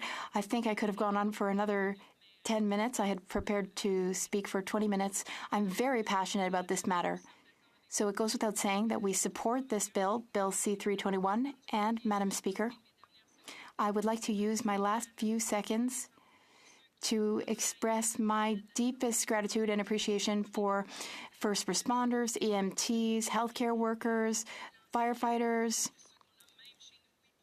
In my riding, first responders who do a lot of different types of work, also corrections officers. I'd like to thank them all for what they do and the risks they take, but they need more than recognition. They also need to be valued and supported, and we will work towards that. Thank you, Madam Speaker.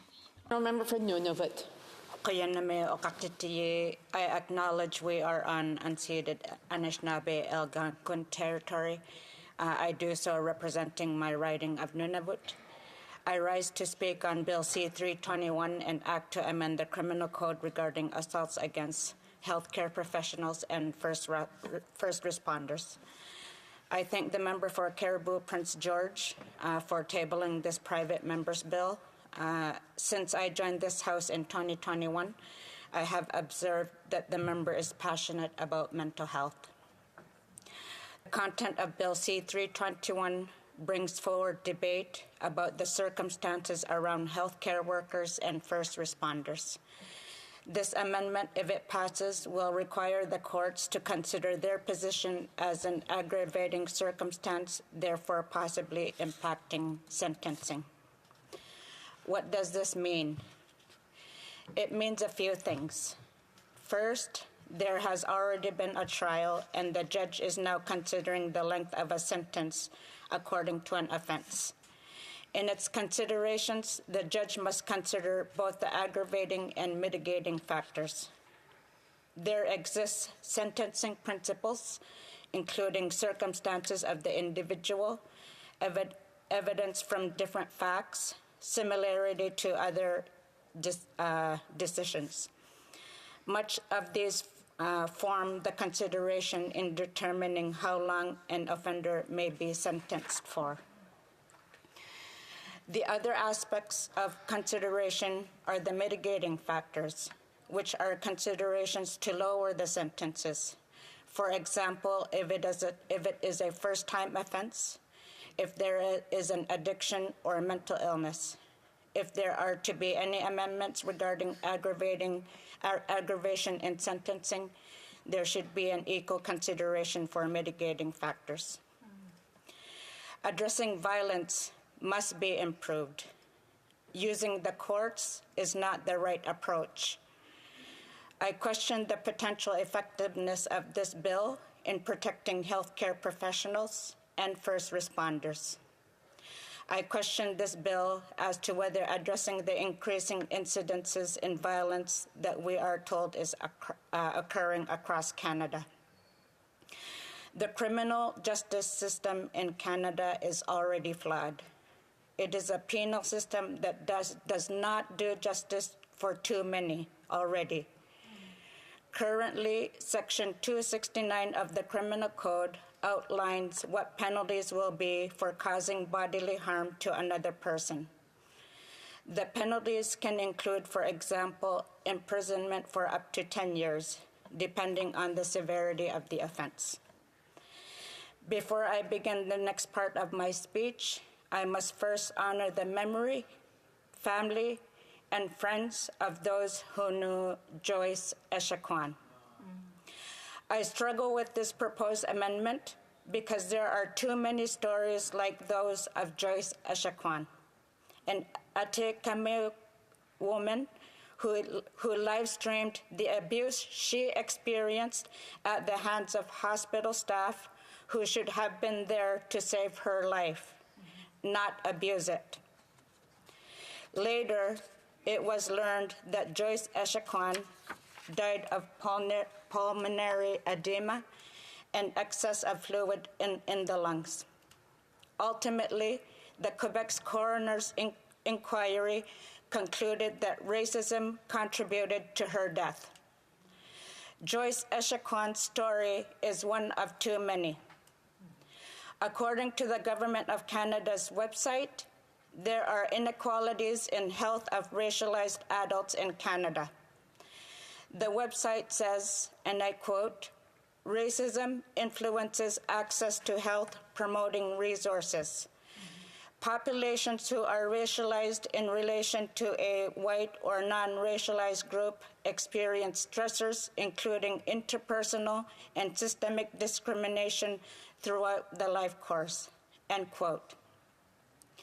In Canada, racialized people are more likely to be exposed as perpetrators in this system.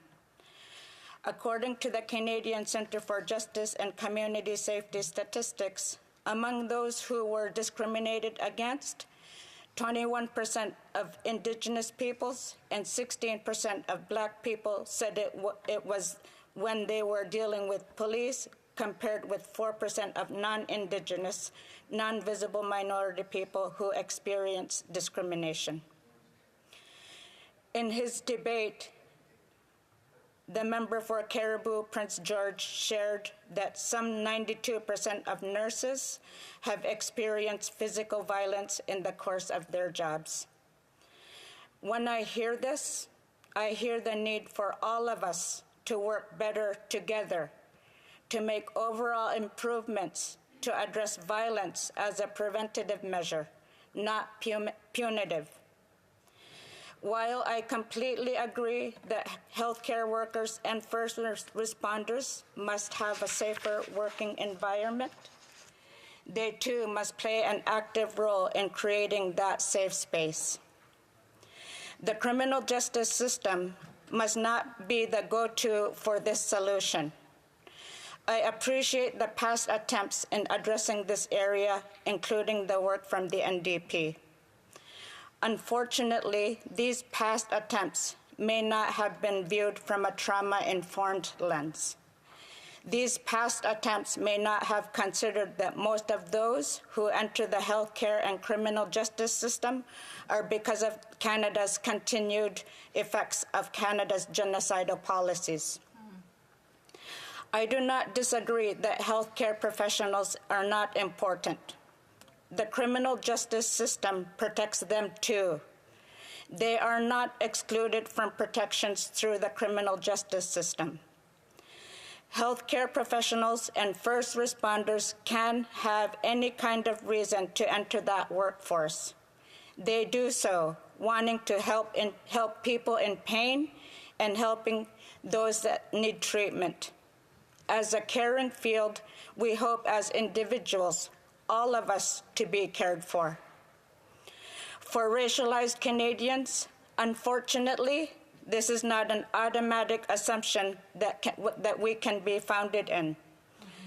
When the House of Commons studied this area and tabled its report, Violence Facing Healthcare Workers in Canada, I am not sure what they explored the contributing factors that might be leading to the increases observed. I do not discredit any of their work. I only ask that there is better attention, closer attention paid to how Canada's lack of investments has led to increases in the exposures to these circumstances. I only ask that there is an acknowledgement of how systemic racism might be perpetuated by accepting this bill. It will not address the violence in the workplace that the intent of this study tried to address. I ask this Parliament and this government, what has it done to implement the other recommendations made in the Standing Committee report? I also highlight the Truth and Reconciliation calls to action, which has offered solutions, including calls to action 18 to 23. I also remind parliamentarians about the MMIWG calls for justice. I highlight 10.1, which calls for mandatory training of Crown attorneys, defense lawyers, court staff, and all who participate in the criminal justice system. I conclude by sharing some quotes. From the Canadian Centre for Justice and Community Safety and Statistics, they say discrimination or victimization based on individual characteristics that are visible parts of identity can also have broader ramifications beyond the individual who is targeted. And I end with one final quote from a CBC article of what Minister of Indigenous Services Canada said. The systemic racism endured by Indigenous peoples in Canada's healthcare system exists because the system was designed this way. Sadly, this is not shocking to me. Racism is not an accident.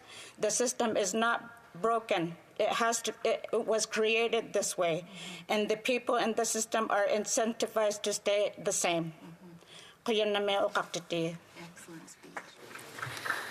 Resuming debate, the honourable member for Calgary Heritage has 5 minutes to do his intervention. Madam Speaker, it is an honour to rise in the House to speak to Bill C-321, a bill which would amend the criminal code to protect and defend our men and women serving on the front lines. A bill led by my dear friend, fierce advocate and Conservative Shadow Minister for Mental Health and Addictions, the Honourable Member for Cariboo Prince George. In my short time here on Parliament Hill, I have seen his advocacy for the mental health and well-being of Canadians in action. From our time together at Health Committee, seeing him fight for Canadians with addiction issues, to watching him bring in a life-changing program, the 988 Suicide Crisis Line, a crisis line that will save thousands of lives. We know his legacy will be one of saving lives. We know that I can't think of anything more honorable or noble than that. But his work here is just beginning. Today, he is bringing forward legislation to protect our nurses, paramedics, and all of those on the front lines, the very people who risk their lives every day to protect us. And I couldn't be more proud to stand shoulder to shoulder with him as co-sponsor to this legislation. I have 3 reflections on this bill: the frontline heroes in Calgary, what this legislation brings to the table, and why it is needed now. In my city, I have thousands of people from Bridlewood to Evergreen, all the way to Lakeview, who work in these jobs. Every day, they wake up and go to work, saving lives and supporting those who need it the most, and sometimes having to endure the heartbreak of losing the people they care about. On top of that, these folks are barely scraping by due to an increasing cost of living and a gut-wrenching carbon tax. I know this because during my campaign and in the 24,000 conversations I had, I heard their stories. I saw the pain in their eyes. These are my neighbors, the heroes of Calgary Heritage. They work in some of the most honorable professions in our country, and Canada must do better in showing them how valuable they truly are. Which brings me to my next point. What does this legislation bring to the table, and how does it protect our heroes? The bill, if passed, will amend the criminal code to consider an assault against a nurse, paramedic, firefighter, or other frontline worker, including healthcare staff, an aggravating circumstance upon sentencing. By making this amendment, this legislation gives greater teeth to our prosecutors, seeking justice for those assaulted, abused, or violated on the front lines. It sends a message to bad actors thinking they can walk into an emergency room, an ambulance, or a care home and hurt our frontline workers. And finally, it ensures that the perpetrators of these horrific acts are put behind bars. So what's the urgency behind passing this legislation? More and more of our people on the front lines are reporting increased abuse, violence, and assault every year. In fact, we know from the Canadian Association of Emergency Physicians that over half of emergency department nurses are physically or verbally abused any given week. 43% of hospital nurses will be sexually harassed or assaulted this year. And the number of violence-related lost time claims for frontline healthcare workers has increased by almost 66% over the past decade. The cost of this? Absenteeism. Nurses often have to seek care or therapy because of the trauma they experience. meaning the people who care for us when we need it the most are unable to because of the abuse they've faced.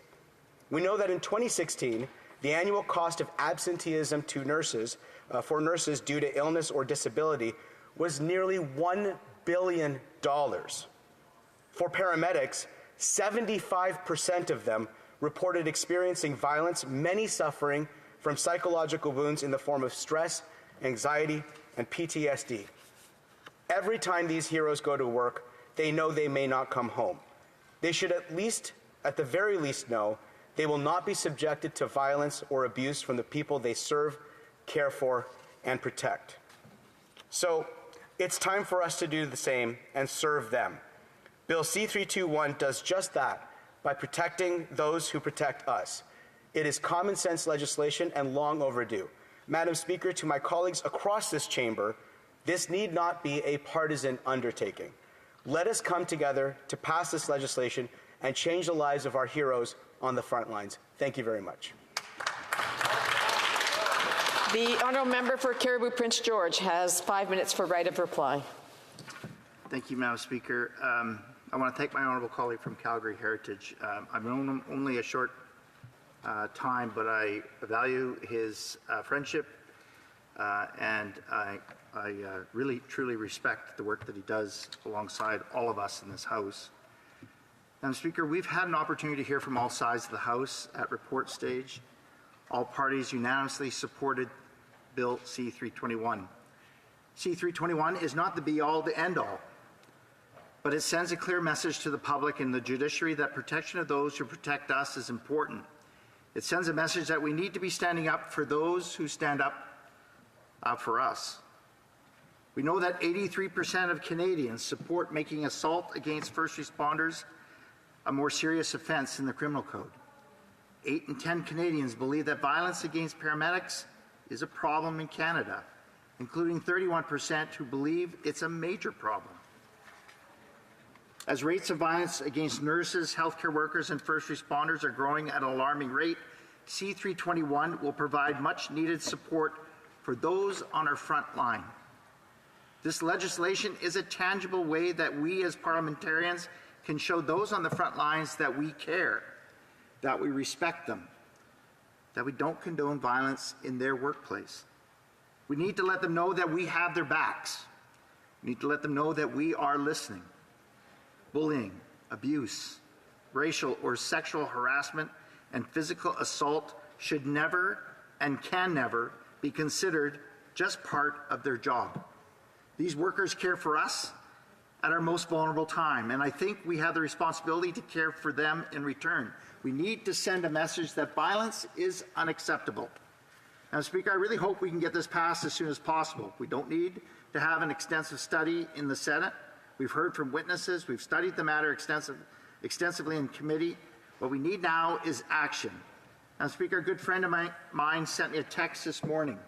Did you know that Australia has adopted a very similar law to what we have here that we have as 321, except they're putting it even stronger. They're setting mandatory minimums when first responders are assaulted. This comes out of a violent machete attack on a paramedic in Australia. Obviously, we don't go that far yet, but this bill is just a start. It's a beginning. It sends a message that we are listening. It sends a message to the judiciary that we take violence against first responders and healthcare professionals seriously. Madam Speaker, I hope you and all my honourable colleagues will support this bill at third reading when we get back from the constituency week so that we can get this bill passed as soon as possible. Before I close, I want to thank my colleagues from all sides of this House who have offered their support and their feedback. I value it. Madam Speaker, we need to send a message that violence is not acceptable. It is not part of the job description. They do everything in their power to save our lives, to keep us healthy. But, Madam Speaker, they're exhausted and they fear for their safety and their lives. They need to know that we have their back, that someone is fighting for them. They need to know that they are valued. Madam Speaker, passing C-321 and ensuring its swift passage through Senate towards royal assent is the very least we can do. Madam Speaker, I'm going to end with this simple message. Our frontline heroes are there when we need them the most. They answer our calls for help. Shouldn't we answer theirs? Thank you.